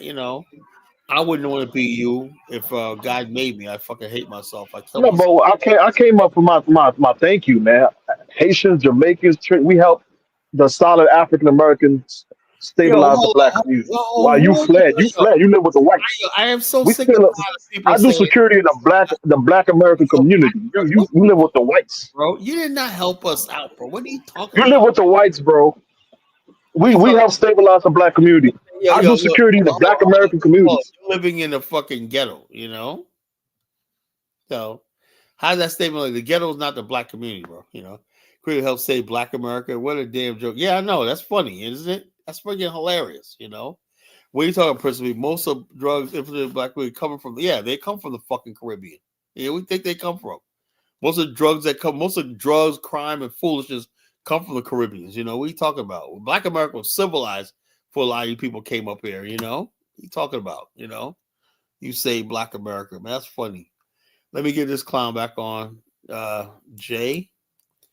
Got two J's up. You just be speaking nonsense, bro. All right, go ahead, man. I'll mute myself. I'll let you talk. You got 5 minutes. Go ahead. I mean, trying to spread hate on here, man. It's like, that's terrible. Like, that's a shame. You know what I'm saying? Like, that's the problem, bro. Like, we always blame the white man for this and that, but we never take accountability. You'll raise money for a killer, probably named Carmelo Anthony, but Yeah, 7 gang members. I'm only sad that I didn't raise any money. I didn't send any money. I missed the opportunity. I should have sent the money. People will raise money for Carmelo Anthony. Well, Kamar, let me tell you something about Carmelo Anthony before you go. The bottom line is this, right? The same fucking people said will raise like millions of dollars for George Zimmerman, and said he had the right to stand his ground, and he chased Trayvon Martin and shot him in his chest. Carmelo Anthony was a 130-pound kid, and this kid Austin, whatever Metcalf, was 200 something. I had him outweighed about 100 pounds, and so Carmelo Anthony was a 3.7 GPA. He wasn't no thug, He just said, "Leave me alone." What is he doing with a knife at a track? If you ever What work, is he doing with a knife at a track? If you ever work club what is security, he doing with a knife at a track? Yeah, hold on. First of all, look, it doesn't matter what he had. In the bottom, had that kid left him alone. He put his hands on him, and the kid. Look, when somebody tells you leave me alone, and he's smaller than you, rest assured, I've seen this happen. I've seen people killed. Leave him alone. When somebody tells you not to be under the tent, get out under the tent. So what you're saying Somebody tells you basically, not to be under what you're the tent, saying you is should get out Austin under the tent. Metcalf had It's every their right property. to brutalize that kid. Austin Metcalf, his size, he could have killed him. One punch, he could have killed that kid. Dude, look at that dude, bro. Come on, man. That Carmelo Anthony is like a freaking bag of bones. Austin Metcalf was like a football player, 6 foot tall or whatever. He could have killed him. You know. He does not look like he'll do that. He does not look like. Everybody carries pocket knives. Everybody carries pocket knives. Are you a boy? You don't bring one. You don't. No, I don't. Kyler. I don't do that. Hold on, Kyler. What about your boy Brandon from Pan African Straight Back? What's your opinion on that? What about him? What about him? Principally, what about him? You hear about the recent incident? The recent incident where him on No Jumper? I heard about something like that, but I really don't care. Somebody pulled out a knife on him, and they were trying to justify that by saying that he was big or whatever. I don't believe in that. Oh, I don't know. Did he get stabbed? Well, bottom line is, I guess the guy was trying to make a point. Bottom line is this: hold up, look. If you're a bigger person, right? If I'm going after somebody, dude, they're kids, bro. What are you talking about? It's murder. I expect that person to do everything he can to defend himself. You know, they're kids, they're children. Bottom line is this: if you leave people alone, shit won't happen. It's not his property. It wasn't his property, dude. Well, he had every right to be there. Did Austin Megan, was it his house? They both had space. He told him it's not enough space. Can you please move? What Austin Metcalf could have did was he could have went to a school official and let them handle that. He tried to handle it himself. So there was no school officials under there. Put hands on black people and do what they want. That's the problem. He had no right to approach Carmelo Anthony at all. Now, I'm not saying that Austin Metcalf was justified. Carmelo Anthony put his hands on him first. How is that? That's a lie. I never heard that. That's a lie. It's literally in the report. You come near me. He said, you come near me like this. And this kid came up. He was telling him to leave. He said, no, I'm not going nowhere. And that's how it happened. He's like this. Why would have somebody's side put their hands on him? You're lying. No, Carmelo Anthony put his hands on him first. No, look. Anybody hear that first? That Carmelo Anthony put his hands on first? That's what I heard. Your source? Yo, source up right now. Put the source in the back chat. Just look it up on Google. I'm not looking up nothing. You said it. You find it. Because you can't. It doesn't exist.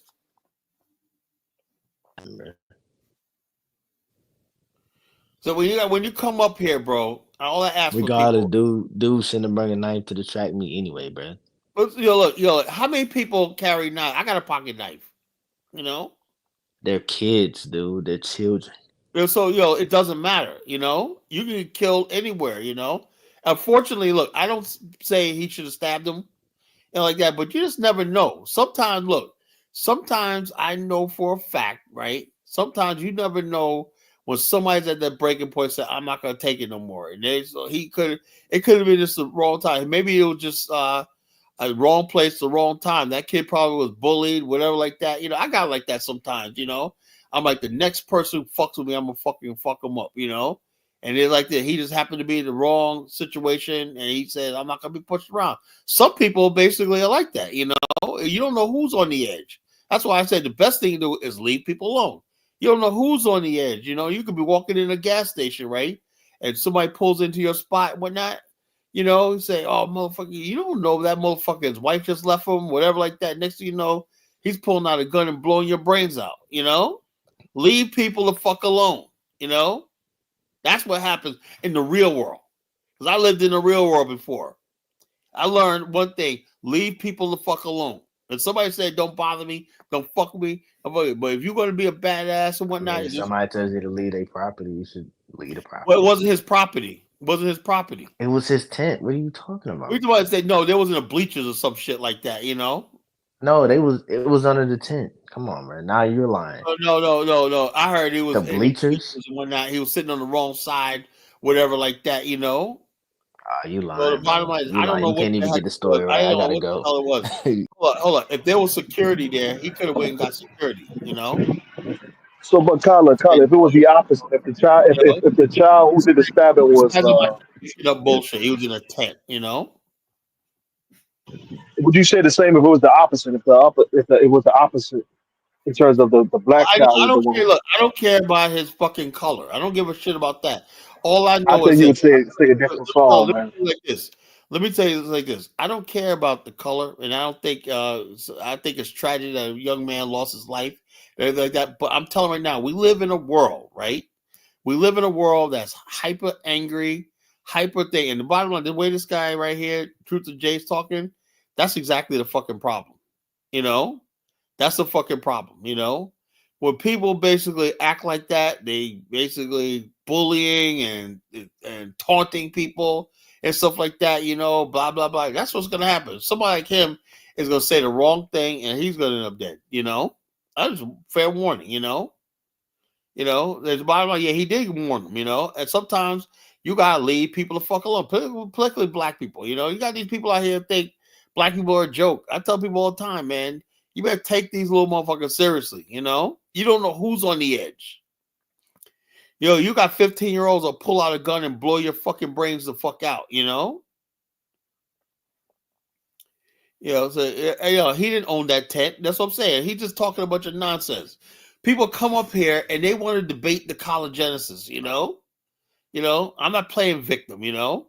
How about this? The victim is fucking Austin Metcalf. You're a victim for Austin Metcalf, you know. Is he a victim? You know? Carmelo Anthony was defending himself, you know. Oh, you want to play a victim? I'm just saying, look, it is what it is. I don't have a dog in that fight, you know. I was calling like it is. You leave people the fuck alone, it wouldn't have been a problem. Don't start none, don't be none, you know. What he basically is saying is Austin Metcalf had the right to fucking accost his kid. You know, he had no right. There was not no fucking thing, you know. And they're so butthurt. What about the lady who called a fucking grown ass woman, called a 5-year-old a nigger, and raised almost $1 million? She's going around saying, "Yeah, we white people got to defend ourselves." That's what I'm saying. It's true. You're the one that's sad, you know, because these white racist motherfuckers don't give a shit about your black ass. You know, they don't give two shits about you. You know, you're out here defending them.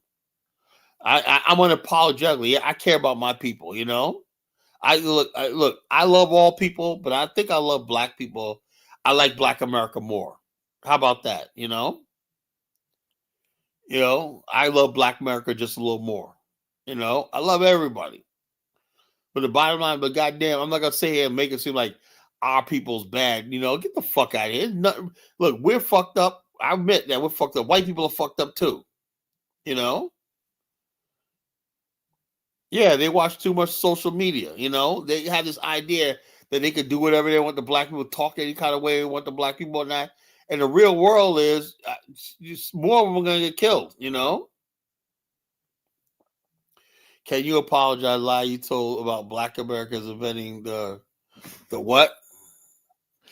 David Patterson built the first car. You know, invented the first car. You know. So let me, okay, you don't understand David Patterson. Let me play it for you. Lord have mercy, man. People don't know history. I don't say shit that I'm lying. David Patterson.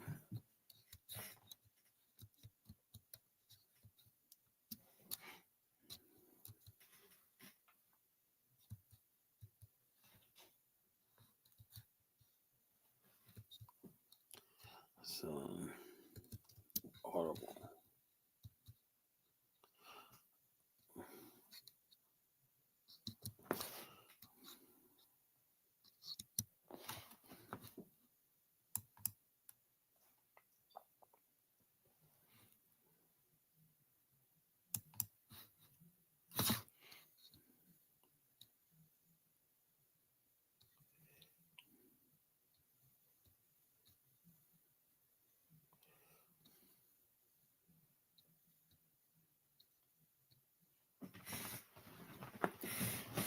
Let's see. Black auto inventor.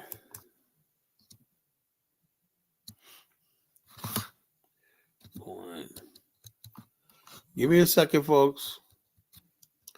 Auto inventor.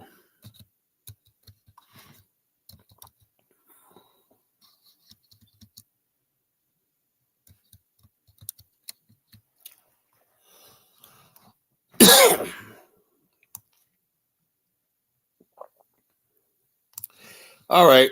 CR passes, sons. Let's see. I hear.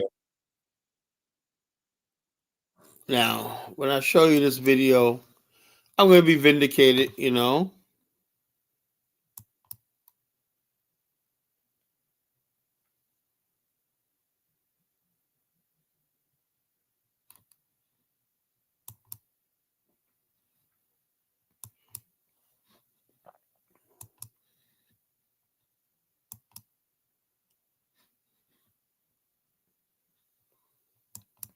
Catering to traders worldwide.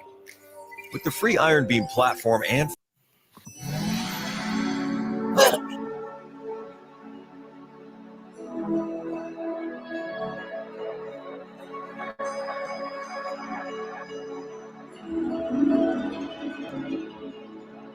Yo, welcome back again today, guys. Today I have a very, very interesting video. I'm a big car guy. You guys know I love the car and automotive industry. I'm a big time racer and track F1 rally. So today we're going to be talking about another man of African descent. Today we're going to be talking about Charles Richard Patterson. Charles Richard Patterson was born in Virginia on a plantation in 1833. His father and mother, Charles and Nancy Patterson, were also slaves. Not much is known about Charles's childhood, but many believe he acquired his skills of blacksmith from working with the plantation's blacksmith. Charles would soon escape from slavery and head north. He would venture through the mountains of the slave state of West Virginia and eventually made it to the northern state of Ohio. He would soon settle in Greenfield, Ohio in 1861. Sometime after, Charles would work as a blacksmith for the carriage building business, Dines and Simpson. Most agree that Charles would work for room and board within the city. Charles would work for the best known wagon and coach builder and soon would move up to foreman of the company due to his top quality work. He would go on to marry Josephine Utz in 1865 and have 5 children within the next 15 years. It is unclear if Josephine Utz was white or mulatto.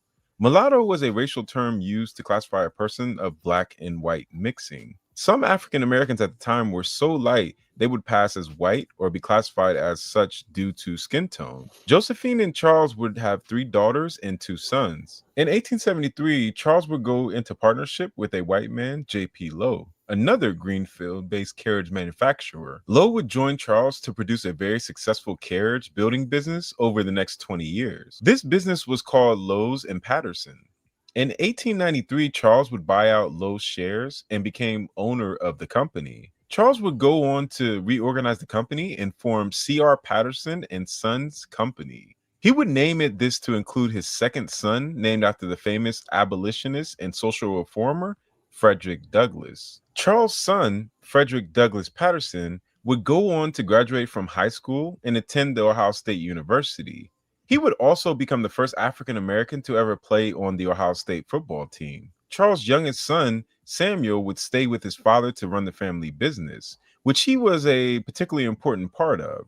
Frederick would leave Ohio State to teach in Louisville, Kentucky.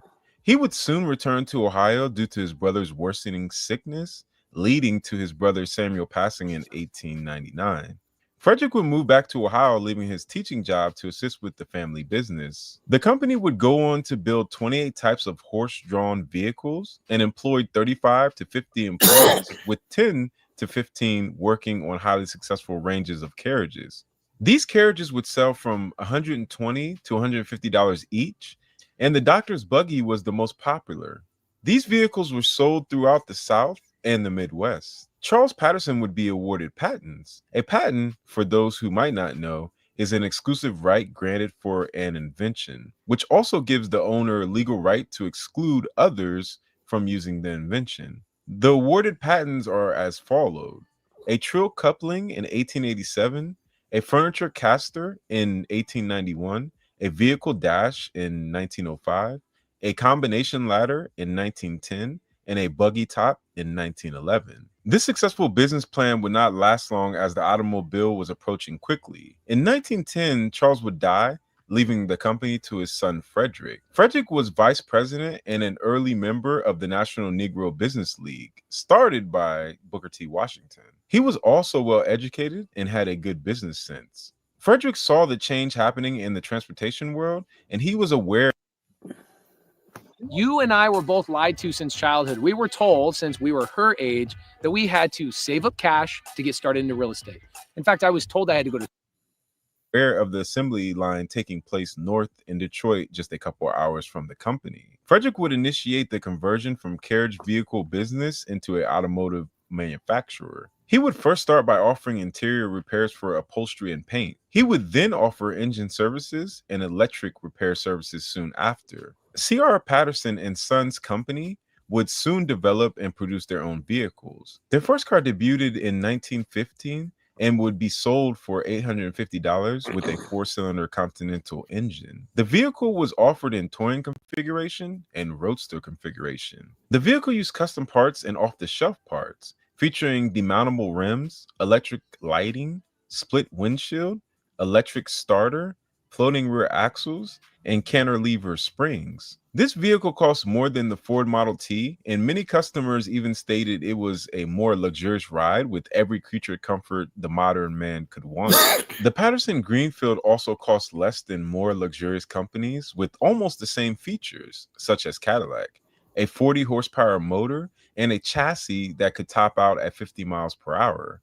Marketing to regional customers in the Midwest and Ohio, as well as to African Americans through Black publications, this would spread the message of the new car with haste. Even though the craftsmanship and refinement was there, the company never had the manufacturing funds, mass, or capability that such companies as Ford had.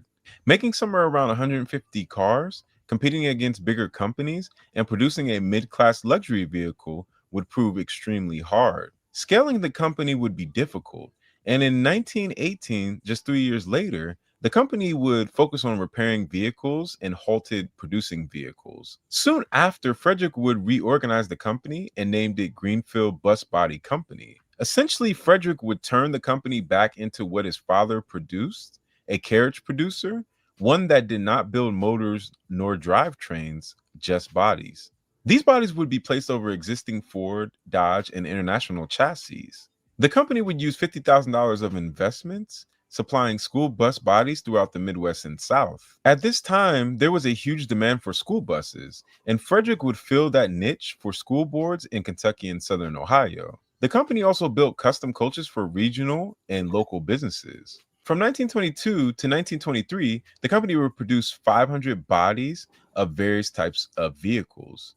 Annual sales were $150,000, and it is said that the company even shipped bodies to Haiti as well. This success would not last long, with the Great Depression settling in on America. Economic downfall and the stock market crashing would spell bad news for the company.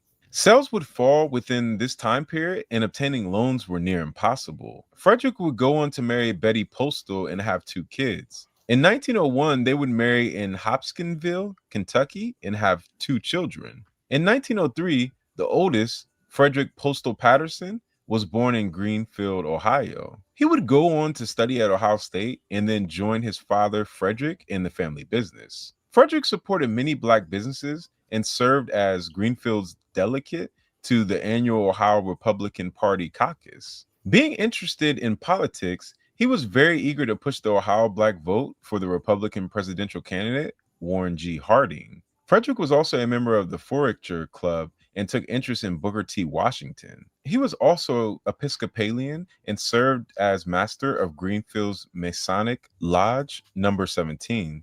The company would also be mentioned in the Horseless Age issue in the very old civil rights publications called The Crisis. Unfortunately, Frederick would pass away in 1932. He would leave the business to his son, Postal. The company would go on to struggle once more and reorganize as Gallia Body Company. The company would soon move to Gallipolis, Ohio, due to not being able to raise money in Greenfield. This would only last for 1 year, as financial support and lack of local workers' experience would take a toll on the company. The company would close in 1939 after 74 years of operation. The only products that we know still exist are commercial vehicles, storm buggies, which featured stationary sloped whips, which let drivers sit inside and whip horses without elements affecting them, carriages, and rural delivery buggies.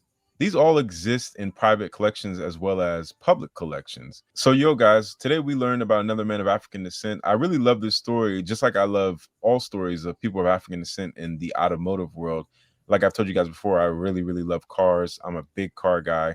And, you know, to see something like this so long ago for our people really, really does push me and should push everyone else to appreciate what they have done and what trailblazers they were, and also to think about trying to collectively make another African American car company, which I've already been in works with. But as you know, it takes a lot of money, and that's one of my major dreams, is to make an African American car company. But you know, we'll see what happens in the future. So, yo, guys, always like and subscribe. Please turn on your bell notifications so you'll always get all my videos. Add me on all social medias, which is Afric Network, which is also on Snapchat, Instagram, Twitter, Facebook, SoundCloud. Yo, guys, always love each other, always learn about each other, always try to spread the knowledge about each other. And until next time, guys, peace. Keep driving. One love. Yep, that's a great story. African American veteran, the C.L. Patterson group. You know, how I've known about them since I was a kid. You know, they came from slavery, escaped slavery, went 3 states away, ended up in Ohio, worked as an apprentice, worked his way up, and became an industrialist. You know, amazing story. You know, those amazing Black Americans, man. Like I said, man, I'm proud to be one of us, man. I'm proud to be Black American. I'm proud to be African American, African descent. You know, I'm proud to be Black American. You know, I love it. I thank God every night, man, because God forbid, I could have been born a fucking Nigerian. I could have been born a Haitian. You know, I could. God dang, man, think about that shit. So. So, like I said, man, there's many more videos about it. Why don't you go to the library and pick up a book? McKalen, Roman, whatever the hell your name is. Go to the library. All your videos. Go to the fucking library. Open your encyclopedia up. You know, I probably don't got a set of encyclopedias. And illiterate, like you don't got a second encyclopedias. You know? I never said he invented the car. I said he invented one of the first cars, you know? I know there's other people that had the car, but he basically, the fact that he was a slave, Black, at that time of Jim Crow, was able to do that, you know, and sell to mostly Black. That was amazing in itself, you know? Built several models of vehicles, you know? So that's amazing in itself. I didn't say he was the only one that had cars. Of course, those other people probably had models back then. Everyone was experimenting with Henry Ford was the first one that did the mass production of the Model T. But there was all kinds of people, small companies like that, making cars at the time. People misunderstand what I'm saying, man. I just think basically I could take pride in that, man. I'm proud of this brother. I'm glad he's one of us. He's one of us, man. So what am I supposed to be like? No, Black America, you can't be possibly proud of when you're wrong, because that makes us feel like we're fucking nothing, man. While you guys were inventing stuff in America, we were fucking swinging from trees, picking coconuts, you know? And we were up there scratching our heads, picking coconuts, swinging from trees and whatnot, you know? So you guys shouldn't be proud of what you're doing, man. Well, y'all leaving us behind. Oh, I don't think so. You know? It was called the Pookie. You got to go. If you're gonna come here, I'm gonna put you in timeout for the first time. That's a warning. You know, next time you're gonna be permanently banned. You know, that's what I said. We got these people that hate Black America. They hate us. They want to talk all these names to us, call us Pookies and everything like that. But they forget sometimes we got to reintroduce ourselves. You know. No other group of Black people on this planet has accomplished more than Black America has. It's not even close. You know, I tell you that from just telling you that because I know it hurts your feelings, but I don't care. You know, I'll just tell you like the truth. It's not even fucking close. You know. So, as our friend Jughead, call it right back the name call and abuse because he got proven to be a liar. How about prove a liar? I talked about it like this, nobody hates black or grumpy old. You guys hate us, Ross Moisture. You call us Pookie, stuff like that.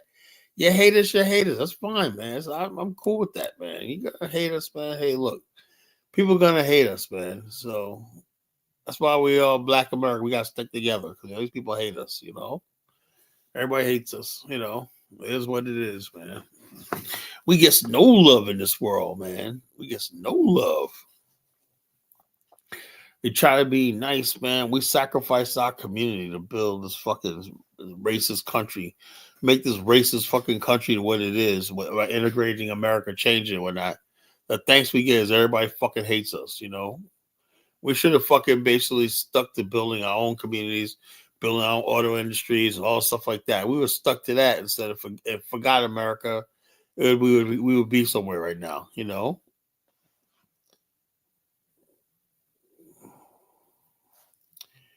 So it is what it is, Roman, whatever. Our proximity to white people, whatever. This white worship shit, No, actually, we did better when we were away from white people. If that's the case, then why is most of our inventors were created when we were away from white people? So what did that tell you? We did more when we're further away from them. So it is what it is. What can I tell you? Those amazing Black Americans, right? The world hates us, but God loves us, God loves us. That's all we need to worry about.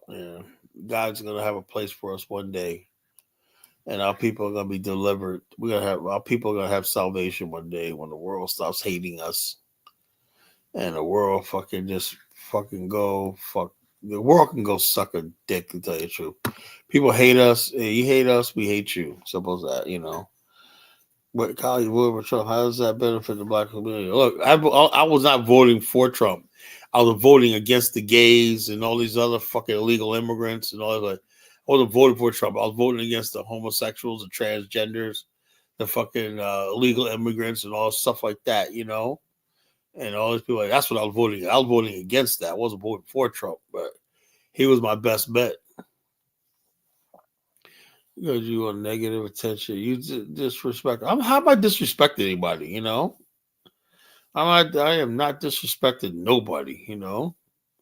Like I said, I love all men.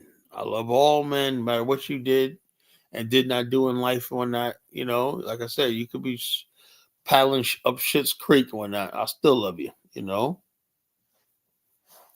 I still love you. But like I said, there's a problem. People do not like Black America. I just got to the point today. I just got tired of it, man. I'm sitting there. Let me see if I can find this video. See what I'm talking about. That's what really triggered me. Y'all want to know why something triggers me? Let me play your video. Let me play some videos.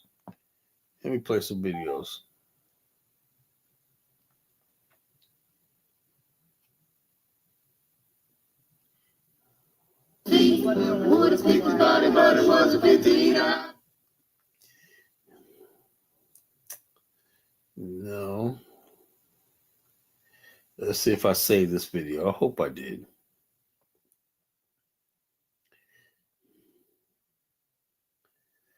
No, I didn't save that fucking video. They did. Hold on.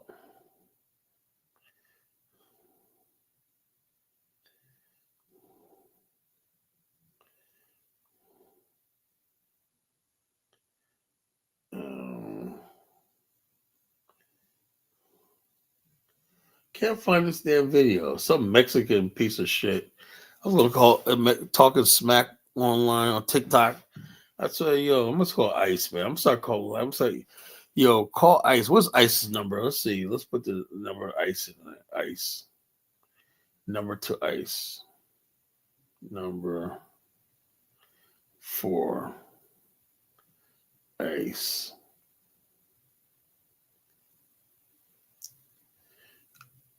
Okay. The ICE informant tip, right? Report a crime, right? They make it easy for you. Suspected human smuggling, whatever like that. You're like this. No, you got to fill out a form. If you got ICE, okay, it's 1-866 DHS 2 ICE. If you want to report somebody, particularly people in the chat room, call ICE. You got the number right there. Let's see, Kala, you have low self-esteem. So that's why you lie about childish things that most adults don't care about. Make yourself look good. What am I lying about? Enigma, no, Broman. Why don't you come up here and tell me what I'm lying about? Tell me what I am lying about. I think I'm telling the truth, Come up here and tell me what I'm lying about, Yeah, but I am not gonna beat you up or bully you, whatever like that. I like for you to freaking tell me what I'm lying about, Tell me what I'm lying about, We'll go, please. We don't need whites for shit, We don't need whites for shit, bro. You really believe that we need white people? Like we couldn't figure out how to fucking build electricity, running waters, that we don't have engineers ourselves and whatnot, that we can make it work, Whatever. That's the only thing I said. Because we live in America, right? That's what America's holding us back, because we need to show the world how great we are. I know whatever white people are, we're way more intelligent and smarter than they are. We are. So whatever they could do and whatnot, if we had our own land, our own space, whatnot, we could be 10 times better than they are. Because I know black people in America, black Americans naturally smarter than people, They don't need white people. Maybe whatever shithole country you come from, you feel like you need them. We don't. We were here when this country was nothing. We were here when the first factories were built. We were here when the freaking canals were built, the bridges were built. We helped build them. So there's nothing that these people have that we don't fucking like this.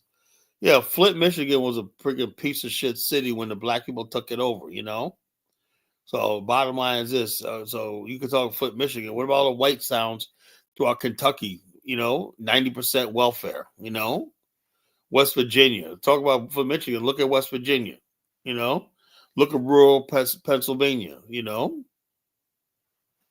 So tell me about things. You got white towns failing over all across America. White towns are dying out.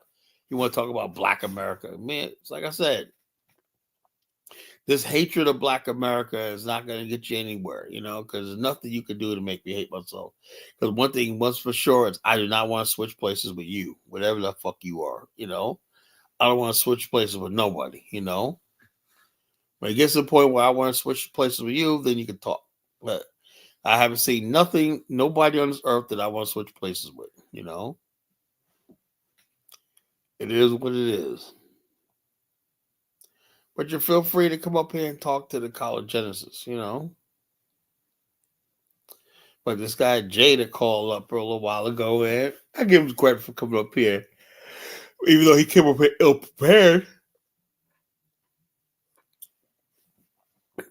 And that'll be the same thing if I took on Charlie Kirk, Brandon Tatum, Anton Daniels, all these fucking buffoons out there, man. I fucking destroyed them easily, We had black folks, totally independent. Yeah, the blacks didn't need white people. Yeah, we proved that we didn't need these people. That's why they destroyed them. They destroyed them because of what it represented. It represented black independence. You cannot have black people be independent in a white man's country. They always felt like they have to rule over us, or they have to dominate over us. They have to have lordship over us. That's why they destroyed black. What it represented. Black people basically built their own community. Everything. We control the water company and electric company. We control everything. We did all that on our own. You know how many towns and cities Black America built? The small towns across America that we created, So it is what it is. You group provide entertainment for other groups. Yeah, that's why I know what you think. You don't know my people very well. So this guy Mecklin Broman, whatever the fuck his name is, man, is a clown. Don't know shit about our people, you know. So I bet you he won't even tell me what he is. He's Broman. You won't even say what you are because you're too ashamed. You know, because if you put down what you are, I'm gonna fucking like this. Ross Moist, what's wrong with you starting something? First, at least we did it before. Your country's civilization, Haiti, has been a shithole since day one. Honestly, y'all should have stayed under the fucking French rule, you know? Rep your shithole right, man. Don't talk about what we're doing in America. You worry about Haiti, you know? That's what I said. I cannot take advice from people who come from shithole countries, you know? You know? They say add on to what, like, okay, oh, yeah, whatever, you know? But I guess you think, Mr. Broman, I guess I know one thing. You won't tell what you are. You mentioned Black America like 12 times, but you won't say what you are. You won't say what you are because you're ashamed. You're ashamed to tell what you are, you know? All you people are ashamed, you know? Because you guys come from cultures that never built nothing, never created anything. You come from shithole countries, right? You guys come from backward shithole countries, man. So you're ashamed of what you are, you know, because you won't say what you are. You're too scared. You think I'm going to make fun of you. I'm not going to make fun of you. Tell me what you are, you know?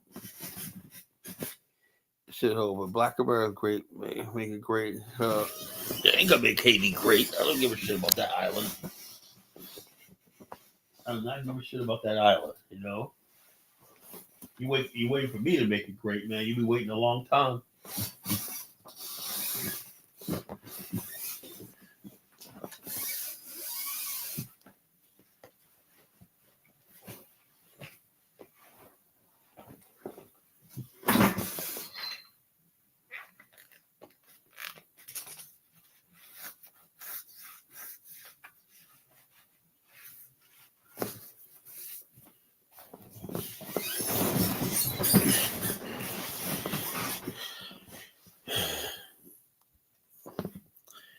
The oppressor, the right mouth always,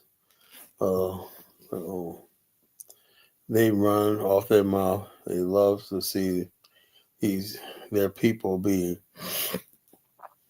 What the hell are you talking about? Medi, peace, whatever.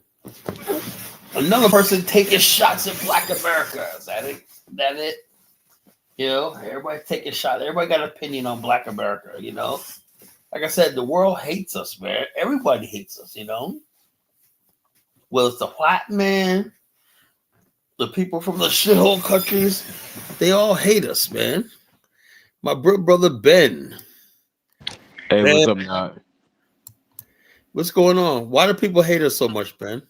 I believe is this, man, is that we are what you call the minority over here and have been through hell, and these people come from countries to where either they got their independence and they're the majority and they have resources and they didn't do nothing with it. They're too stupid to do anything with them, you know? Yeah, then they got to come to us like the Cinderella story. They come to us, you know, at the end of the day, and we outshining them for better or for worse. Every time I play a black inventor or something like that, they're sitting there, no, y'all didn't do that. Y'all didn't do. They're so fucking denied. They're so obsessed with us, you know? Oh, yeah, we live in a mind rent free. So, yeah. They talk and a about lot of these people are ashamed of day, where they come from at the end of the day. It's all projection, you know. They really ashamed of where they come from, you know. They are. The ones that talk in the chat room won't even say where he's from, you know? Won't say No, they ain't gonna they never won't that. say where they're from. Fuck you, Lost, Sponge. The world don't like Africa. They don't like black people. No, I don't know what that's about. Your culture, your know your culture, know your it's KNOW actually. The only time people interested in your group call is when you guys bounce it. Say, that's all we do is bounce basketballs. But yeah, this person won't even tell where he comes from. You know, he's too scared to tell where he's from. You know, probably some little shithole country, you know. He was upset when I said people are paddling with shit in this country, you know. He knows the truth, you know. That's why Donald Trump calls the country shithole countries, you know. You know. Yeah, they got to run to the west on little dinghies and and ask master to let them back on the plantation because they couldn't do it on their own. Yeah, by they be having much resources in my Africa. America needs Africa's resources. America doesn't need Africa for shit, you know. You know, Carly, Haiti will ever feel a shithole, but since Black Americans are great. Yeah, I don't want to fucking. Ben, will you go to Haiti and help them build that shithole up? Oh no, I wish them the best of luck. I feel bad for Haiti for the fact is that their ancestors Yeah. died. Haiti has basically never had any luck, man. You ever see people just have bad luck or shit like that? Yeah, it's that their ancestors died to get independence, they have and the worst luck, man. I swear to God, man. You know.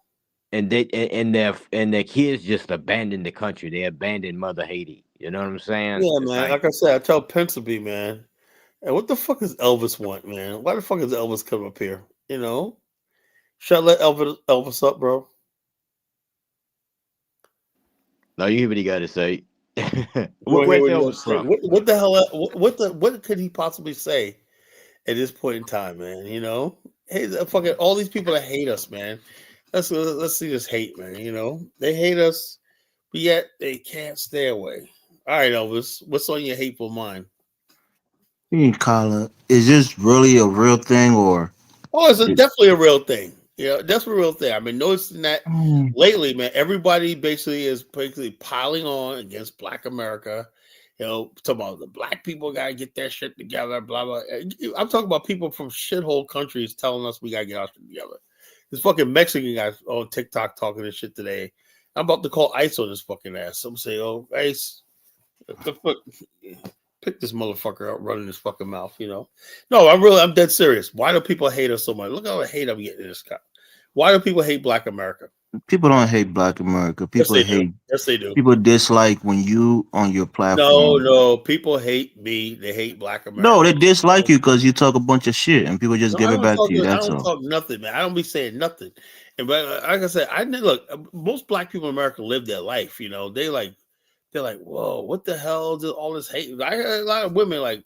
I heard this one Black woman. She was just so hurt. She go, I don't understand. Why does everybody hate us so much? You know.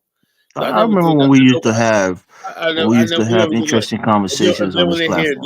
they hear the hate coming from Africans, they hear the hate from Caribbeans. We They used hear, to have a good conversation on this platform, and you push everybody away, I don't push so nobody you away. can try to turn Tell me into who I Tariq pushed away. Nasheed Mini Me. Tell me who I pushed away. You push Dollar Bill away. You push I did not Jonathan push away. Dollar. You I did keep not push. pushing me away. Look, Like, what do you hold want your up. platform to be? A couple of Check this out. minions just listening to and agreeing to everything you say? You think that's a No. constructive platform? I did not push Dollar Bill away. You know, what do you talk? Why do you say I pushed Dollar Bill away? You know, Dollar Bill left because when he wants to talk, you He want to left talk because over we him. had an agreement that You he's started gonna to start. treat him like everybody else. He's gonna start his own thing because he wants to preach one ideology, and we can't have two ideologies on the same platform. Exactly, and listen to yourself. You can't have two. Why can't you have two ideology? No, because if I basically say the colonization is the way, the salvation, right?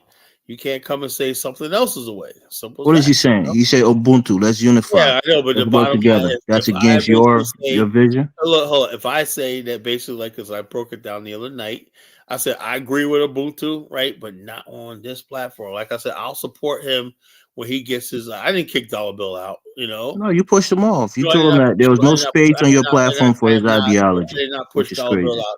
Dollar Bill's my good brother. I love him. You know, he's always welcome to come back here, but co-host and whatnot, you know, he said he wanted to do his own show, you know. No, you start seeing your platform going up by a couple of maybe 10 or 15 people on an average viewership, and you think you hit it big, and you want to have it be only your platform and only your Oh ideology being spilled out. no. I ain't saying it like that. You didn't say it like that, but that's what we can infer from it. No. That's what people think. I'm like that. I'm like, look, I let people up here. Opinions are not my. You don't have to agree with me.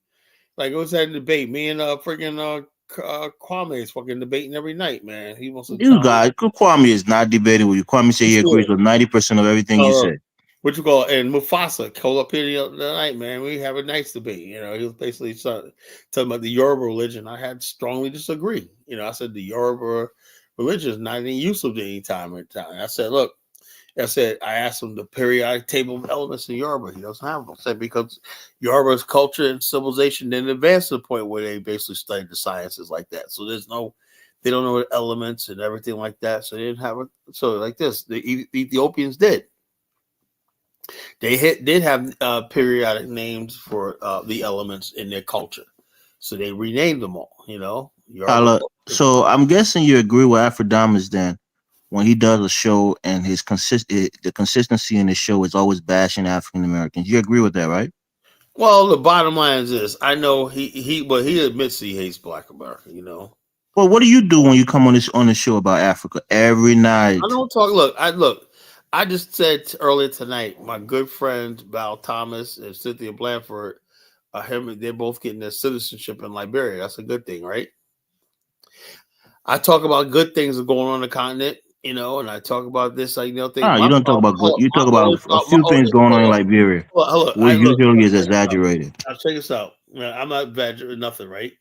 Because, like I said, there's a lot of African Americans who are, and also the three brothers that are the Wapians are getting their citizenship too. So there's a lot of people in like Black Americans I met in Liberia because they said they're connecting with the history and stuff like that. People want to basically talk about the history, and I said because of the misconceptions about the history about our ancestors, what they did. People are starting to embrace our ancestors, what they did in Liberia, and adopting Liberia as like a second homeland, you know. So I do believe Liberia is going to friggin' overtake Ghana in a few years. Well, I mean, Carla, what are you talking about? You say these things, and you don't even look at the numbers. Liberia has 6 million people. Ghana has like 30 million people. Hold up. That's not the matter about the numbers. You know, it's the fact of the matter is, as more and more Black people get interested in Africa, you know what the problem is, Elvis? You understand? More and more African Americans are starting to embrace their identity. You know. And the bottom line is, in other words, before the idea of going to Ghana was we had to become a Ghanaian or we have to be some African. Now more and more, as I talked to the guy Amir from from Do Africa, he said on his video, he said, "Look, what I like about Liberia, other than because it has unique history with our identity, and that was the first time really I'm hearing people in the conscious community talk about the importance of an African American identity, you know." And I said that's progress, right? Because I thought I was the only one. I said, yeah, we're all Africans, but we should be proud of being African American, right? And so, and I said African Americans don't end in America. We can go to different countries and still be African American with our identity. You know, that's what's changed. All of that is fine, Carla. That's nice. We like that you like Liberia, but the fact is, you shit on every other African country.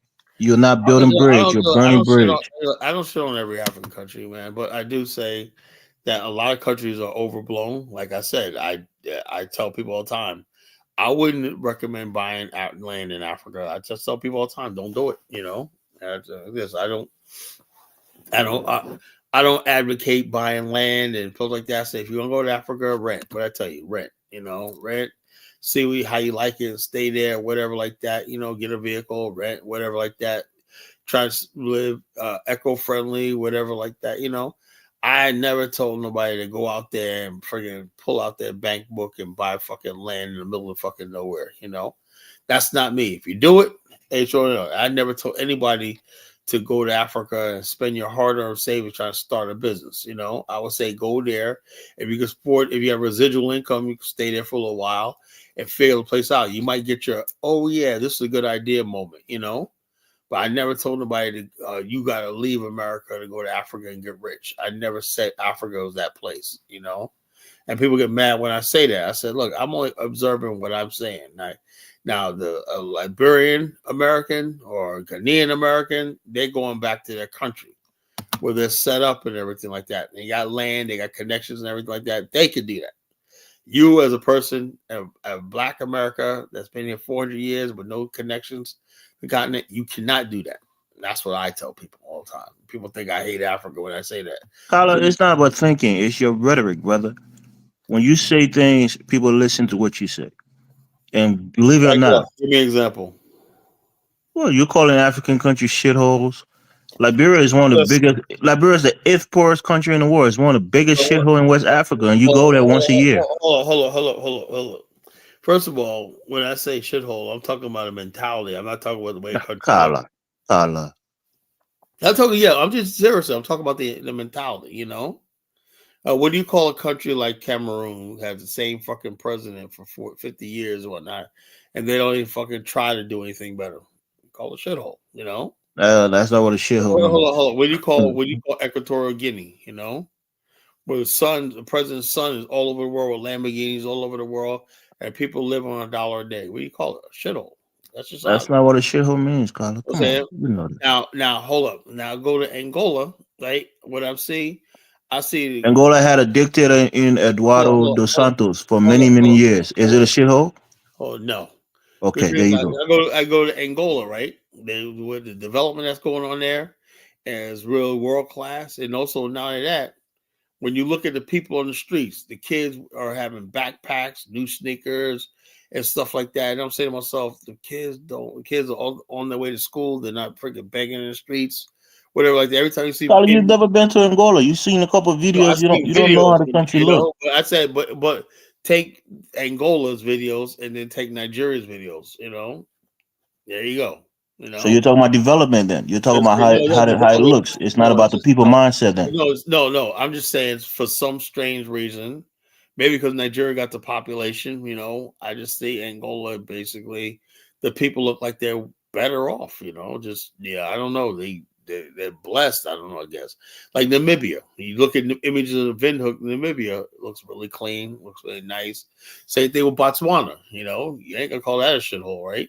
In Zambia too. Why would you give me this whole thing about shithole not being physical No. development rather than mindset? What I'm saying is, the people we tend to have the most beef with, Black America, as the people we come from countries we call shitholes. You know, No, it's not true. It's just the people you have the most interactions with. and so they tend to come. When's the last time you had an interaction with Angola on your platform? I know. I never. I talk to Angola all the time. They're cool people.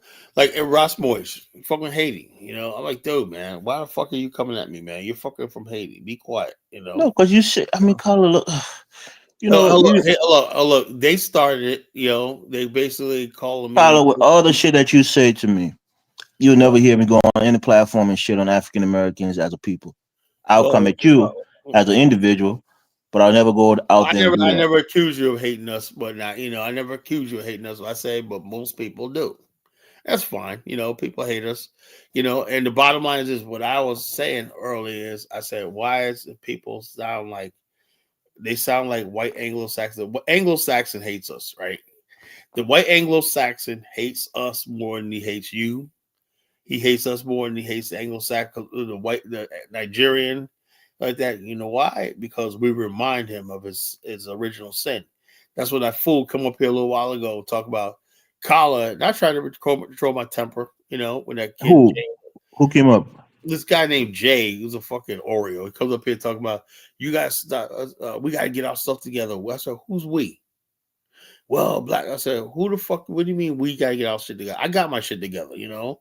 Well, you could tell he's listening to Anton Daniels, Tatum, Charlie Kirk, and all these other people. They said, I don't listen to Charlie Kirk. Yeah, you did, because you said his name out real quick. You know? Carla, you like to go into the operations of other people's minds. When you come and debate the Genesis, I already know what you're going. Then I asked him about, okay, I said, do you understand that America was created as white country from coast to coast, sea to shining sea? When they basically said we're going to build this America, do you think they had Negroes in mind? No, they cared not what we did. We just lived on this excess and the fringes of their civilization, right? So naturally, it was going to be unequal at all times, right? They basically control where the capital flows in, where the factories are built. They control everything is in their favor. You know, they have all the power and everything. We get what's left over, you know? So when you talk about we got to change, how the fuck we change it? Did we basically sign NAFTA into law, sending millions of jobs overseas? Did we do that? You know?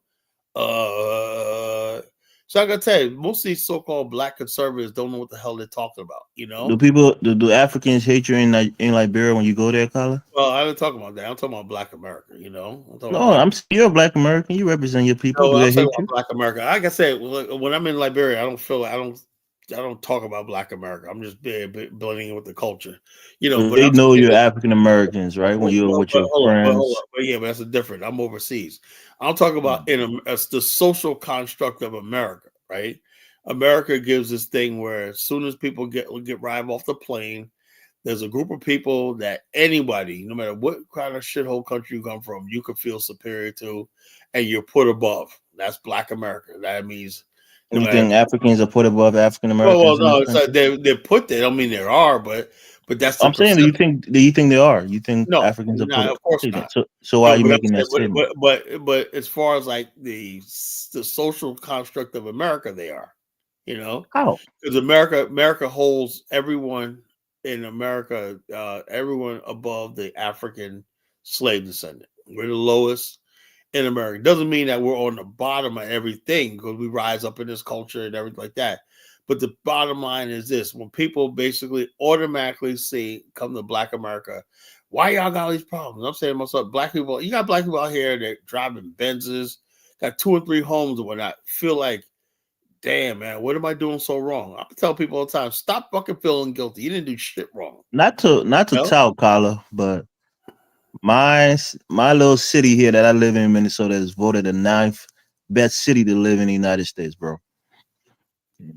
Medium house. I don't know about that. Where I I mean, live go at, look it up. The top 250 Virginia cities Beach, in the United okay, States. okay. I don't know what top big city. Let's see.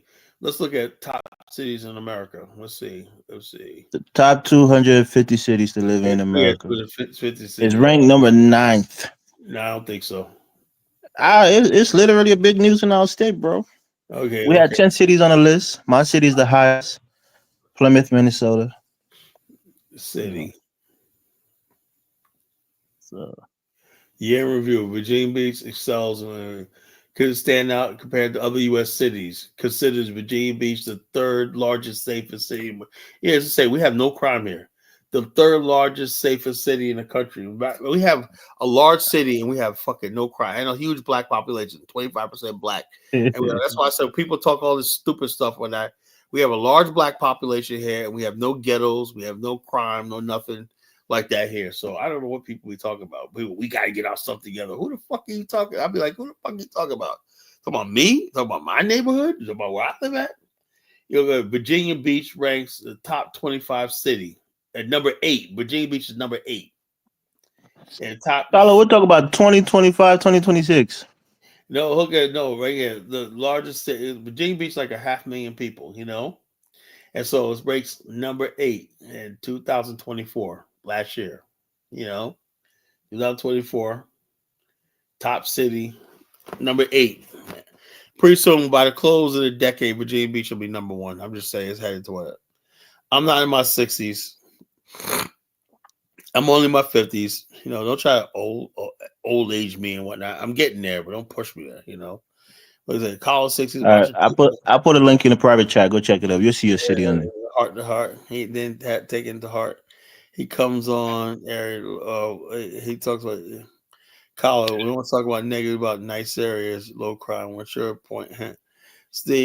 Everybody got something to say about Black America. I can say Black America is a major part of Virginia Beach. You know, but matter of fact, Virginia Beach was originally settled by African Americans. The oldest community in America, one of the oldest Black communities in America, was right here in Virginia Beach. SeaTac. That was one of the first. Kyle, I put the link in there. Go check it out because you think I'm saying the first African community in North America. In America, probably was a SeaTac. Hey, Dusty brother, I was like 10 years old when I came to this country, brother. I didn't destroy anything. Okay, I get it. 250 places to live, you know. What's that? Yeah, like I said, Virginia Beach is fucking number 8, bro. So I get it. Virginia Beach is number 8, bro. But the bottom line is this: Virginia Beach was first settled by African Americans. The first African community in America, in Virginia. You know, Virginia Beach. You know, Elvis destroyed Liberia and moved to safer city America. Saying cold shit. That's kind of mean. Carla, what do you care about people think about us? I do care. Because the bottom line is this: I think it's unfair because white people get the. Let me tell you something. Why I care? Because I know white guys who are fucking pieces of shit, don't do nothing their whole life. They do have babies all over the place, everything. But because they're white, they're not judged. They're judged as individuals. Virginia Beach is not number 8. My city is number 17th on that list. Virginia Beach is not even there. Virginia Beach, hold up. Virginia Beach is ranked as number 8 in the share the screen, Carla. Let's see it. Okay, let's see. Let me give the link that I just posted. That's an updated list from realestate.com. Okay. What's popular city? This is our overview. Virginia, most popular city in Virginia Beach, and the largest. Carla, you talk about something else. I said the link that I just posted in there. Say, why is Virginia Beach so popular? Mix of relaxation adventure. You're asking leading questions, Carla, to get your desired results. No, okay, I'll look it up online. I was using my phone. I'm telling you, I just posted a link. No, I'll look it up online. Virginia Beach ranking. Virginia. Check out the 250 best cities in the U.S. They're not no damn fucking Minnesota. Plymouth is ranked number 17th, the top city in Minnesota. Ranking. That's where I live.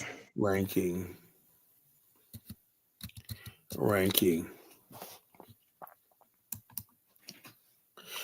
Yeah. Okay.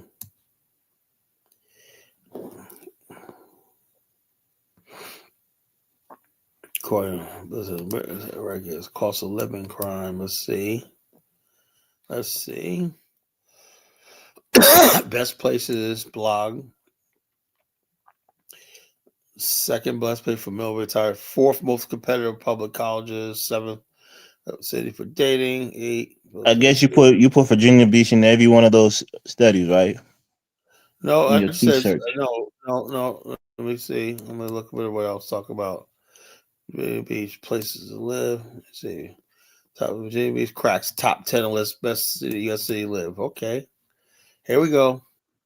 You keep putting Virginia Beach. I'm telling you, this is the top cities by realestate.com based on income level. Realestate.com. That's an unbiased thing. Okay, Yeah, these are real estate people from all over the country. Probably put there by a fucking realtor, get you to move there. All right, Virginia Beach cracks top 10 list. Yeah, right there. Best U.S. cities to live in.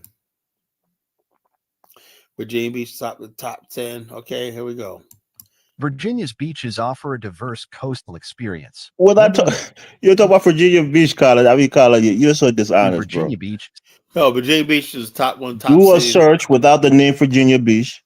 Because if I pull Plymouth, Minnesota, looking for the best city, they're going to show it. Virginia Beach is the top city in America. One of the top cities in America. That's all we need to know. I ain't saying nothing about your city. I'm just saying go to an unbiased list and let's see. Like the link I just posted. That's a verified link. Top 25 cities in America. No, this is ranking 250 cities, right? The best 250 cities. The link is there. Virginia Beach is not even in the top 20, Carla.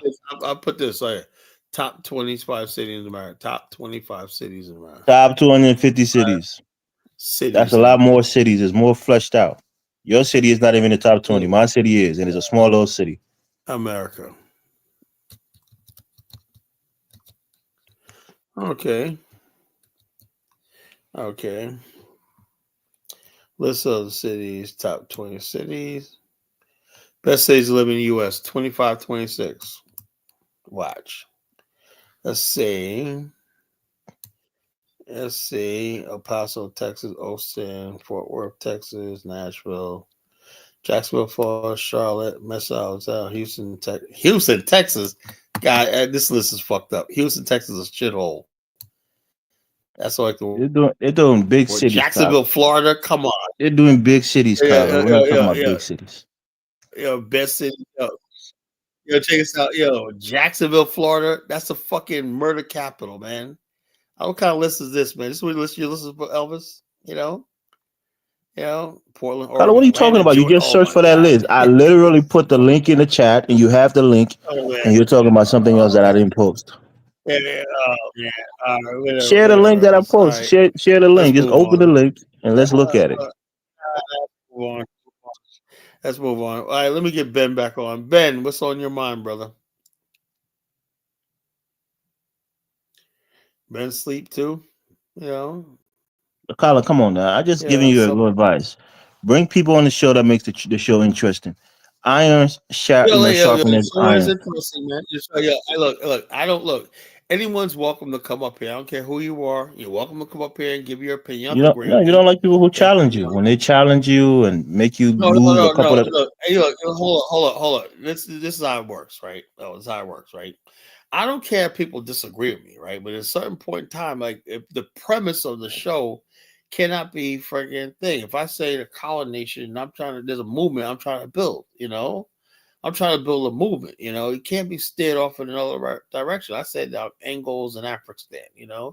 I can't have somebody come up here saying we was already here with kings and queens, Wakandas in America, and we were already Native Americans. That's what I'm saying. So bottom line is, I said, look, man, all right, I like you and everything, but you can't steer me off to another direction. I'm like this. So that's what I said. And I think you're making more out to be than what it is. I agree. Me and Dollar Bill agree on 99% of everything else, There's that one thing. I'm just like, I don't think that's important. Like language, strongly disagree. Why?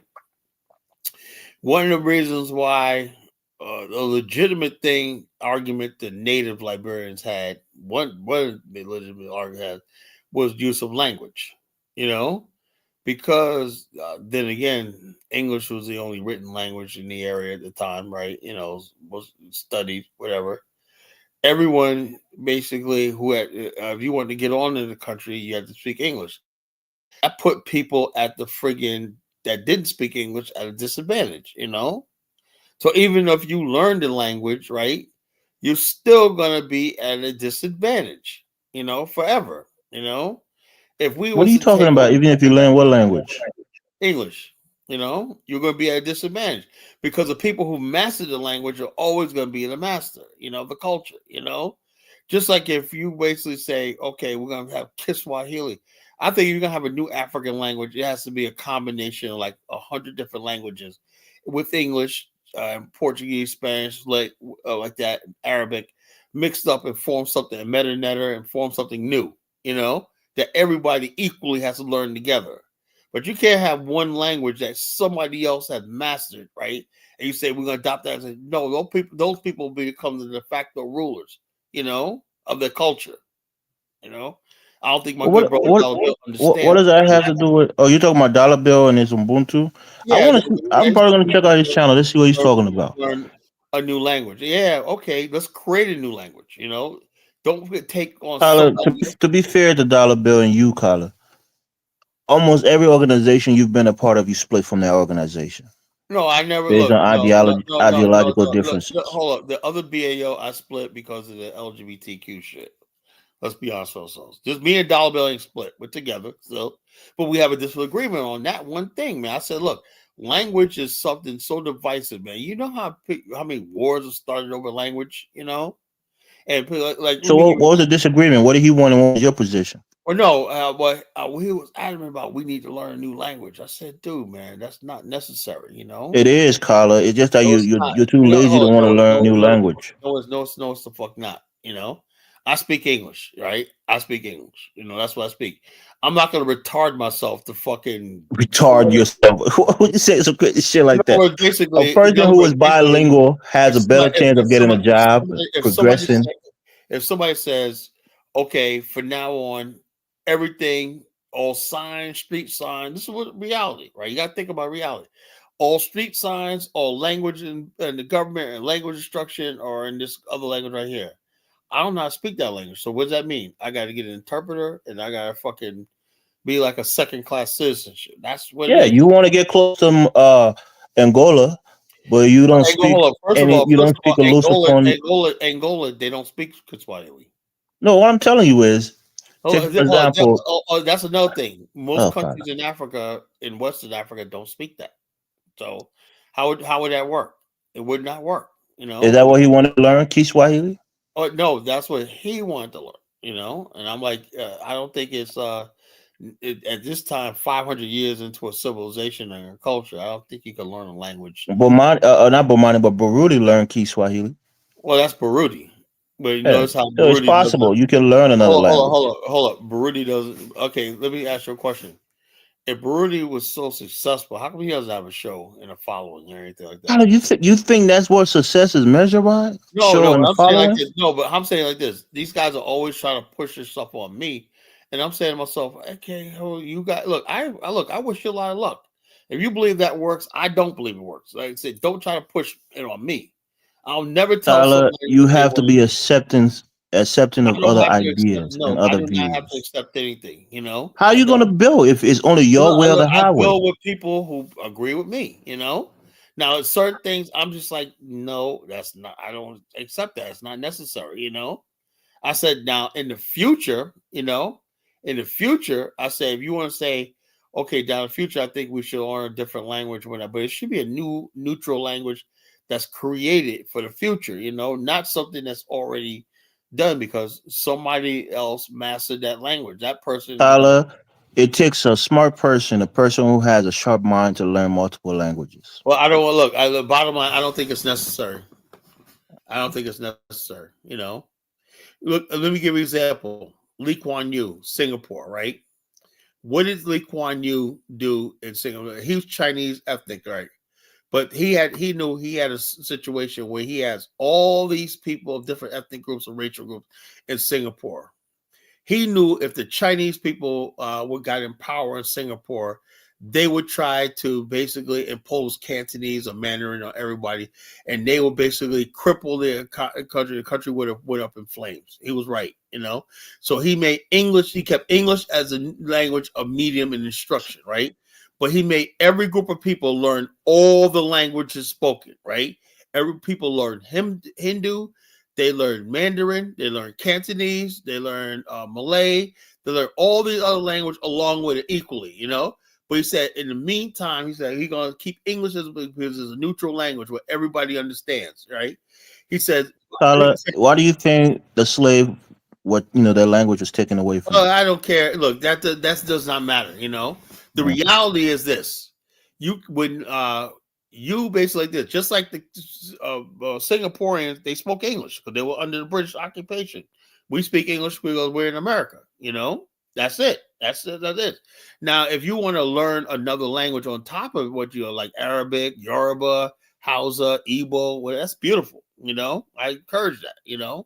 But when you basically say that we can't build a nation, whatever, they built the nation. Singapore built the nation, and it's the most prosperous nation in Southeast Asia. And guess what? They didn't change the language. English is the official language. So this an idea like that. I just think black people make a lot of Do you excuses. know that a lot of those people who leave Singapore, most of the presidents of these countries, they speak multiple languages, Kyle? Yeah, they speak most of the language, but what's the language in instruction? You go to Singapore, what language is business done in? I mean, you're taking Singapore for example. It's done China is also highly successful, and they speak a different language than English. What's your point? Chinese speak Mandarin and Cantonese. That's their indigenous language. They never Yeah, lost. they also speak Fujianese. Yeah, and also the bottom line is this: there's consequences for Black America being taken in the transatlantic slave trade. That was lost. The original language of Black Americans were lost forever. That's the reality. No, And the so languages that those people spoke are still spoken on the continent today. I am not going to tell nobody in my community there's something wrong with you because you speak English. Not going to happen. No, it just tells when somebody say that they want to learn a second language, that's fine. I'm gonna tell them if you don't want to speak fucking crew or you don't have to. It ain't important. Yeah, but if they want to, should you encourage them to learn it? Hey, look, if you want to learn whatever, if you want to learn clicks and grunts and whatever the hell else you want to learn, that's fine, right? But I'll never tell somebody language is a way of communication. Whether it's through clicks or grunts, it's a way of communication. The thing is this. That's all. I tell people all the time, it ain't necessary to fucking communicate. What contact do we have with these people anyway? Let's be honest with ourselves. What contact am I gonna have with somebody? What contact do African American has with Spanish Spaniards when they want to learn? Yeah, it's a lot of African Americans who can speak Spanish. Look, I don't learn Spanish because I don't really I don't really have a need to speak Spanish. What's all I need to learn for? No, because and some people do it because in their workplace they can progress faster by being duolingual. Look, hold on. If you live in a workplace, when not you speak English, I don't even bother like this. Some workplaces want you to be duolingual Well, I because don't you know. might deal with a lot of I work Mexicans for and people who myself. speak I work Spanish. for myself, so I don't know what it's like to work for somebody and whatnot. So like, you come around me, you come into my office. Like I What had do you turned mean you off. don't know what it's like to work for somebody else? You've worked for other people before you got this Yeah, I job know that you that. But the work. bottom line is this. I'm like this right now. Even when I work for other people are like, oh, it was English. That was years ago. It was all English. Now that's a new thing nowadays. You got to learn different languages. No. We're still an English speaking country. Simple as that. Frederick said, Kala only likes English. Yeah. I think I'm comfortable with English. I don't think I need to learn French. Frenchie probably speak 3 languages. I'm sure she That's speak good for English, her. French, and maybe Hey, her indigenous language. anybody can speak multiple languages. Good for you. Good for them. That's what you should be saying, not to try to discredit it. All I know is, when I do business, whatever like that and whatnot, the only language I really need to know is the language of money, and I speak English. That's all I need to know. I don't need to know freaking half these Yeah, language. sophisticated people, intelligent people always seek to learn a second language. Oh really? Yeah, they do. Is why. Because it expands your Hey, inner. you got You ask a people question and that now I learn can't even answer it, languages, Carl. and they're always fucking broke. I don't know Nah, anybody. international businessman. Tell me one billionaire that speaks multiple languages. Oh, Mark Zuckerberg learned Mandarin. Oh, Mike Zuckerberg. Yeah, you said one. I'm giving you one. His wife is from He learns Mandarin. What China. the hell? Let me ask you a question. What the fuck is Mandarin gonna do for you? You can interact with Chinese people, the largest market, consumer market on the planet, as a For what? businessman. You can talk to them, and language is endearing. If you can speak to a man in his language, you can win his heart. Let me ask you a question. Did the Chinese bother learning any African language they come to Africa? No, they make the Africans speak their language.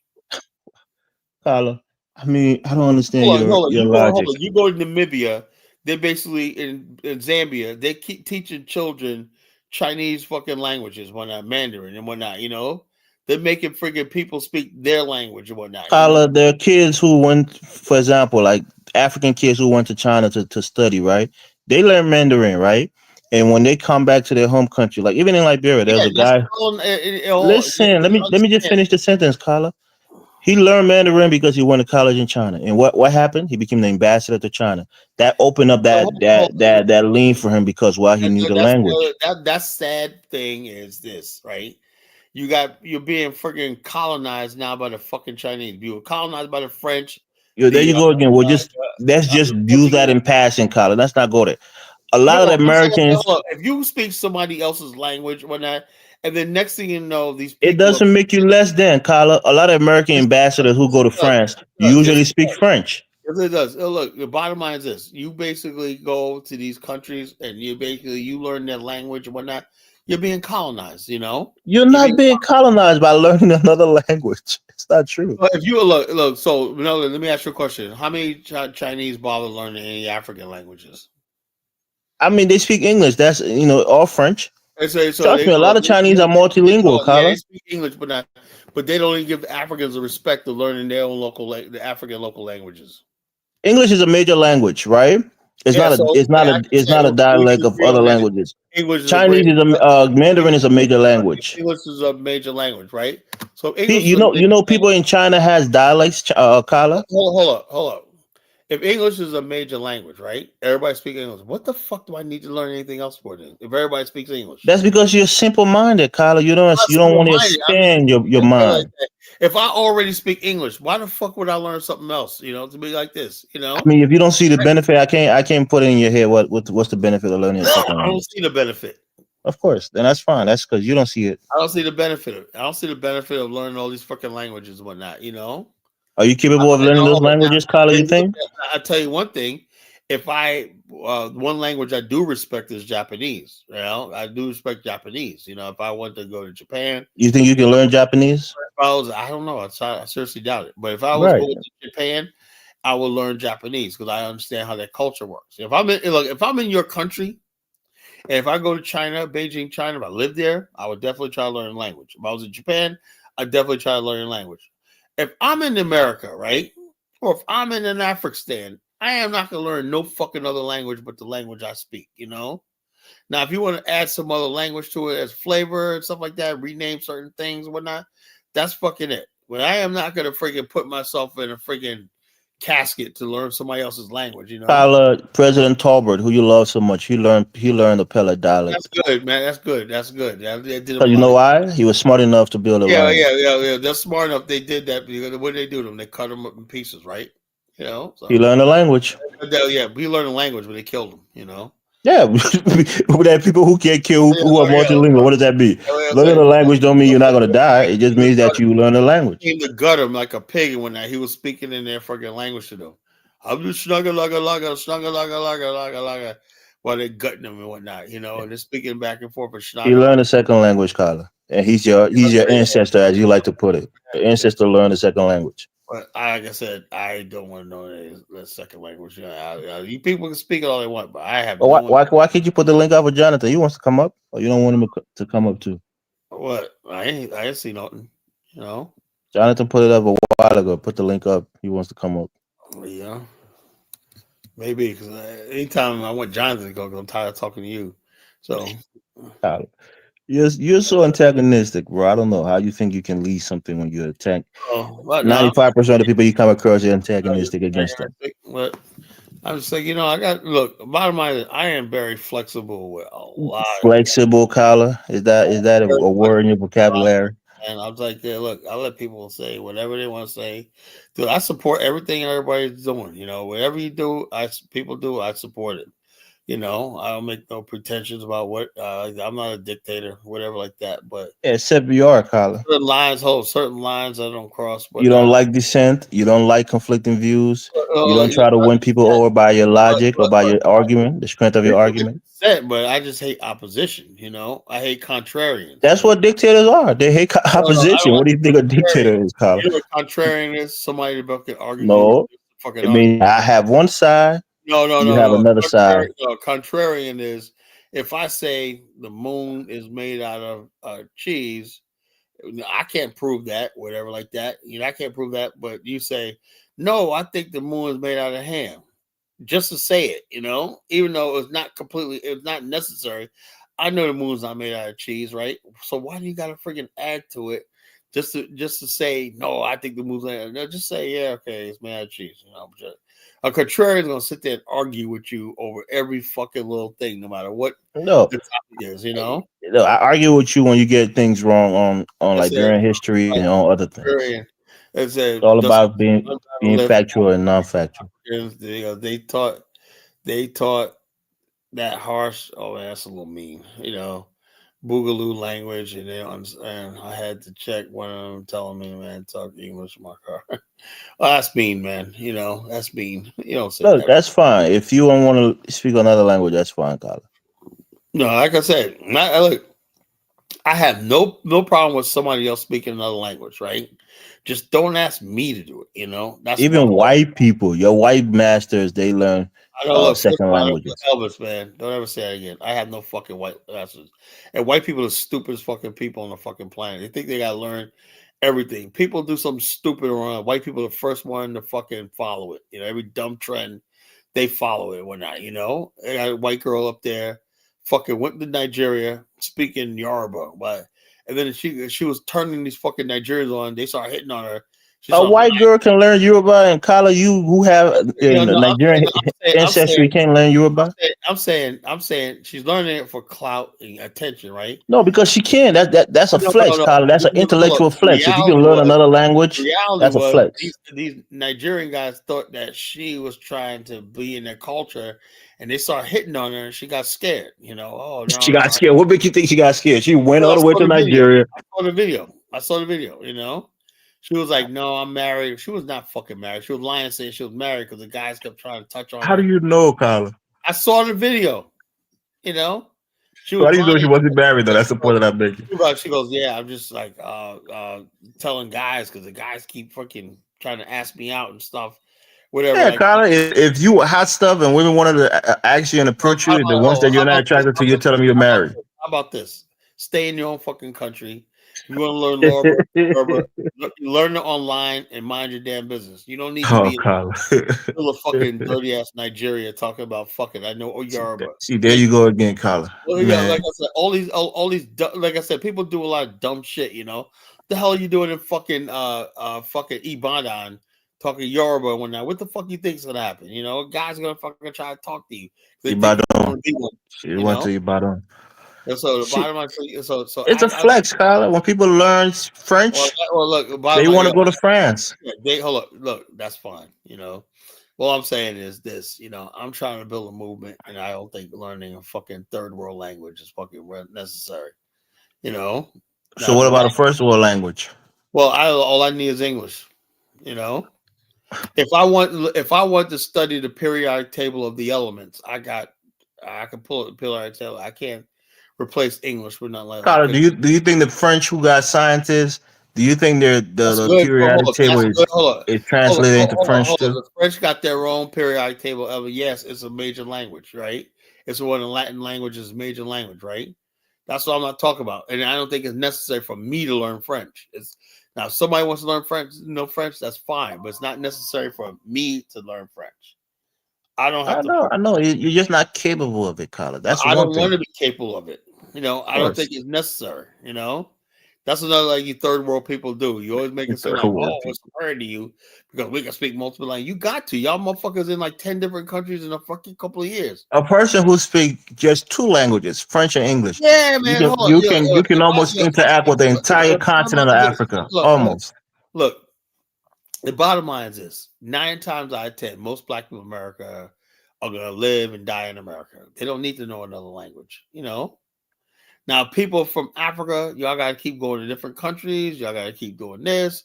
Y'all gotta go here. Y'all gotta go let's not go there. We're just talking about languages. No, I'm just that serious. If you could speak French, Colin, trust me, you will have broadened your travel itinerary. You would have gone to Ivory Coast, Senegal. I don't want to go to those countries. You would have gone because you can speak the language. I don't want to look. If me learning French means I gotta go to these countries to be happy. No, it's not even that you have to go. You want to go because now there's not a language barrier. Look, I don't want to go no place. I don't want to go to these countries and whatnot. These French countries. I do not want to be there. Whatever like that. I'll go there and I'll just be a foreigner, listen, and just enjoy myself. I wouldn't try to communicate, whatever like that. I'll just be like, I don't. So you go to a country and not try to communicate, Colin? Is that what you're saying? Oh yeah. Well, look. The bottom line is, if I need something, you know, I know most people around the world can speak English. Like you like Angola, but they're a Lusophone country, and that's a barrier for you. Morocco, basically, I was basically like, "Hey, you speak English?" You know, and they said, "Yeah." You know, most people in Morocco speak French. You know, and I was like, "I don't speak French." You know, so they give me somebody to speak English. Okay, give me somebody to speak English. Spoke English, we can communicate. I ain't bothered trying that shit. You know, superior people don't learn inferior languages. I wouldn't go all that way, you know, but. I mean, I don't know who Dusty Brother is, but he has a lot of issues. But I'm just saying like this, man. I just think people think Black America. Oh, we don't speak we don't fucking need to speak a lot of fucking languages. You know why? A lot of African Americans do. People who are sophisticated, who are educated, they speak. A lot of Black people speak Spanish. They're proficient in Spanish. Only Black people I know speak. I have my cousins who was dating a Puerto Rican girl. They learned Spanish fluently and shit. Like my cousin. Yeah, because they have the brain power to learn it, and they knew that it would be beneficial for them. A bunch of dusty Puerto Ricans and whatnot, and they married. You know, you're just jealous of bilingual people, I think. I have no intentions of learning Spanish because I don't have no intention of being with Puerto Ricans and these people. So why would I need to freaking learn this language for? Freshie, you are not spirit anyone's live chat. Yeah, I agree with Elvis. Oh, learn more. You got a fan here, you know. So Elvis thinks we should learn Shanagalaga. That's not what I said. That's not what I said. Now you're trying. When one person agrees with me, now you're trying to switch the goalpost. Elvis is like trying to force Shanagalaga on me, you know. You know, Shanagalaga. You know. Heckled your fan club, Rudy. You know.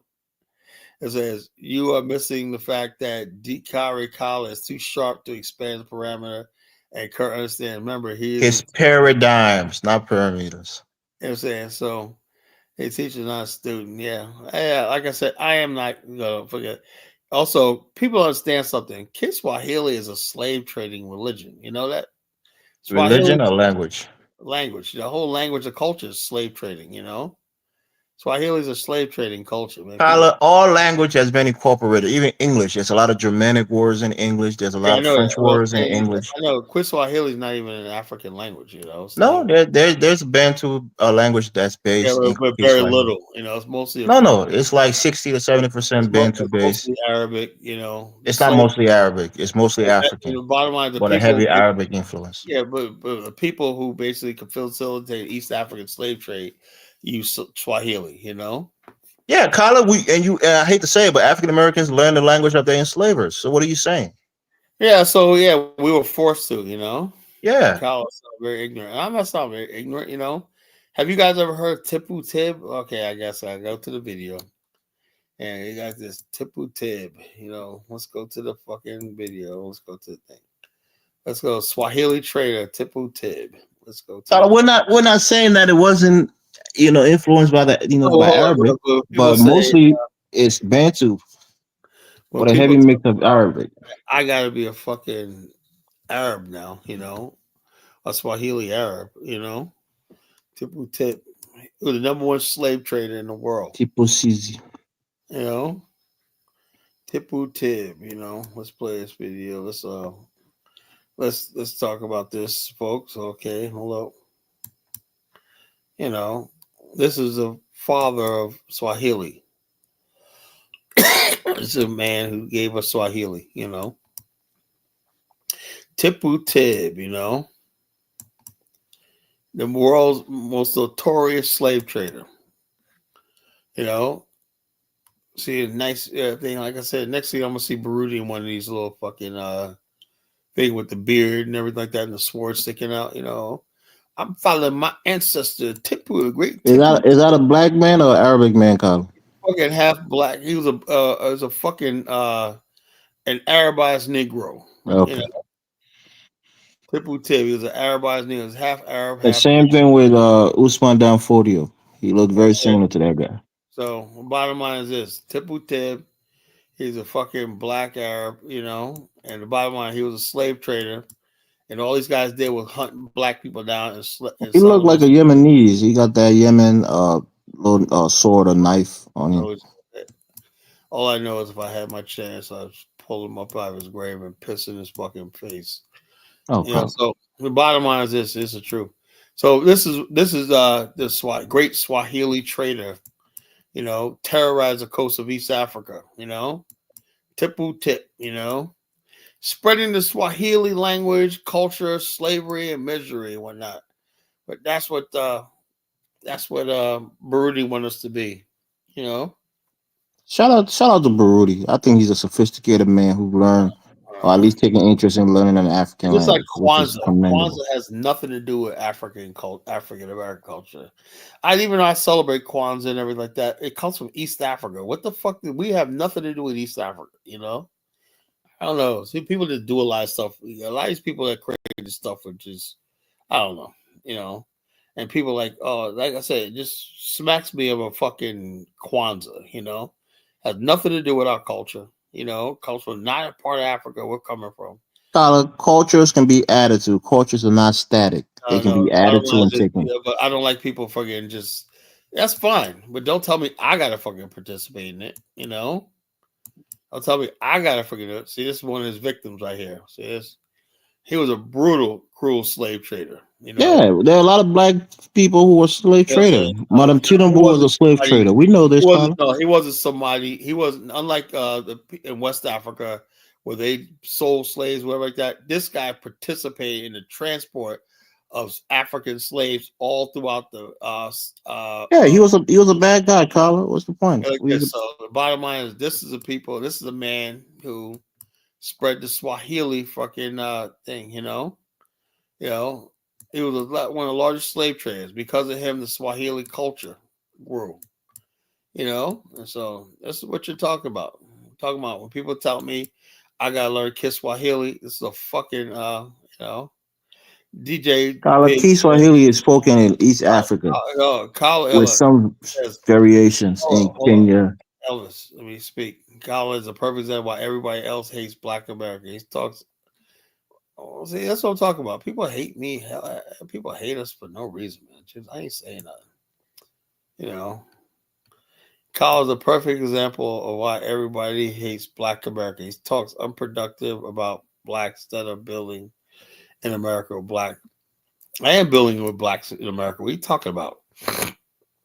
You know, people assume we're not building. You know, as I last I recall, the only billionaires in America are Black Americans. So, what the hell are they talking about? You know, the largest black businesses and consortiums in America, the largest black Wall Street firms are African Americans. So, what the hell are you talking about? All the colleges are controlled by Black Americans. So what the fuck are you talking about? We not building. What the hell are they talking about? Oh, it's so fucking annoying. It's not we, Carla. He's talking about you, Carla. What are you doing to No, build? he's talking about that Black Americans should be building. Carla, you know what I give you? You know what I give you credit for? At least initially, you try to build a BAO, which is a great thing, right? And then that fell apart. That's a testament to your lack of leadership, right? Oh, no, But it's then, not my lack of have you leadership. tried to build it back up and make it even bigger and better than before? No. It's not a test of my leadership. It's a test of the fact that, you know, like I said, I'm still doing all the stuff I'm doing right now. It'd be, I already got the good group going in Zambia and whatnot. You know, people listen to me and whatnot. You know, so it's still going. It's not an organization. The BAO is an idea. You know, it's not an organization. It's an idea. You know, Mr. Rosenthal is part of the BAIO. You're gonna tell me him building gold bullion banks all over Africa? He's in Burkina Faso right now. So he's you asked Rosenthal, yeah, I'm a member of the BAO. It's Okay, bring him on the platform. Let's hear him. He was already on here, you know. So the bottom line is this: he'll tell you, man, I was the one who introduced him to Africa. You know nothing about Africa. I introduced him to Africa. He'd been in Africa before I was. You know, a man who was in banking knows nothing about Africa. He didn't know have any connections or anything. Okay. I plugged him with all the people that he needed to see, and he grew from there. You know, I did that. You know, I introduced him to people in Angola. You know, well, Carla, you should have been the one building the gold bullion banks. No, Elvis, don't tell me what I fucking need to do. I know what the fuck I'm doing. Everything is doing for a reason and whatnot. I know exactly what I'm doing. Everything happened right now, and I don't tell everything. I don't speak everything I'm doing on this platform. You know, I don't tell anybody. No one needs to know. That's the person who wrote the comment. You should be mad at, not me. Or say no. I'm just saying no. I'm saying the fact of the matter is, people say somebody. I don't know if he's talking about me. He's talking about black. I don't care what people say about me. But people say, "Well, Black America's not building." What the fuck you mean about building? When everything you wouldn't be here for. He said you, Carla. He didn't say Black America. Oh, yes, he did. Let me go back to his comment. You know, he said Black America. That's why people hate Black Americans. Carla is the perfect example. Yeah. Okay. Let's read his comment. He goes, Kyle is a perfect example of why everyone else hates Black America. He talks unproductive about blacks instead of building in America. I am fucking building. I have a fucking business, you know? I have one of the best insurance agencies and brokerage in the fucking state of Virginia. What the hell are you talking about? You know, and I'm about to expand in 3 different states, you know? What the hell are you talking about? You don't know what the hell I'm doing. I travel to the continent every year, you know? I'm connected with my good brother, Val Thomas, when he's getting his citizenship in Liberia with fucking his wife and several other people. And I'm connected. Shout out to Val Thomas for getting a citizenship. That's a real Liberian lover right there. I said, shout out to Val Thomas for getting a Liberian citizenship. He's a real Liberian lover. The bottom line is I'm well connected. I know what the hell I'm doing, you know. I started this whole thing with Black Americans going to Liberia, with Association of African Americans of Liberia. I started that, not the other guys in the BAO. These guys were nothing but a bunch of deadbeats riding off of fucking me, you know. Carla, you're so conceited. What's wrong with you, man? I'm telling the damn truth, you know. Everything is about you. You're self-centered, bro. A lot of people ramble. A lot of people use my personality, my intellect, my ability to attract people and whatnot, my ability to build, and my vision and whatnot, and they want to put me in the fucking background. Oh yeah, now you got people coming out of nowhere. One guy was a 23-year-old virgin, you know, sitting there. Calls a non-factor. It's time for us to take over now. Get the fuck out of here. Get the fuck out of here. You know, get the fuck out of here. You know, if I built something and I conceive something, I built it, I'm gonna be the head of it. Simple as Sometimes people who conceive ideas don't see it out. It doesn't matter. That's why I say when I start this platform, it's gonna be like the ground zero of my movement right here. I'm the head of this, you know, and I'm not gonna have no challenges, no nothing like that. You don't want no collaborators. It has to be No, I your don't way look. and I no don't other need way. it. I don't need no fucking challenges, nothing like that. You know. Bottom line is this: if people want to ride with me, whatever like that, we can ride together. We can ride off into the sunset. But I am not going to be challenged on my own platform. I'm not going to be. That's not going to happen. Oh, Kiswahili has an 8% loan words. It's thousands of years. You know it's not. Kiswahili didn't appear till the fucking like was 600 years ago, bro. It's about thousands of years. Yeah, whatever, Broody. Listen, when you write with freaking language, people like Broody, he just makes up history, thousands of years and whatnot. You know, come on, you know. Kiswahili started when the fucking Arab traders. That's not true. That's what he's telling you, and he's right in that regard. That the language, Okay. the root That's a of the lie. language existed far before slavery in East Africa. Hold on. First of all, that's a lie. You know, Kiswahili that's spoken in throughout the Indian Ocean and stuff like that is something that happened over the last 600-700 years. That's it. You know, and it had nothing to do with Africa, whatever like that. That was a The culture. mixed of it, but the base language has been around in You go Africa for a into the long time. interior. You go into the interior where they didn't have contact with the coast. There, nobody speaks it. You know, it's only the language they use on the coast of the means of communication with the trade. You know, with the Arab world. You know, that's Carlo, what it is. do you speak Kiswahili? Who, me? Uh-huh. No, I don't speak no figure. What the hell I need to speak? Okay, so a Am I language like am I going to Tanzania? Am I going to Kenya? Am a I going? language like Luganda, right? That is spoken in Congo. You know, Well, it's not there's a close. lot of Swahili, quote unquote Swahili It's words in not, those languages. Kiswahili is not spoken in Congo, bro. Yes, what are you talking about? It No, is, they don't speak scholar. Kiswahili in Congo, bro. They do. They It's don't. not the primary language, but it's one of the languages that is spoken in Congo. Spoken in no damn Congo. It is, Carla. DR Congo. They speak Kiswahili there. Languages. French. Okay. Lingala. Yeah. Okay. Yeah. With Kinshasa. Okay. I don't see nothing about no Kiswahili, bro. Nothing. I'm telling you, they speak Kiswahili.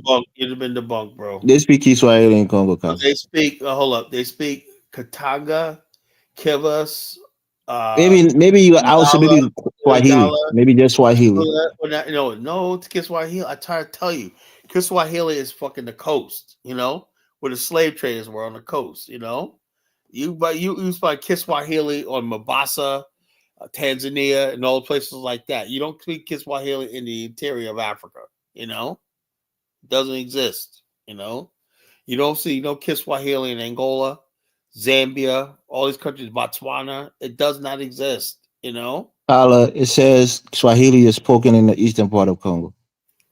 Hold on. By who? Who lives in the eastern part of the Congo, Carla? There's no Swahili. That's a bunch of nonsense, man. Swahili is spoken in Congo, Carla. Trust me. No, it's not spoken in Congo, bro. It is, spoken Carla. in Congo, bro. It's not spoken in the Congo. I don't know where you got that goofy shit from. But it's Swahili is spoken in countries throughout East Africa and parts of Central Africa. I'm sure some people basically from the Swahili area, Tanzania, migrated there, or probably like that, right? In the modern terms, yeah, people probably like that. But indigenous to the area, no, it's not indigenous to the area. You know. What do you think the root language of Kiswahili is? Yeah, but it's not Kiswahili language. Is fucking the slave trade language on the coast, mostly Arabic. You know, it's not mostly Arabic. Yes, it is. It's mostly Arabic. It's not mostly Arabic. But anyway, it's mostly a Bantu-based language. Truly. So I said, so I don't know why you tell me to put the clip for Jonathan. He always says put the chat thing up. I don't know. Yeah, Jonathan probably left because he was out there. No. Yes, the third time I put the link up. He said he would come on, and he never came up. So I'm never putting the link up for him again. You know. What did Jonathan do to you? Jonathan is your biggest supporter. Sometimes he comes on and help you bash the Africans. What has he done to you? Out of here. Get the hell out of here. Trust none of you backstabbers. Anyway, yeah, it's been a good show, and I think we made our point. Why does everybody hate Black America? I have no idea. I don't care. Somebody says Swahili is widely spoken in the Democratic Republic of Congo. That's your brother. So, that's Little John. What makes you think that's Little John? Oh, that's a guy. Yeah, that's Steve's Little John. That's Little John. Basically, he thinks he's a Ghanaian guy. Thinks he's an FBA. Oh God.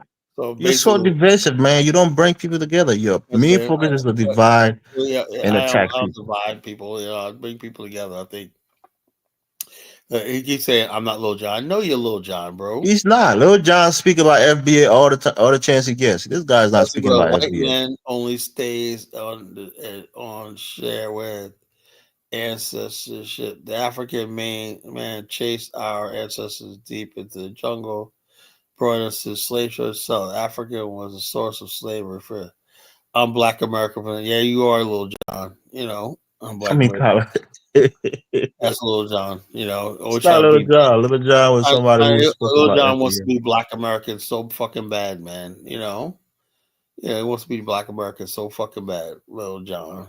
That's Little John. So it is what it is. But it is what it is. Like I said, I might do a part 2 to this show tomorrow night. Why did everybody dislike Black America? Yeah, okay. This guy want to come up. He wants to come up. Let's hear him. Right. Let's like I say, come up, come on up, step right up, step right up. Eastern Congo. Yeah, people in it's a Bantu-based language. There's a lot of words that are based in the Bantu language. If it does spoken, it's probably like I know Rwanda's trying to use it. Recently people use it, but has not been there all the time. It's not the base of the language has been there. There's a lot of words in Kiswahili that is understood by a lot of Bantu speaking people. Good. That's good for them because I have never gonna learn how to speak that shit. So it doesn't matter. Now you got Swahili and Kiswahili. What the hell's the difference? Swahili is like this. Kiswahili. What the hell?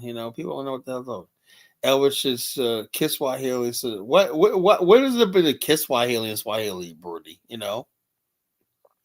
It's both parts of Congo, Eastern African nation. Notice how it's in the eastern part of Congo. Could it be because there's a lot of fucking Tanzanians and other refugee people in that fucking region and whatnot that might speak it? I get that. But it's not indigenous to the region. So. It varies. Come up, Steve. A lot of languages they call Kiswahili because some of the words like that, but it's not actually Kiswahili. It's just something that's understood. Because like I said, when you talk about languages that a bunch of gibberish and Schnagalaga is not written, you don't know what the hell you're speaking. They can be speaking fucking whatever. You don't know. You don't know if it's Kiswahili or not. They don't even know. Carlo, you don't even study the language. You're making all these pronouncements on the language. Yeah, we understand some of it in South Africa. Yeah, I know some people in South Africa. Why? Why do you think they understand some of it, Carlo? Oh. Why do you think they understand some of it? Because it's Schnagalaga. No, because the base of the language is Bantu. And there's a lot of it's base of similar words in Bantu languages. All right, Steve, you gotta turn your camera on, bro. I gotta make sure you. Steve, turn your camera. All right, he's a Negro. All right. What's up, Steve, man? I'm glad you came on the platform, brother. What's going on, bro? Kyle, I'm not no Little John, man. Hey, man, you Little John.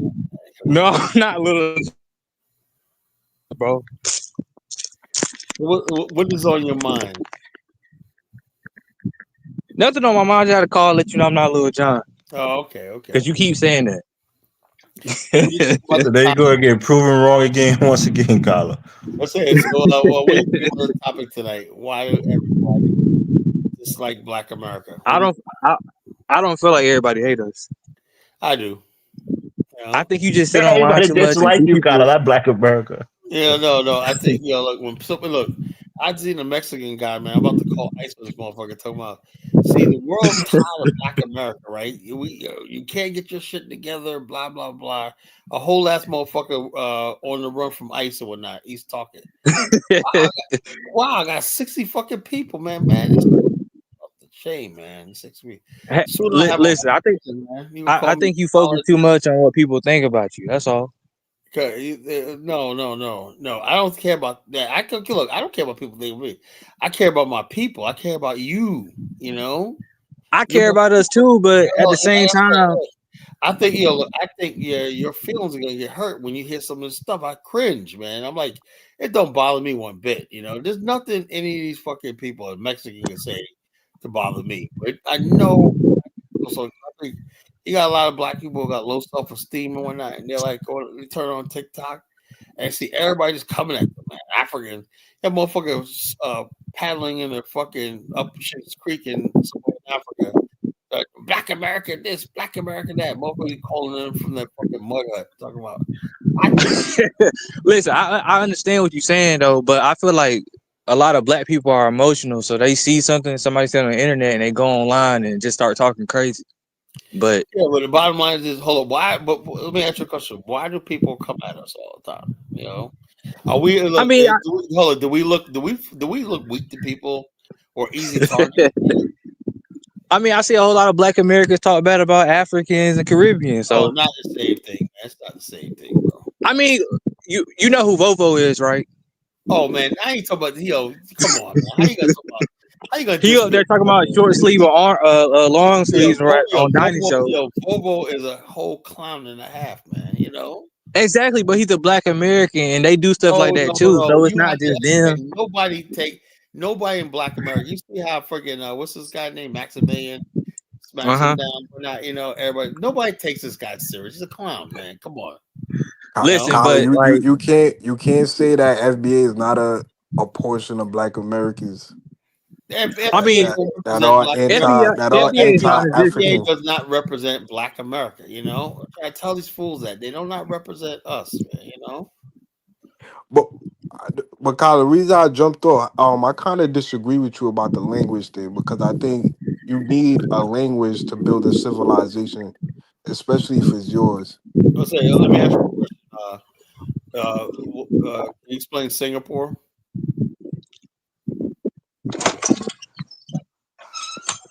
No, you can't. All right. Now, let me ask you a question. Now, with all the stuff, let's say like this. Let's take a country. Let's take Burundi. You know.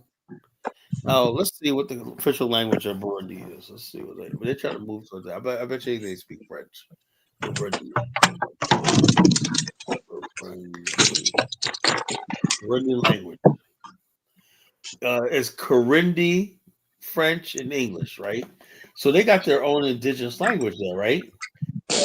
But according to you, Kwame, they should have a thriving civilization right now, right? I'm talking about Africa. No, Burundi is in Africa, man. You never heard of it? No, I never heard of the Carter, country. do you know what the majority of the population in Burundi is? What ethnic group they come from? Yeah. Hold on. Let me say this, right? Now, Kwame made a point. He said you need a language to speak your own civilization, right? So basically, because if you have a language or not, then basically you should be having a thriving civilization. Burundi is one of the poorest countries, probably the poorest country in the world. Tyler, Burundi is made up of the same people that Rwanda is made out of. Right. And Rwanda is having success. They speak a very similar But language in both nations. What I'm saying is this though. The thing that Kwame said, you need a language for your civilization. Now, Yeah, of course. I mean, you can't build a civilization without a language. It's a method to communicate. You need a language. Yeah. So in other words, but at token, every African country that speaks their own language should be highly developed, right? Yeah, I mean, but what you okay, said, I kind of agree with too. Like maybe we need a lingua franca that has loan words from different African languages. That could be the basis of Yeah, kind of like Swahili. all the thing I'm saying is this: I'll be goddamn if I go to pay the same thing uprooting from America to have some fucking East African coconut Schnagalaga speaking motherfucker rule over me when I dominate me. Are you fucking kidding me? You know, King of Kampala. We speak English though, Kyle. Look, the bottom line is this: Kwame, when you go to Africa, you understand what I'm talking about. You know. When you go there, a language is a domination of somebody dominates language, dominates everything. He's gonna have a domination over you as far as business, everything, politics, everything. You know, the people who master, like when people do oratory and talk and everything, even in Liberia, a lot of people speak Kolakwa. Do you know you can speak good English in Liberia, but if you don't know Kolakwa, you can't really communicate with the people because you got to speak fast and like blah, blah, blah, blah, blah. That's something that takes a lifetime to master, you know? No, it doesn't, Colin. Just for you, your brain will take a lifetime, or some short people can get it quickly. That's a bunch of bullshit, Elvis. You know what I'm saying? The bottom line, if somebody basically, that's why you think Cummings lost because he didn't know the Colloquy. That's not true. Come and speak Colloquy. What are you talking about? Don't listen to these fucking native Liberians, right? They know as long as the fucking this the people speak Colloquy, not proper English, they know they dominate because they can speak their on one hand, they say one thing and they get around their people. They speak like that guy. What's his name? That they got kicked out of, that got sanctioned by the United States. He said that basically robbed the people's money, right? That stole people's money, and then forgot his name. Off the top of my head, I can't think of it, right? It stole the people's fucking money, man. Nathaniel McGill. Yeah. Stole the damn people's money. He's up there speaking all fast and Colloquy and whatnot. That's what it dawned on me. See, that's what they do. That's it. So any person now, McCarthy, the former ambassador of Liberia, I guess he learned a little bit of Colloquy and he understood he was saying. Basically, he said the next day, McCarthy announced sanctions on him because he went to the people and basically instead of saying, "Yeah, we mismanaged your money," speaking that babble, that Colloquy babble. Tyler, it's nothing strange. People in Nigeria speak a form of Pidgin. People in the Caribbean speak a form of Creole. I know. So the Pidgin. bottom line is, look, let me tell you something, brother Kwame. Language is very fucking dangerous and divisive. I'm serious. What? Everybody has to be on the same page. That's why we learn in school. We learn how to speak proper English, so we're very clear about what we hear, what we think, whatever like that. Now, if you want to make another language, that's fine. But everybody should know it equally. Everybody should know it fluently, or nobody speaks it at all. That's not even true. Most people don't know English fluently. They don't have the vocabulary to really articulate themselves in English. I can understand everything. When I looked into the news, ain't nothing to reinterpret it. What are you talking about? I don't have to be interpreted. Grammatically, a lot of people are deficient in English. No. I'm talking about when you hear. I'm talking about grammatical. I'm talking about what you hear. You know what to talk about. If your boss, you said people should speak it equally. That's what you said, equally. If your boss tells you, "I want you here 10 minutes before 6," right? And you're gonna say, "Well, I thought you said blah blah blah." No, it's up to your job to understand what the hell you just heard, what he just said. Alan, that's a straw man. Not a straw man arguing nothing. The bottom line, it's up to your responsibility to friggin' understand what you've been told. The police pulls you over and tells you to pull over, turn your car off, or whatnot. You can't say, "I didn't hear your command, officer." You're gonna get a bullet in your fucking head. You understand? I do agree with you. Just common sense, I do agree with you what you said that maybe we need a new language to make it like a lingua franca, and with possible loan words from various African languages. Maybe that may be the basis. Yeah, I but think that could probably work. Everyone have to learn it equally, and it can't be one group of people dominating. Because I'm telling you now, that's the basic. You look at any common study history. The basic of all the wars in Europe for the last 900 years have been over religion and language. Those two things. That's why we settle in France, is a Frenchman's land. Spain. You think everybody in America know English equally? Yeah, the people who are supposed to be here. I wanted to ask you, what was your problem with Kiswahili and Kwanzaa? Well, my whole thing about Kwanzaa was, and I celebrate Kwanzaa too, right?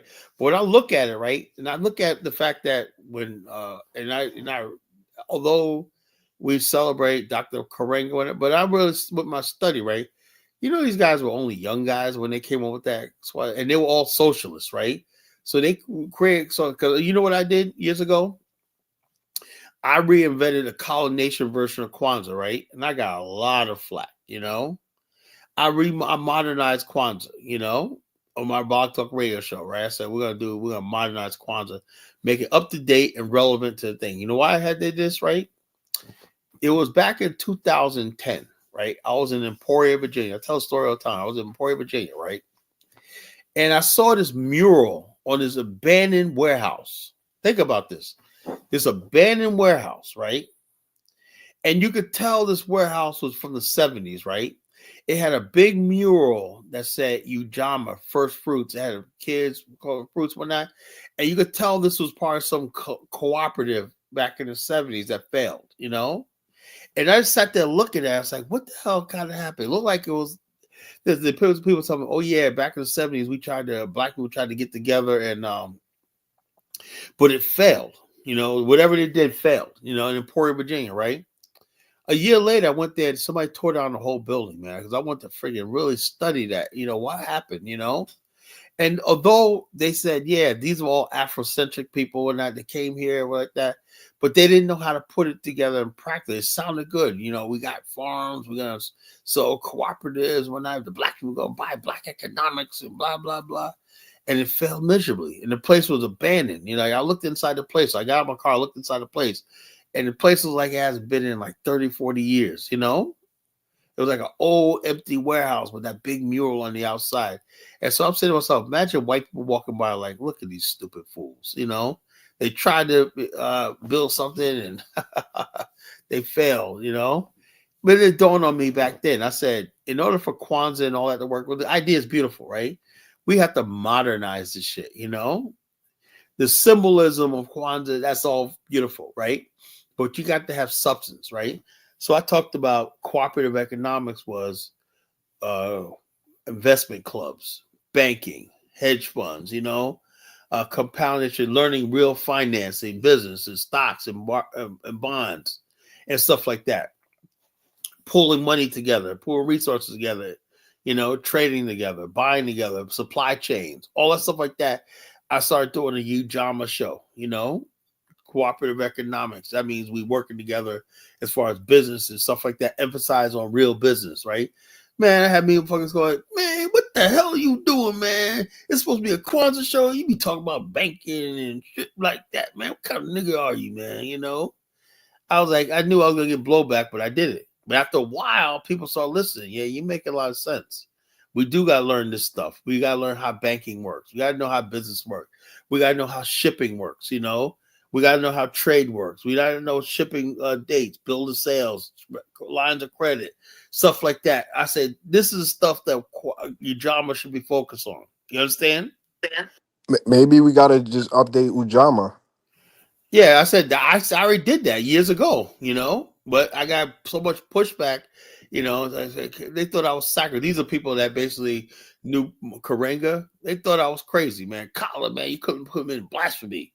You know, so they didn't want to hear what I got to say. That's like, so I've been through all this before. So I'm saying the same thing with this Ubuntu and Kiswahili. People just, it's feel good stuff, but doesn't do anything. You understand? I've been through this before. Everything you see me talk about, right? I've been through, you know, I've been down the road, all this road before. And a lot of times just feel good stuff to make people feel good. It's not going to work. Kala, Yeah, I Kiswahili do is the agree with that. language of people that live in Eastern Africa. Well, that's good. I That's don't their live in language. I don't live in It's not something that they're trying to do to impress you. I don't live in Eastern Africa, right? All right then. So people who want to be attached to the continent, like Baruti, who's doing good work on the continent, that's good for him. But good for him. Instead of Baruti having a following, man, he's trying to convince me. Well, Kala, you think having a following is that important? Yeah. So I guess Dinus is a better man than you because he has a bigger following than you do, Kala. That means people basically are listening to what you got to say, you know. You think Dinus is smarter than you, Kala, because he has a larger following than you? Smarter than me, but I do say this though. He was able to get a following. He had people following him to what he does in his. Yeah, yeah, Baruti, maybe he's more of a private person. He's not looking for a follower. My whole thing is this. And Dinus, I talk to Dinus every day. I talked to him today. He's in Senegal right now. I talked to him today. He called me from Senegal. You know, he always calls me and asks me advice. You know, the bottom line is this: when you basically do, you know, what you don't have to freaking like this. Like I tell people all the time, you don't have to freaking force yourself on the people. I don't force myself. I just put it out there. I think Liberia is a good country. We should basically build. But if you want to come with me or you want to build with me, fine. If you don't, I have no hard feelings. But Elvis, doesn't Kiswahili got a lot of Arabic loan words? Of course they do. Yes. Yeah, we agree on that. It has some influence from the Exactly. Arabic, Hold on. Yeah, but the Kwame, let root me of the show you. language is Bantu Bedish. Kwame, let me show you something. This was Tipu Tip. He was the world's notorious slave trader. He was the one who spread the Swahili culture on the eastern coast of Africa. See, a lot of these people are able to blend into Black society and Arab society, and that's how Swahili spread through the slave trade. This was a slave. He was a notorious slave trader on the east coast of Africa. The worst slave Yeah, trader. I kind of like what Sheikh Enter Diop and the scholars in Ghana like Dr. Albadoli Cambone is presenting like they've been working on the language for about 30 years now. Yeah, they're talking about the Netter. Yeah, with like loan words from different African different Bantu and Naladic and I think Cushitic languages to make it more practical that people could speak in the modern age. Good for them. To me personally, I like that proposed better than Kiswahili as a lingua franca for Africa. Have you learned the language? Not in totally, but I'm learning Twi and You know why Kiswahili is a proposed language? Because the Bantu people is the largest language group on the continent, right? And most of them can't Kwame, understand each other. can you speak Most in the people next? can't understand Yoruba or Igbo outside of Nigeria. Hey Kwame, I'm gonna end the show in like a couple minutes. Can you take us out with some of your language that you learned? I'm learning Twi a little bit. Can you speak in tree? Can you speak in tree? Say something. Aquaba. Aquaba. Come on, man. Everybody knows that shit, man. Come on, give me some tree. Aquaba. Okay, bro. I always butcher it. I mean, you okay? You got one word, man. Say something. Talk to us in that. What you just said before. Dr. Caramon wants to speak to us. Wants to know like say that in three. He said he's learning it. He's not proficient. He's not fluent in I Greek. didn't say I'm proficient in it. But you've been studying for a couple of years now. That's all you know. What make you think he's been studying for a couple of years? He said he's trying to learn. You said so. I didn't say a couple years. I said they have proposed. They've been working on it for 30 years. Hold up. And you think Steve is okay? Let me get Steve on. Oh yeah, we did talk to Steve right here. Yeah, you talked to me already. Yeah, he proved he wasn't Lil John. I still think you're Lil John. That's the only reason I came over here. Yeah. Steve, you a Pan African or where you from? I'm from North Carolina. I wouldn't say I'm a Pan African per se, but I don't know what I am. You American? Just keep listening to College Genesis. I'll shut you. No, I heard enough of you, but what's wrong with me, man? Come on, man. Steve knows you're divisive, Carla. He knows that. Yeah, it's kind of you are kind of divisive, like Nah. Elvis, what's your thought on the Sheikh Enter Diop and they propose versus the Kiswahili? Look, I think speaking a language on a continent, one language, is a noble idea, right? And in the interim, I think these colonial languages has kind of filled that void: the English, the French, and to a lesser extent, the Portuguese, King of and Spanish. Kampala. Let me guess. That's O'Shea Jackson. Yeah, King of Kampala. That's O'Shea from Kunganda. Yeah, that might be O'Shea. That's the Actually, you might be right. Jackson from the Kunganda channel. Oh yeah, hey yo, Elvis. Yeah. When you gonna start a channel? I don't know, bro. I don't know if I have the energy for it, man. I work a lot. Money or the energy, right? Tyler, you think something that channel takes a lot of money? Well, there's got to be a reason why Fort Righteous. Tyler, I live in the most affluent city, one of the most affluent cities in Minnesota. There's a lot of broke people up there too. Check us out. Okay. I'll know when we get the super chat up there who got money. Because I'll be calling people out. Tyler, people are not going to go to see your money like that, bro. Okay, well, no, people send down his money because they like him. You cuss people out every day. Everybody gonna say you money so you can continue to cuss them out. I donate to Colin. I donate to Colin. I donate to Dynasty all the time, so I donate. I know I'm gonna got a lot for it. And I'll be donating to Dynasty Show just to talk shit to like FBA Lion and all the goofies. I would have to see some improvement out of Kyler before I donate. Yeah, Kyler talk shit. You think people want to donate their hard-earned money just so you can keep cussing them and talking shit about their country? What's wrong Hey, with you, people, man? if y'all familiar with Chaotic Truth, people donate to him and he be talking crazy about people's That's what I'm country. saying. The bottom line is this: you donate because you support the show, whether you hate me or love me. You know, you support the show. And I donate $1 every couple of months. I don't mind. At least with me, at least for me, you're getting real. Not Elvis, you be paying people Negro terrorists. Hey, check this out. Hold on. I have never seen Elvis do a super chat. Nah. I seen Elvis pay for people terrorists. You have never been. Yeah, I seen him pay terrorists on Dynasty Show. So. I see Elvis pay other people terrorists. Me and Dinus talk about that. You're the cheapest motherfucker ever. You always on everybody's platform. You don't donate. You know? That's not true. People just told you. I bought Dynasty's documentary 3 times. Almost $90 I spent on his documentary. He knows that. We always say you don't say like that. You know, Kaizo show. You don't fucking go. What am I? Some kind of charity case? I give when I feel like it's warranted. I don't just give just to give. You don't donate on Dynasty Show either. What are you talking about, Colin? He tried to get you to pay a super tax, and you said you couldn't do it. You got to go to Venmo. Yeah, I do. You know. So the bottom line is, I've been over the years. He asked Dynasty how much money I've given him over the years. Hundreds of dollars. You know? Stop it, I bro. donate the Brandon show, and when I support all these people, you know, Kaizo show, all these people. I donate when I like the content or when I feel like it's warranted. Look, if I'm sitting there watching somebody's content, right, and you're up there, I donated to Angry Man before, you know. I donated a lot of people. Will you donate to Tariq Nasheed if you did, even though you disagree with him? I never watched one of his shows. I never watched one of his shows. I doubt it. Subscribe to Tariq Nasheed. You subscribe to him. You play his video all the time. You give him plays. You say you don't watch it. Look, I subscribe to Tyler him. Be playing Tariq Nasheed? Hold on. Yeah. I subscribed to him back the when government song 10 years ago. 10 years ago. I've never. So why you still subscribe to him? Because I don't listen to him. He never comes to my streams. I never had a chance to unsubscribe. You know. Well, unsubscribe from him right now.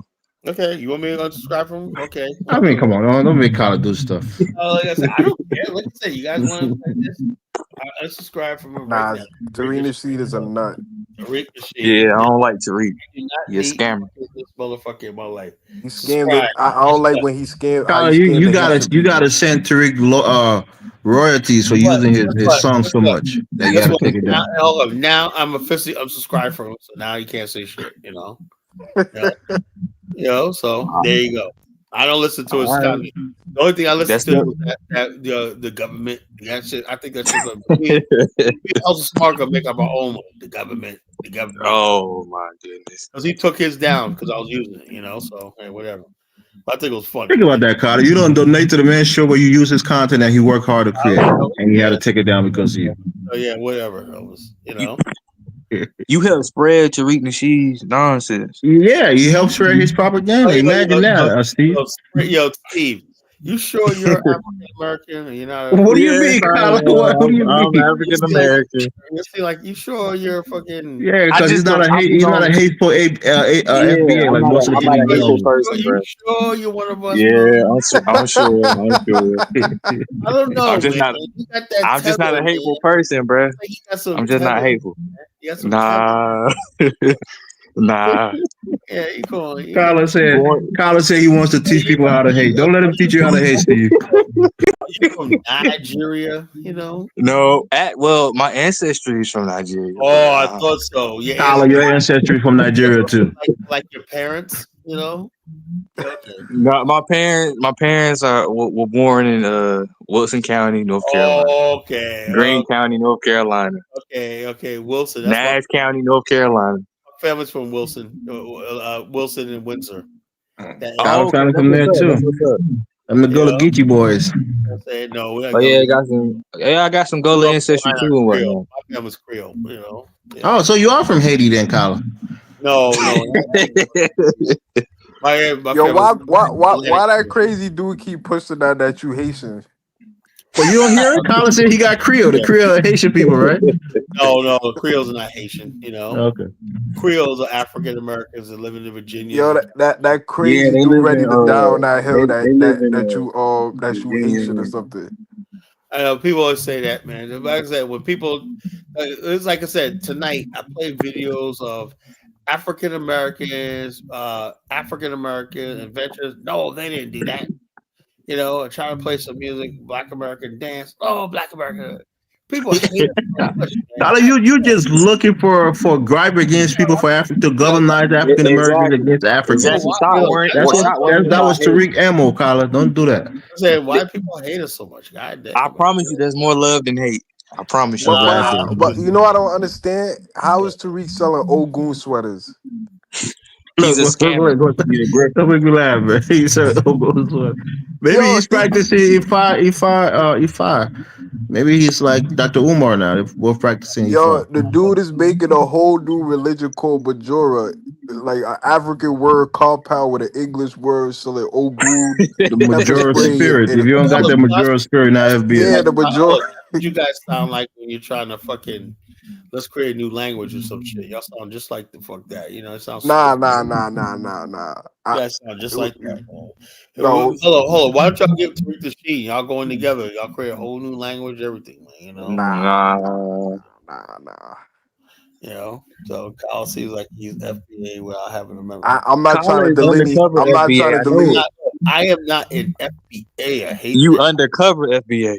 I'm not delineating from African Americans or continental Africans. Nah, that's not my goal. Exactly. Yeah, but hold up. Finding a new language and all that stuff like that, that's delineating right there. Just saying I can't stand. No. I'm trying to delineate from Europeans. Look, a lot of people who are Pan-Africanists, right? Who think they need a new culture and everything, they're delineating right there. They said Black America. Look, I like Black America, right? I like our language. I like everything about us, right? I don't think I gotta change anything, you know. But people think they gotta change something. Whatever. It's not about changing; it's about adding on too. Man, yeah, it's about updating the Hold on. The first only thing you need to change is Negro's financial situation. You know, Black people need land. They need access to minerals, capital, all those things, right? Until that happens, please don't talk to me. Kala, the foundation of a civilization. Dude, man, we're not civilized, man. You know, we not. We live in a first world country. You live in America, bro. You know? Yeah. So how we not civilized? Kwame, you're not going nowhere. You know, so cut it out, man. Stop it. Nah, I'll be in Africa when I turn 40. By the time I turn 40, I'll be in Africa. No, you ain't gonna be over there, bro. I'm gonna tell you right now, stay in America. You know, I'm gonna go to Nigeria. You ain't built for that. You ain't built for that life. You know, trust me. Kala, I'm from Jamaica. I was not built for. No, Africa's a whole. I'm from a shithole country already. No. You were not ready for that. Just don't talk bad about Jamaica. Kala get mad because his brother Barudi's from there. I'll say, Kwame, did you tell me you was a vegan? Yeah. Forget about it, bro. You can't go to Africa. so a vegan can't live in Africa? Vegans in Africa, bro. The culture shock is gonna be ain't no vegans in Africa. If culture shock, you got Rastafarians in Africa. We walking outside the road and a woman's a crown lady's carrying a dead monkey on her back. Sell in a meat market and whatnot, man. That's gonna really do something, Colin, you got Rastafaris on East Africa and West Africa. Go to East They're Africa vegan. and smoke your friggin' do that, man. But I'm saying we about Africa, man. I don't know part of Africa you going to, man. But Colin, East Africa is in Africa. You only think about West Africa when you think about Africa, Colin. Go to East Africa, man. You ain't ready for Africa, man. Come on. So you telling me I gotta eat bush meat to live in Africa? Well, the bottom of you ain't nothing wrong with bush Colin meat. ain't never Colin ate bush meat in Africa before. He just don't know it. Ain't nothing wrong with bush meat. Let them eat their bush He just don't know it. Those soups. Yo, Steve is definitely an African. He's Those jollof rice that you eat, Colin, with the meat in them, those little chopped meats. They're bush meat. Like I said, these savages always reveal themselves, you know. Listen, I'm from North Carolina. You call it Steve a savage there, Colin? Listen, I eat rabbit, squirrel. I never had no possum or no raccoon or nothing like that. I eat deer, all that. We don't do that in this country. We don't hunt. Yes, we do. I'm a Black American. I do. Wait, Colin, you telling me Black Americans don't eat raccoons or possums? You're Nigerian, bro. Come on. No, oh my goodness, man, Colin, you ain't never had no squirrel. You ain't never had no rabbit. No. I guarantee you, Colin has. You just don't know it. You ain't from the South, Colin, so that's why. I'm saying I am from the South, but I'm not from New York. Actually, you know, we don't eat that shit. You know. Exactly, but we do down south though. Some of us, not all of us. Some of us. I ever had was deer. It was terrible. Yeah, deer is good That's too. a bush meat, Colin. That's bush meat. Deer meat is horrible. Yeah, but deer meat is bush meat, so you're a bush meat eater, Colin. You tripping? Bush meat is when you fucking shoot a hyena and fucking cut them. No, deer meat is bush meat, Colin. They live in the bush. They're undomesticated. That's bush meat. Okay, all right. You guys asked for it. I want to go to bed, but you guys asked for it. Colin, deer meat is bush meat. You can play one of Therese. You can play Therese the sheep bush meat view. It doesn't change anything. You guys asked for it. Tastes just like chicken. I don't mean to embarrass Colin. You ate bush meat, Colin. That makes you bush meat eater, bro. I don't mean to embarrass Elvis, but you know. I don't mind. I don't get embarrassed. I'm just telling you, you ate deer meat. That means you ate bush meat, bro. Deer meat is not bush meat, bro. Deer meat is bush meat. What are you talking about? Do you see them selling deer meat in Walmart? Do you go to the meat section in Walmart? You see deer meat out there? It's wild animal. Here's a wild. It's game, bro. It's bush meat. This reality, bro. Deer meat is game, Colin. It's wild animals. I'm not eating no cats or no dogs or whatnot, but monkeys. Go have a bite of monkeys, you know. Maybe it's good, Colin. But you eat deer meat, bro. Rats. Okay, yeah. No, I don't think so. I mean, a squirrel ain't nothing but a rodent. Yeah, I don't know. I don't fucking. So you're a savage, bro. You know. Say the guy who eat deer meat. The black Americans that eat cool, they're not civilized. Yeah, okay, like this. Yeah, come on, man. Go ahead and eat that. Rats. Hey, Colin, it's Shannon Sharp. Have some fucking rats, man. No. Yeah, I was just about to say Shannon Sharp is a successful black man. He said he's not a black American. That's how he grew up. He grew up. He eat everything on the pig except the horn. Say like this. Everybody thinks because some celebrity did something, it's got to be right. The fuck out of here. No, we been doing it before. Like if you from down south, Colin try to whitewash the people from down south history. You don't know they've been eating bush meat for centuries. Rats, you know. Colin didn't really come from down south. Colin didn't really family came from there, but he tried to distance himself from the south. This guy licking the bones. What is that? A fucking hippo jaw? He's licking the bones, man. Listen, Colin, you're a bush meat eater too, Colin. Whether you like it or not. Yeah, you ate deer, so you ate bush meat. Oh, I heard alligator was that's a crocodile, I believe, but I heard alligator was good. Tied head Elvis. Tastes just like chicken. Tied head Elvis' mouth. A lot of people eat alligator. A lot of people eat alligator in America. Keep saying the same thing. You eat bush. I don't eat fucking bush meat. You fucking savage. You know. You said you ate deer. Deer is not bush meat, fool. How is it not bush meat? No, it's not bush meat. That's not just game, but it's not bush meat. You know what bush meat is? Oh my! This is bush meat right here. Animals that hunt and gather. Hunt. That's bush meat. When you talk about bush meat, you're talking about fucking eating animals that fucking actually eat other animals. That's bush meat. I mean, people eat rodents in America. They eat squirrel. A rabbit is a rodent. Rodents in America. besides immigrants. You know. Oh my God. So you saying no American born Nobody citizens? eats no fucking. I don't eat rodents. I don't know anybody eats rodents. You I'm know? not saying it's all of us. Rodent, yo, the other day a rodent was caught. Saw in Detroit. They shut the whole fucking restaurant down. You know, just for having rats. Your restaurant could be shut down. But a squirrel is a rodent. Kyla, the definition of bushmeat is wild animals. I never heard of fucking somebody eating fucking squirrels. I never heard that. Look it up. It's on YouTube. People go hunt for squirrels. People eat them. I bet you anybody want to eat the fucking migrants coming from the third world. No, they're white people. There's white people and there's black people. Black Americans. Kyla, the definition of bushmeat is wild animals. Exactly. Yeah. Bushmeat is wild animals. So let's say certain types of bushmeat. Okay. Oh my God. Now I will say that, I just looked up the definition of bushmeat and say wild animal or game animal. Okay, now would you eat this monkey? Nah, I ain't no monkey or no cat, no dog. Now, Kwame, I told you, man, you ain't gonna be last as a vegan until you getting hungry already. You know? So you weren't gonna be a vegan. That motherfuckers talk all that stupid shit. I'm a vegan. They get to Africa, man, gonna be eating this bushmeat like them, man. I'll just go to a Rastafarian restaurant that cooks vegan food. You're gonna be eating bushmeat, you know. I wouldn't eat no cats or no dogs, but you know, monkeys. You're Haitian. Haitian eat cats, bro. You eat Haitian. You're Haitian. Nah, I'm Jamaican. I'm Jamaican. We don't eat cats. Steve's Haitian. No, I'm Haitian. You eat bushmeat. You're Haitian, bro. Yeah, oh, okay. So you can't pull it up on YouTube right now of Black Americans eating rabbits and bears and. No. Hold up, rabbit. Look, why are you gonna put rabbit and squirrel in the same thing? Yeah, rabbit. A rabbit is a rodent. Those are wild animals. They're not domesticated rabbit's not animals. a rodent, you know. Yes, it is. A rabbit is a rodent. But the bottom line, people don't eat squirrel, you know. People do eat squirrel. You can look it up. First of all, squirrels don't have no meat on them. What the hell are you eating a squirrel for? Oh my! That's why you shoot a lot of them. That's why. I don't know anybody that fucking eats a fucking squirrel. I've never heard that before.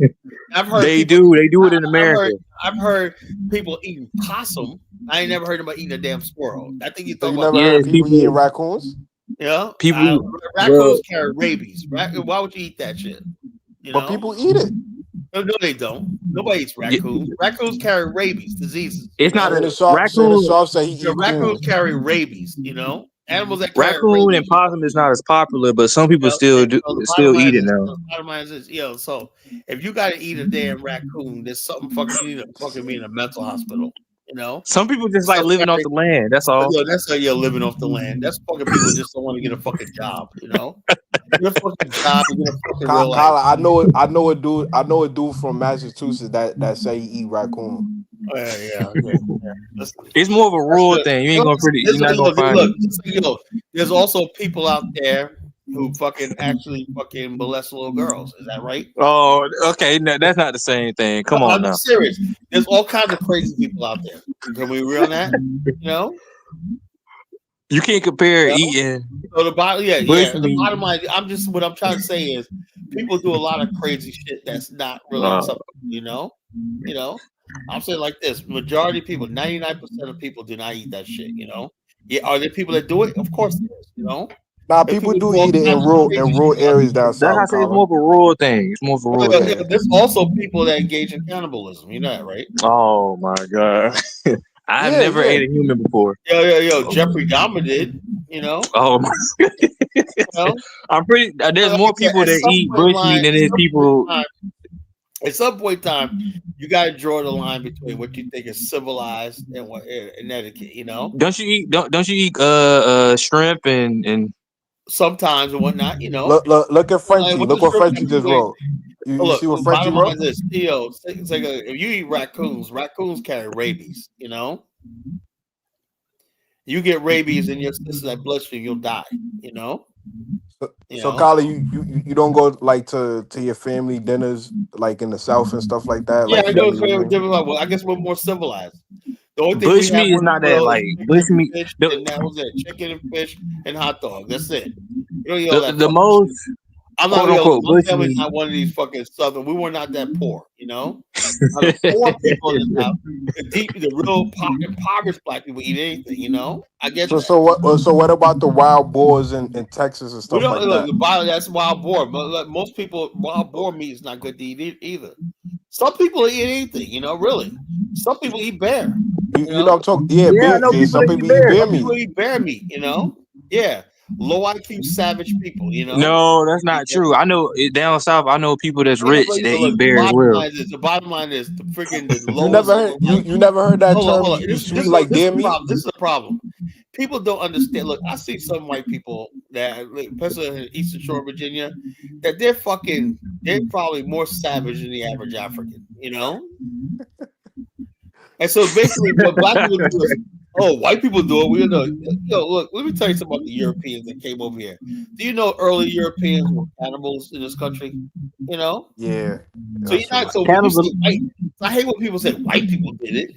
That's not saying much, you know. It's not. But Colin, America is a Hold first on. world Steve, country. you sat here telling me how white people do it, you know. No, that's not what I'm saying. I'm just saying people down south do it. Before we came to this country, we did not eat shit that we ate. You know, people all across the world eat crazy stuff. I'm pretty sure they eat crazy stuff in China. Colin, you never ate squid before or octopus? Squid, no. You know, octopus? No. Okay. No. You know. So the bottom line is this: people basically keep saying all the stuff like that. You know, what foods are decent foods to eat, what civilized people eat, and what don't. So would you eat a guinea fowl? No. Why not? Because it's disgusting, you know. I had a guinea fowl by accident one time, and the fucking meat tasted like wood. You know. What about ostrich? You wouldn't touch a duck. You would not. You know what I'm saying? Look, the bottom line, certain animals you just don't eat. I had guinea fowl in Liberia. It was horrible. You know. What it tastes like? It fucking tastes like wood. The meat is fucking disgusting. You know. What about turkey? You can't even.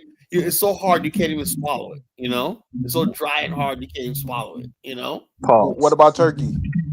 Turkey, yeah, I can use a turkey. You know, turkey's good. You know, but turkeys is not. But turkeys not. They're not domesticated.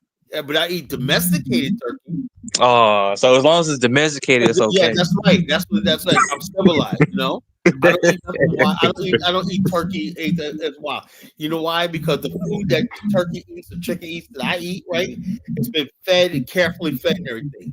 I'm in Liberia. I'm watching what the freaking chickens eat when not the guinea fowl or the wild chickens eat when they eat all kinds of shit. They eat fucking. That's shit. It's not the same in America though. So like when you. So the bottom line, same thing here. You gotta basically have control what your animals eat that you eat.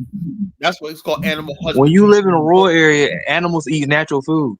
Well, the bottom line is this: don't, like I said, you people, I don't live in a rural area. I don't have to do that. You know, I live in the city. Most people don't do it. It's not because they have to do it. It's because they want to. Steve, you're Haitian, man. Stop it. You know? My niece is, but I'm not. No, you're Haitian. No, I'm not a Haitian, man. You see a Haitian with my last name? Come on now. You're a Haitian, bro. Okay, I'm a Haitian.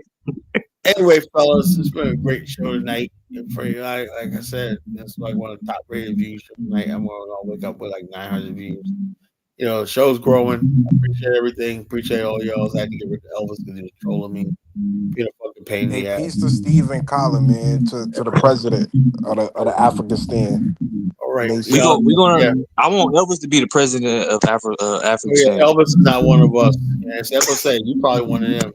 Elvis is a good dude though. I've been watching all of y'all for like a few years now. No, he's not. He's not one of us. Elvis is a great person. He's actually like but he's not one of us though. So he's one of the most likable people. He's not likable enough. He can't be one of us. He's not our blood. You know, he's not my blood, so he can't be accepted. You know, simple as that. You know. Anyway, fellas, if you are my blood, count yourself lucky. If you're not, you know, Bantu is our generic Pan-African term for the black race. What's it? Brooding with this Bantu shit, you know. obsession with this band. No, I'm African American. I'm sorry to break it to you. I don't want no new identity. Until we get in Afghanistan, then we become Afghanistan. Other than that, I'm Black African American. Until I get my own land, Burundi, I ain't changing shit. Language, nothing. It's like a nation.